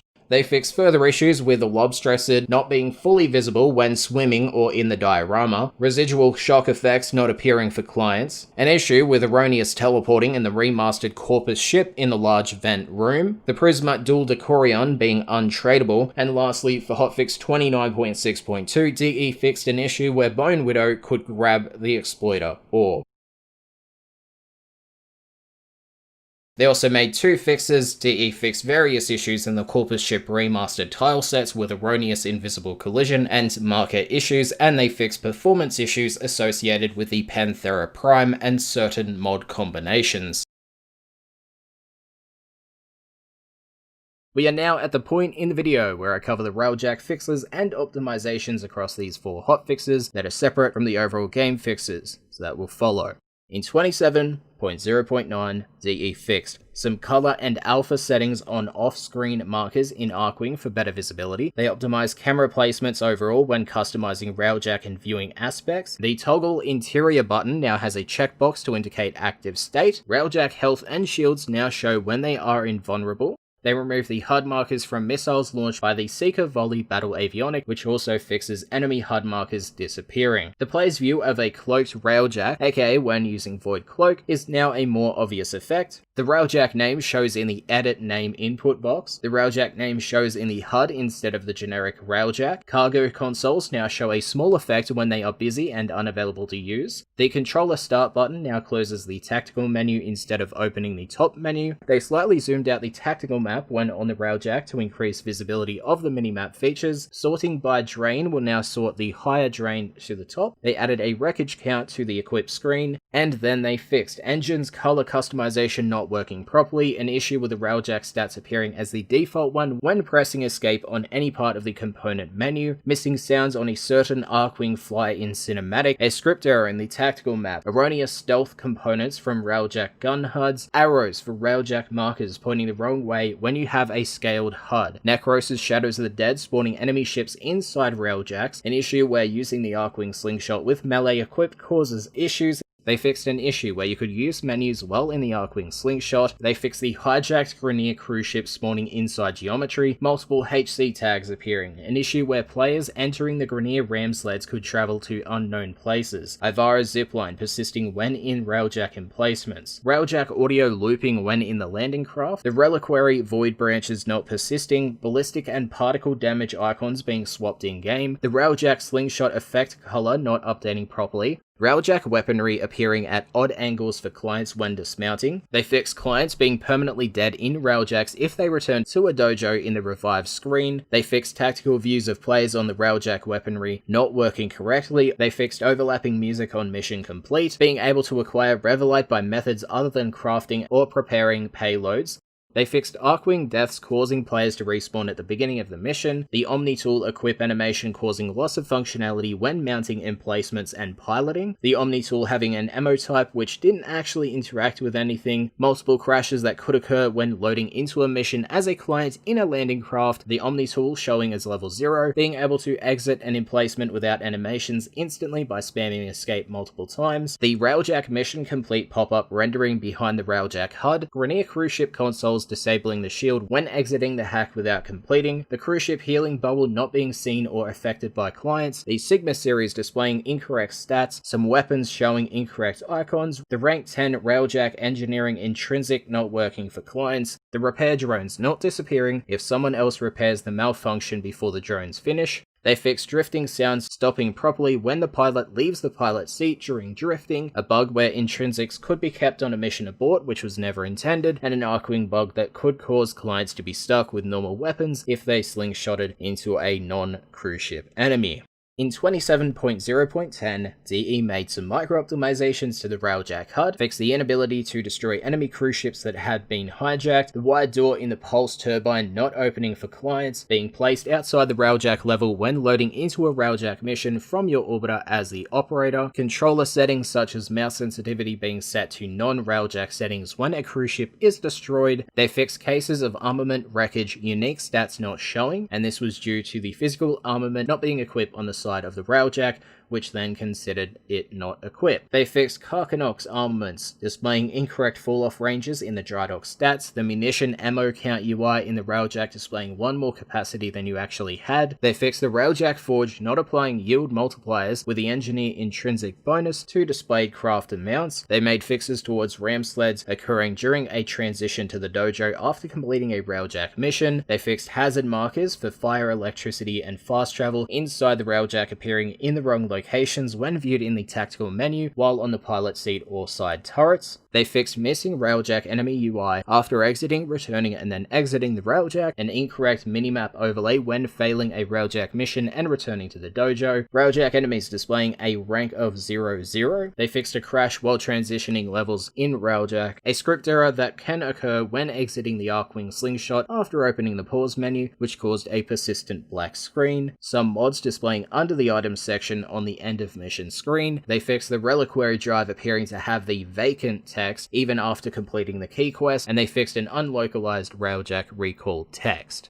In 27.0.11, DE fixed not gaining intrinsics after mission completion, a case of loading a Railjack mission forever due to some players having different progression into the Rising Tides quest. They fixed clients being stuck in a permanent streaming tunnel if they were in the dojo and the host was in the Lisette, cases of exiting the Arcwing slingshot resulting in a black screen, a crash that could occur in the Railjack if you were inside an enemy cruise ship when it's destroyed. They fixed flux energy that was in the capacity provided by the hyperflux avionic being lost between Railjack sessions. They fixed the stat value of flux capacity on reactors showing higher than the actual stats. They fixed Rhino's raw ability buffing battle avionics on the Railjack, the Shatterburst battle avionic not displaying the damage numbers when it affects enemies, being in operator mode in the dry dock, and then starting a Railjack mission resulting in your operator being in its non-combat dojo state. They fixed pressing the reset defaults button in the Railjack customization screen, punting you back to the Railjack component screen. They fixed the scrap button for repaired wreckage having the same text as the unrepaired wreckage, the last stand avionic description showing incorrect upgrade numbers, the wing turrets on the Railjack sometimes disappear. They fixed swapping around the battle avionics in the dry dock, sometimes resulting in misordered battle avionics in your Railjack mission. They fixed the placeholder text in the tactical menu when viewed while in a missile platform, overzealous particle sizes on the Nibiris, Corposant Prime, and Spore ephemeras when in Arcwing. They fixed an inability to interact with chat when viewing the Railjack research screen with a controller, Kuva Lich transmissions playing while in the Railjack star chart, a script error when using the Arcwing slingshot, a script error when using the forward artillery, a script error when transitioning to and from the dry dock, and a script error when boarding a cruise ship. They also fixed network race conditions that could cause a crash when playing Railjack, and super bright lighting during the exit cinematic of some points of interest. Lastly, in 27.0.12, DE made a micro-optimization to the Railjack UI to a common function used by Railjack game code, numerous Railjack missions, and Railjack lighting. They also made some micro-optimizations to HUD marker performance, especially on the Railjack. They fixed a crash when the host aborted from a completed Railjack mission, a rare crash if you were connected to a squad while another player was dealing damage with a Railjack weapon, a crash when fighting sentients in the sentient anomaly point of interest. More fixes were made towards broken dry docks when some players have different progression into the Rising Tide quest. They fixed cases of turrets being inoperable if a host migrates while they were operating it, client bodies disappearing, Railjacks turning into just black walls, and more bad states if they were operating a turret when the host migrates, clients dying and being revived when operating a turret resulting in the Railjack disappearing. They fixed clients crashing if the host migrated during a critical breach. They made fixes towards Railjack's fast travel not working properly while operating a turret. They fixed wing turrets moving their positions each time a client mounts them. They fixed exiting the Railjack with Hildren's Balefire active, defaulting you to unarmed mode with no arc gun. They fixed weird camera rotations after launching out of the Arcwing slingshot, the quick progress screen not being usable after the first node transition in Railjack. They fixed the Levan elemental reduction avionic, gaining nothing from being upgraded to rank 1 unless on an upgraded grid. They fixed sentient cores displaying the wrong marker after being picked up, a couple of issues of hangar doors on the missile platform not opening for clients, a script error when an enemy cruise ship deploys their healing bubble, and a script error in the Railjack UI. They also fixed the ability to spawn cruise ships almost indefinitely. That resulted in exploitative intrinsic farming, getting a black screen after exiting the Railjack while transferring to the operator at the same time, an inability to scrap the Fiery Phoenix battle avionic due to the description exceeding the screen limits, an invisible blocking volume when a clan's hall is placed just below the dry dock. Fixes were made towards a script error after returning to the dry dock from a Railjack mission, and they fixed a lengthy hitch when switching loadouts in the Railjack navigation panel. DE fixed the avionic upgrade window auto-scrolling after upgrading an avionic instead of leaving you in the position you were in prior. They also fixed seeing HC Vidar suppressed when using the tactical intrinsic ability Fire Suppression when your Railjack has both fire and electrical damage, and they also fixed a script error in the Sentient Anomaly mission. They've fixed a crash when aborting a Railjack mission, clients being able to stack Railjack upgrades by exiting and then re-entering the Railjack configure panel in the dry dock, the Sentient Anomaly Exterminate objective appearing in the UI again after completing it, the Arcwing cannon clipping into the camera view. They fixed a script error related to encountering a cruise ship, an inability to complete the Sentient Anomaly mission due to objectives resetting. They fixed clients piloting the Railjack not seeing enemy damage direction arrows, Railjack battle avionic icons appearing white in mission, and they fixed script errors when dismounting the Arcwing cannon in Railjack when attempting to scrap a selected armament and after scrapping wreckage. As for the Railjack fixes, they fixed the heat accretion stat comparison not working in the Railjack configured panel, a script error when encountering the Sentient Anomaly point of interest, ram sleds trying to initiate a boarding party after the mission is complete, and a script error when entering a cruise ship via the Arcwing slingshot.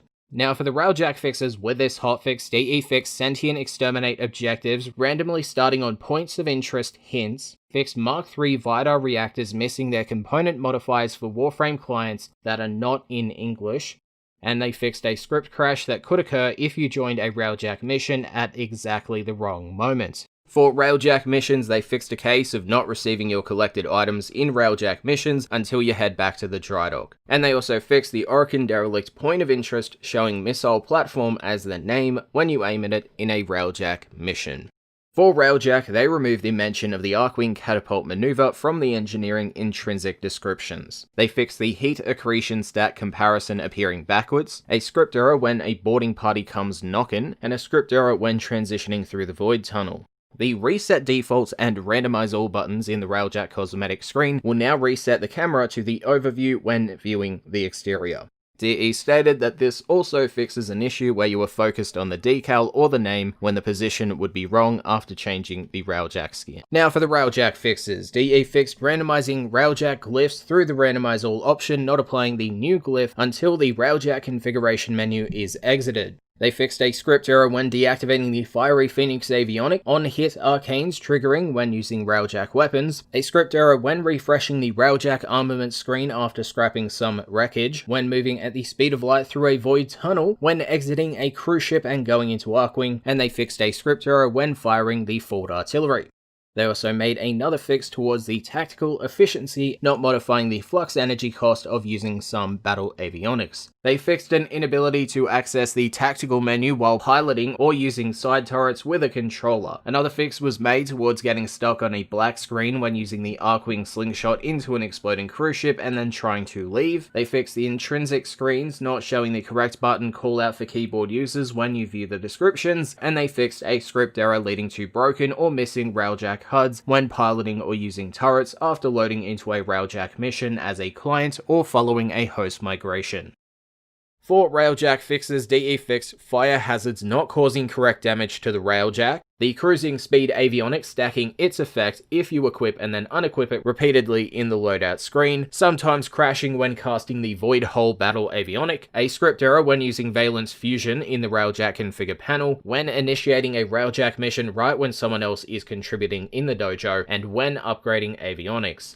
In 27.4.2, DE fixed clients using Join Warp, teleporting 10,000s of meters away instead of next to the squad member they were trying to warp to. The particle ram effect flickering if you weren't the person flying the ship, a script error that could occur if you were viewing the Railjack tactical menu while en route to the dry dock, Seeker Volley having no drop location, and it now drops as of this hotfix, the Cosma Tactus unit. They fixed killing cruise ship engines not affecting crew count before the ship has been boarded, a crash associated with cruise ships, and Garuda not being able to melee after leaving and re-entering Railjacks.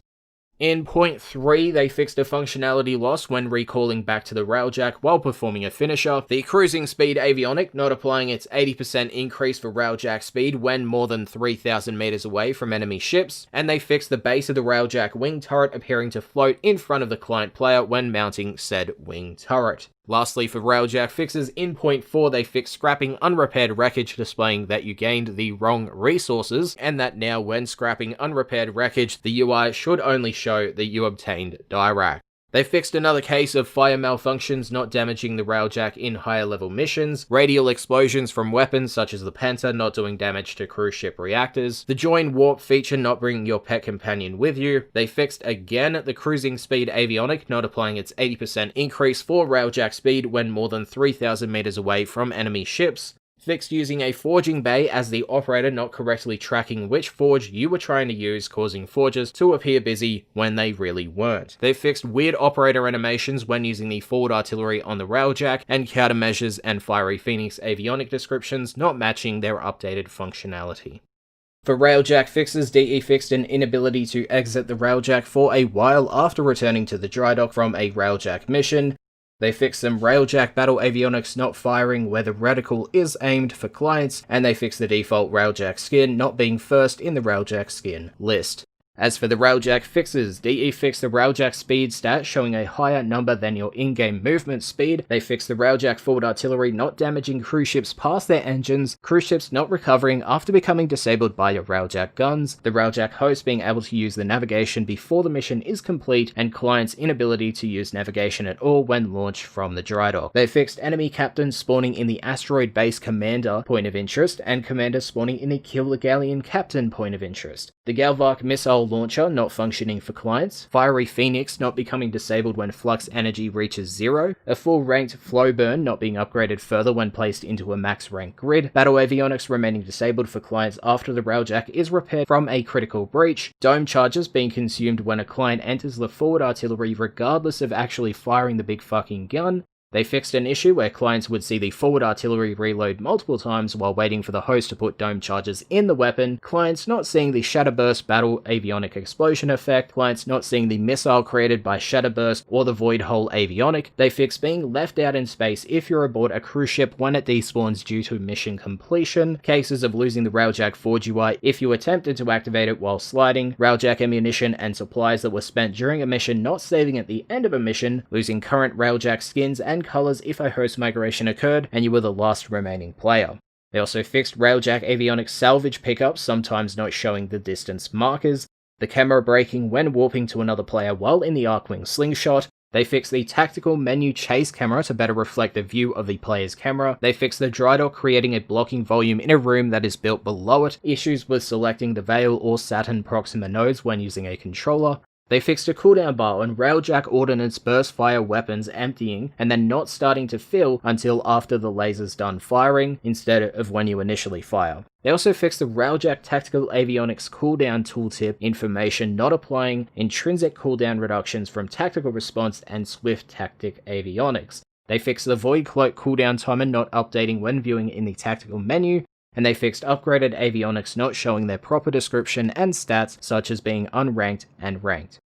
DE improved performance of enemy fighter markers in the Railjack missions. They fixed Railjack clients crashing aboard the missile platform after destroying the core, a loss of functionality for clients upon loading into a Railjack mission, progression stopping bugs if a host migration occurred after the first radiator had been exposed on a pulse turbine point of interest, and then players proceeded to destroy that exposed radiator. They fixed loading into a Railjack mission from friends orbiters leaving the client screen black, clients having no Arcwing if the Railjack mission was launched after being invited to an orbiter, falling in an endless void after using the Arcwing slingshot as a client into an exploding cruise ship and attempting to leave said ship, clients experiencing infinite loading when attempting to load into the dojo from the star chart with a host. They fixed an edge case where performing a finisher at the moment the cruise ship reached meltdown, punting you back to the Railjack in a very dead state. An edge case where using a turret or doing a finisher in a cruise ship when the Omni Tools countdown expired could leave you in a broken state and not recalling you. An inability to use certain intrinsics during a Railjack mission as the operator, clients sometimes not being able to activate Railjack battle avionics. The ability to gain Railjack flux energy for free from killing enemies with a battle avionic. They fixed the intrinsic skill tactical efficiency, not modifying the flux energy cost of using battle avionics in a Railjack mission. They fixed the intrinsic skill reflex aim, not snapping the player's targeting reticle to the nearest enemy lead if using a Railjack hit scan laser weapon. They fixed an inability to use Arcwing sprint if you were crouching or sliding as you exited the Railjack. They fixed the max rank Railjack tether avionic, not tethering up to 6 enemies as intended. More cases of the never-ending tunnel when loading into Railjack missions after 2 players selected different nodes at the same time. Missing markers for the command link when piloting or using a turret. The reticle getting stuck on the right side of the screen when you aim down your sights while piloting with a rank 10 gunnery. They fixed the Railjack turrets aiming towards the tether avionic projectile when cast, causing them to point in weird directions.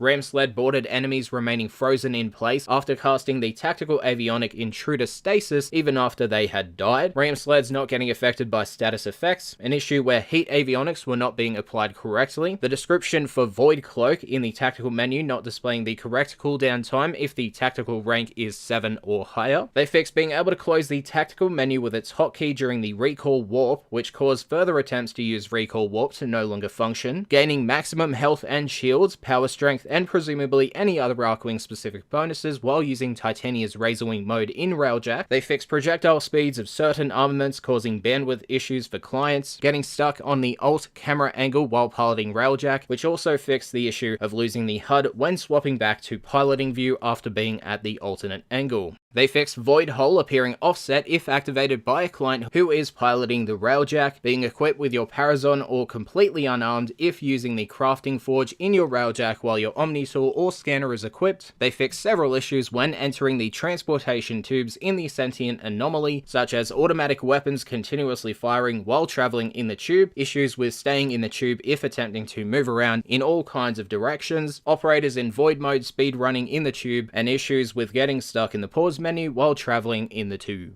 They fixed an inability to use transference after spamming transference when trying to exit the Railjack, a crash when using transference at the same time as entering the Railjack slingshot, loading into the Arcwing slingshot with an arc gun active causing players to fire the arc gun instead of hurling their Warframes out of the slingshot, companion pets sometimes being gigantic on the Railjack, your Warframe having disjointed hips when bullet jumping into the forward artillery, cases of the asteroid base being invisible in Railjack unless you had geometry detail set to high. They fixed avionic and salvage pickup markers at times not showing distance values, inconsistent cruise ship meltdown timers if you had numerous cruise ships in the meltdown mode, being put into a broken state when attempting to execute a cruise ship pilot at the same time as the cruise ship enters the meltdown mode, some edge cases where players could get stuck when trying to pilot an enemy cruise ship that is in the meltdown mode, a rare case where your weapons function as unmodded when boarding an enemy cruise ship as a client. They fixed projectiles from stolen cruise ships looping around in a circle before disappearing, a script error that could occur if you executed the pilot of an enemy cruise ship just as it was exploding, the Exo Scold cruise ship not using the cruise ship marker shape, the mission objective UI appearing and overlapping the options menu when you pause the game when using a turret in the Railjack or a stolen cruise ship. They fixed projectile armaments like APOC or Cryophon, ignoring the gigantic rocks in front of them and damaging the enemies anyway. They fixed a hold to revive prompt appearing outside of the Railjack during a catastrophic failure, which resulted in the player being able to revive the Railjack in that state from outside, like it was a Warframe. They fixed various collision issues in the Railjack that allowed Titania to exit the Railjack while in Razorwing, missile distraction abilities like the Odonata and Elytron being ineffective against missiles that stop tracking halfway in Railjack missions, and they said this notably affects the long-range Grineer cruise ship missiles. They fixed scaling issues with the Imperator Vandal's muzzle smoke effects, Railjack glyphs sometimes appearing when inside the Arcwing slingshot, not seeing your custom Railjack name when viewing the Railjack while in Arcwing, a copy of your Warframe being created after selecting the Drydock as your operator and transferring back to your Warframe, which also fixes issues of having a bunch of sentient Excalibur Umbras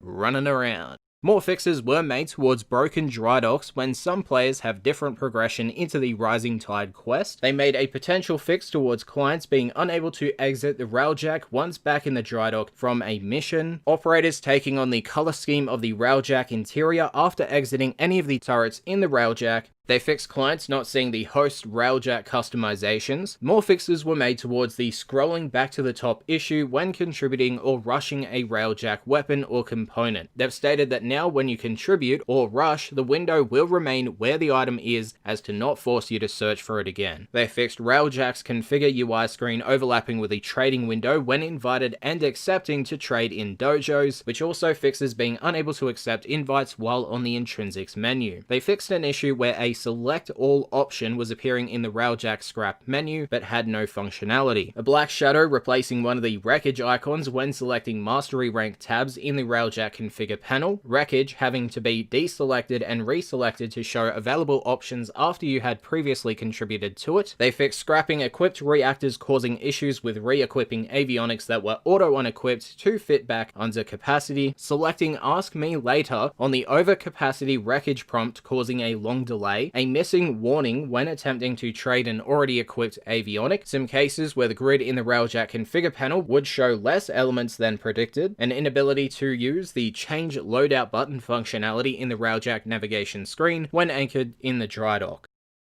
They fixed rank check marks in the intrinsic details list not automatically updating after you rank them up, the new chosen colors of your Railjack not saving if you go into the payload screen right after changing colors. They fixed client players' UI themed colors persisting on the screen if said player is viewing the payload, avionic, or intrinsic screen when the host launches a mission. They fixed the platinum prices of glyphs and Railjack skins displaying when hovering over the already purchased Railjack skin or glyph.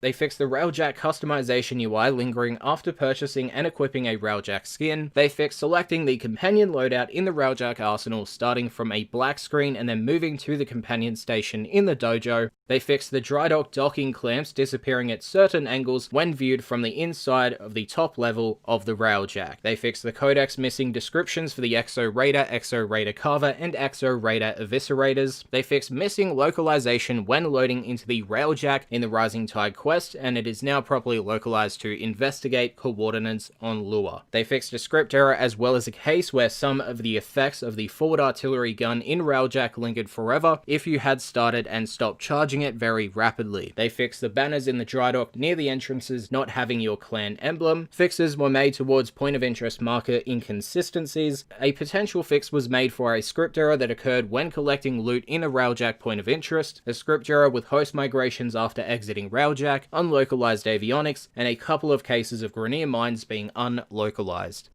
DE has fixed the Exo-Scold cruise ships in the Val Proxima dropping Mark 1 armaments, the UI in the super weapon platform not updating after the radiator is destroyed for clients, and inability to disengage bombs placed by Grenier boarding parties if a host migration occurs during a Railjack mission, incorrect Arcwing movement animations if you exit the Railjack while bullet jumping, a bug where the screen shake from a Grenier cruise ship reactor meltdown would linger forever if it was active when the cruise ship exploded, Grenier fighters attacking the derelict point of interest in the Val Proxima missions, the Mark III Vidar reactors missing their component modifiers, the tactical menu not displaying correct battle avionic values that have had their grid updated in the dry dock, cases of cruise ships sometimes staying completely still, they fixed seeing black boxes when in the turret AR mode, Railjack fighters sometimes going out of level bounds while in combat, the Forge All button having no effect or sound, having to click the Railjack crew button twice when selecting it from Dojo's navigation.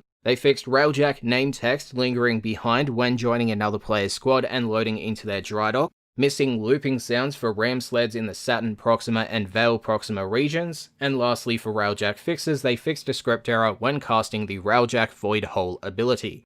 DE fixed attempting to exit the Railjack right when the host selects another mission to warp to, resulting in the left behind player dying and sometimes being unable to revive. They fixed lingering Revo Reducer buffs after equipping and unequipping the Revo Reducer avionic until they complete a mission or leave their dojo. They fixed cases where the doors in the Railjack would have collision and prevent players from passing through them, an inability to load into the dojo via Railjack navigation, Railjack reactors that have 50 shield per unused avionic capacity perk, not applying the perk when first loading into a Railjack mission. They fixed clients having a 5-minute arc gun deployer cooldown if you're outside the Railjack when a host migration occurred. Fixes were made towards an inescapable black screen if you were inside a cruise ship as the operator when it exploded. They fixed a client's inability to destroy a Grenier cruise ship with the forward artillery if the cruise ship was near disabled. They fixed reflex aims snap aiming not properly targeting the ships from a split gyrax, and they have noted the target lead indicators will now follow the ship split from the gyrax, but since radial damage does not hurt them, target sync will not lock onto them. This was set this way so that players do not waste their munitions. They fixed Chroma's elemental ward issue where casting it on yourself through the Railjack tactical map, then overriding it with your own cast, causing the bonuses from the tactical map cast to never expire. A functionality loss when using transference while transitioning through a loading tunnel. They fixed clients out in space that experience a host migration, resulting in an ability to take your heavy weapon into the Railjack and point of interest as a regular ground weapon. They fixed being placed inside an artillery and falling through the level to escape if you use join warp on a player on said artillery. Your Warframe's body not moving with camera aim when using the Railjack's forward artillery, using transference when piloting or using side turrets in Railjack as the operator causing it to cast the first slotted battle avionic. They fixed clients loading into an untextured level when sitting in the Arcwing slingshot during a host migration, focus convergence orb markers appearing in space instead of inside the ship when piloting Railjack. They fixed starting a second Railjack mission preventing melee finishes from working until respawned. They made multiple fixes for jittery and weird cloth physics when hanging out in the Railjack, which also fixes issues of rigid cloth after dismounting from the pilot's seat. They fixed clients loading into Railjack missions from the dry dock after accepting an invitation from the host getting stuck in an infinite loading. They fixed issues where clients would get stuck in the forward artillery and above the intended area in the Railjack when entering and exiting the forward artillery back to back. More fixes were made towards players finding themselves in all kinds of brokenness when using the Arcwing slingshot on a cruise ship that had just been destroyed. They fixed elements of the tactical menu map disappearing in certain aspect ratios, clients getting left behind when starting a second Railjack mission from the dry dock, and the host gets stuck in an infinite load. Objective markers sometimes not showing after subsequent Railjack runs as the host, fighters and cruise ship objective markers reappearing after a host migration when they had already been completed. They fixed operator faces getting all messed up when piloting the Railjack. They fixed meltdown projector showing for players that are still inside the cruise ship. They fixed multiple issues related to Railjack for clients invited to someone's orbiter, including an issue where using board Railjack or return to orbiter from the top menu while not close to the action itself would fail to execute it, and an issue where clients would spawn in a random spot on the Railjack instead of in the bridge, like the host does if they were still in the orbiter. They fixed the Sun Gem and Calibero skins having the ordnance and nose turret weapons clipping with parts of the Railjack skin, the waypoints for commanders in Railjack missions not having distance information, the Dragon Key debuff indicator appearing as a red dot in the HUD when piloting the Railjack. They fixed purchasing a glyph to equip on your Railjack, only applying the icon, but not setting the selected item. They fixed teammate buttons in the Railjack tactical menu overlapping the location text, super long Railjack names overwhelming the Railjack HUD, UI becoming unresponsive after opening the Nightwave screen as the operator when returning to the dry dock from a Railjack mission, elemental resistance avionics not ranking up properly, and lastly, for this video and for update 27.4 and Railjack Fixes, DE fixed accessing the Railjack arsenal from the orbiter leading to camera placement issues. For the Railjack Fixes, there was one that fixed an inability to tag items in chat when using the chat window while on a Railjack turret. DE fixed a loss of functionality when performing a finisher while inside a cruise ship when it explodes. Fixes were made towards an inability to use the Arcwing slingshot if two client players spam the interaction at the same time during a Railjack mission. They fixed a case where the end of mission screen would pop in for a split second when transitioning from a Railjack mission to the dojo. They fixed being able to launch Railjack missions from an incomplete dry dock after host migrating from a mission joined as a client, with that fix also fixing an issue related to infinite loading tunnels when returning to the dojo after a host migration. They fixed wreckage capacity not immediately being updated until after exiting and then coming back after using Valence Fusion with wreckage as one of the components. They fixed Railjack armament stats not displaying properly when viewing the full Railjack stats, a loss of functionality when viewing the Nightwave screen when a squad member returns the Railjack to the dry dock. They fixed some Railjack points of interest having a delayed reaction to your presence, being placed next to a point of interest when skipping the cruise ship Arcwing exit cutscene, Railjack mesh collapsing when loading into the dry dock after the mission in the configure Railjack panel, and they fixed a crash when aborting a Railjack mission after another player had also aborted.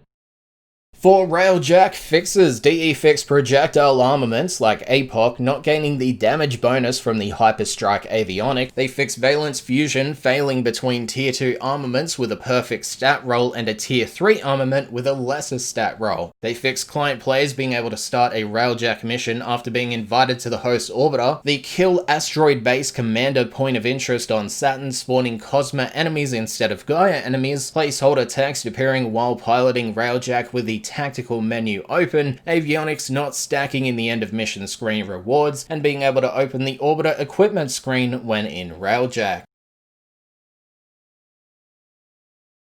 And they fixed Kuva Larvelings downed by Warframe abilities not displaying their Kuva weapon above their head. Ally Kuva Liches having the Enthrall ability and enthralling Tenno factions like the defense consoles, sentinels, and more. An inability to vanquish or convert your Kuva Lich if a player in the mission is dead. Fixes were made towards diminished health on a Kuva Lich not being maintained after a host migration occurs. Fixes were made towards Kuva Liches spawning mid-air in the Jupiter Gas City tileset and falling forever into teleport volumes. Cases of default corpus enemies spawning in a Kuva Lich controlled Jupiter Gas City spy, sabotage, or rescue mission once the objective had been reached, and they fixed a crash that occurred when a host migrated while a Kuva Lich was down. They fixed a crash that could occur if a Kuva Lich applied a radiation status effect to the defense target on the Lua Stoffler node. Numerous issues if a host migration occurred during a Kuva Lich mission, getting stuck on the vanquish or convert screen if a host migration occurred while a client is vanquishing their Kuva Lich, clients being being able to kill a recently migrated host Kuva Lich, resulting in 1200 Kuva being awarded, as well as being able to see the Kuva Lich's head mesh idling or walking in place after defeat. They also fixed the broken reward UI after a host migration occurs, the Parazon being stuck equip after a host migration occurred during a Kuva Lich's kill attempt,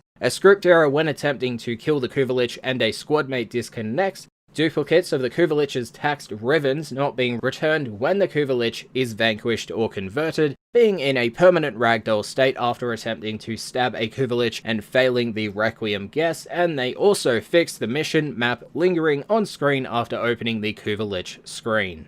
DE fixed the Kuva Lich codex history and current Kuva Lich being incorrect, the missing Kuva Lich UI button, having no Kuva Lich influence nodes, and they fixed an inability to birth a new Kuva Lich via a Kuva larveling. For Kuva Liches, they fixed an inability to use context actions after stabbing a Lich. For Kuva Liches, they fixed script errors related to stabbing a Kuva Lich. They fixed the Kuva Lich's ruse clones displaying the default Excalibur helmet on their shoulders instead of the intended Warframe. They fixed Nidus's helmet armor not appearing grayscale on Kuva Liches, certain enemy types being allowed to be spawned as thralls, cases of the Kuva Lich ping-ponging between locations when engaged, and they also fixed a script error when changing resolutions while in the Kuva Lich screens. A script error if you viewed a Kuva Lich or Parazon modding screen with 3 known Requiems, the Kuva Hind and Kuva Nukor names being replaced by the Kuva Shieldegg in languages other than English.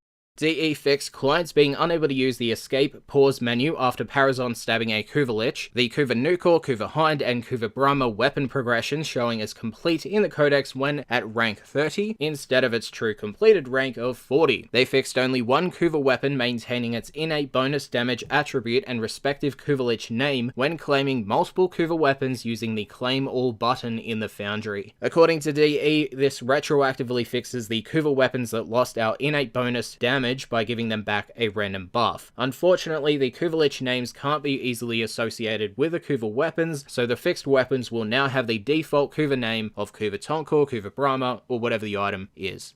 They fixed Kuva larvelings not spawning Kuva Liches if down before a host migration and then captured after a host migration. They fixed becoming stuck on a rampart after Parazon stabbing your Kuva Lich on it. A potential fix was made for Kuva Lich's vanquish and convert options always showing as A and D even if you had rebinded settings. They fixed more instances where Parazon finishers were applying your melee weapons attack speed with equipped melee mods in the Kuva Lich controlled missions. Existing Kuva weapon names not being displayed when attempting to rename the weapon. They fixed an issue that could cause the Kuva Lich to slide when downed while doing a dodge. Downed Kuva Liches still proceeding to break backs in an invisible state. More fixes were made towards Kuva Liches with the ruse ability not having the same Warframe helmet on the clones if an alternate helmet is equipped upon Lich creation. They fixed the Kuva Lich button not appearing in the UI in a rare case where a Nightwave season is not active. They fixed small effect offset issues with the Kuva Brahma when reloading. They fixed being able to bypass the cooldown between scope shots with the Kuva Kotak and Quats by scoping and unscoping between shots. They fixed an issue where Requiem mods would always appear in their defiled version when viewing them in the codex. And lastly, they fixed squad members of a player who is in the middle of selecting their Kuva Lich's fate being unable to unlock lockers.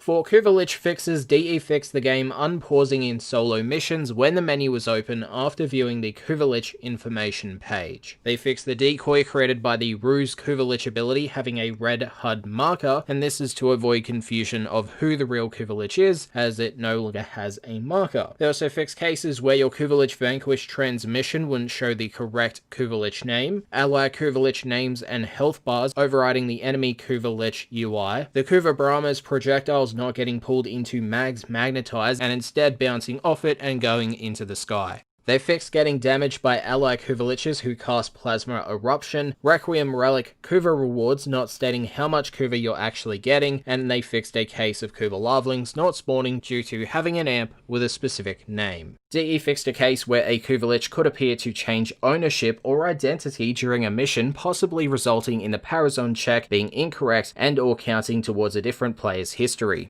They fixed Kuva Liches falling off the level during the Parazon check animation, causing them to sometimes die and break the final choice cinematic, a case where your Kuva Lich would not level up after failing a Parazon mod order. Fixes were made towards a case where a host migration during the Kuva Lich mission loading screen could result in no Kuva thralls spawning at all. They fixed the music cue that gets played when a Kuva Lich thrall spawns, only playing for the host, your gun auto-firing after the Kuva thrall mercy if you initiated the mercy while firing, and they also fixed a script error that could occur when a Kuva Lich went away.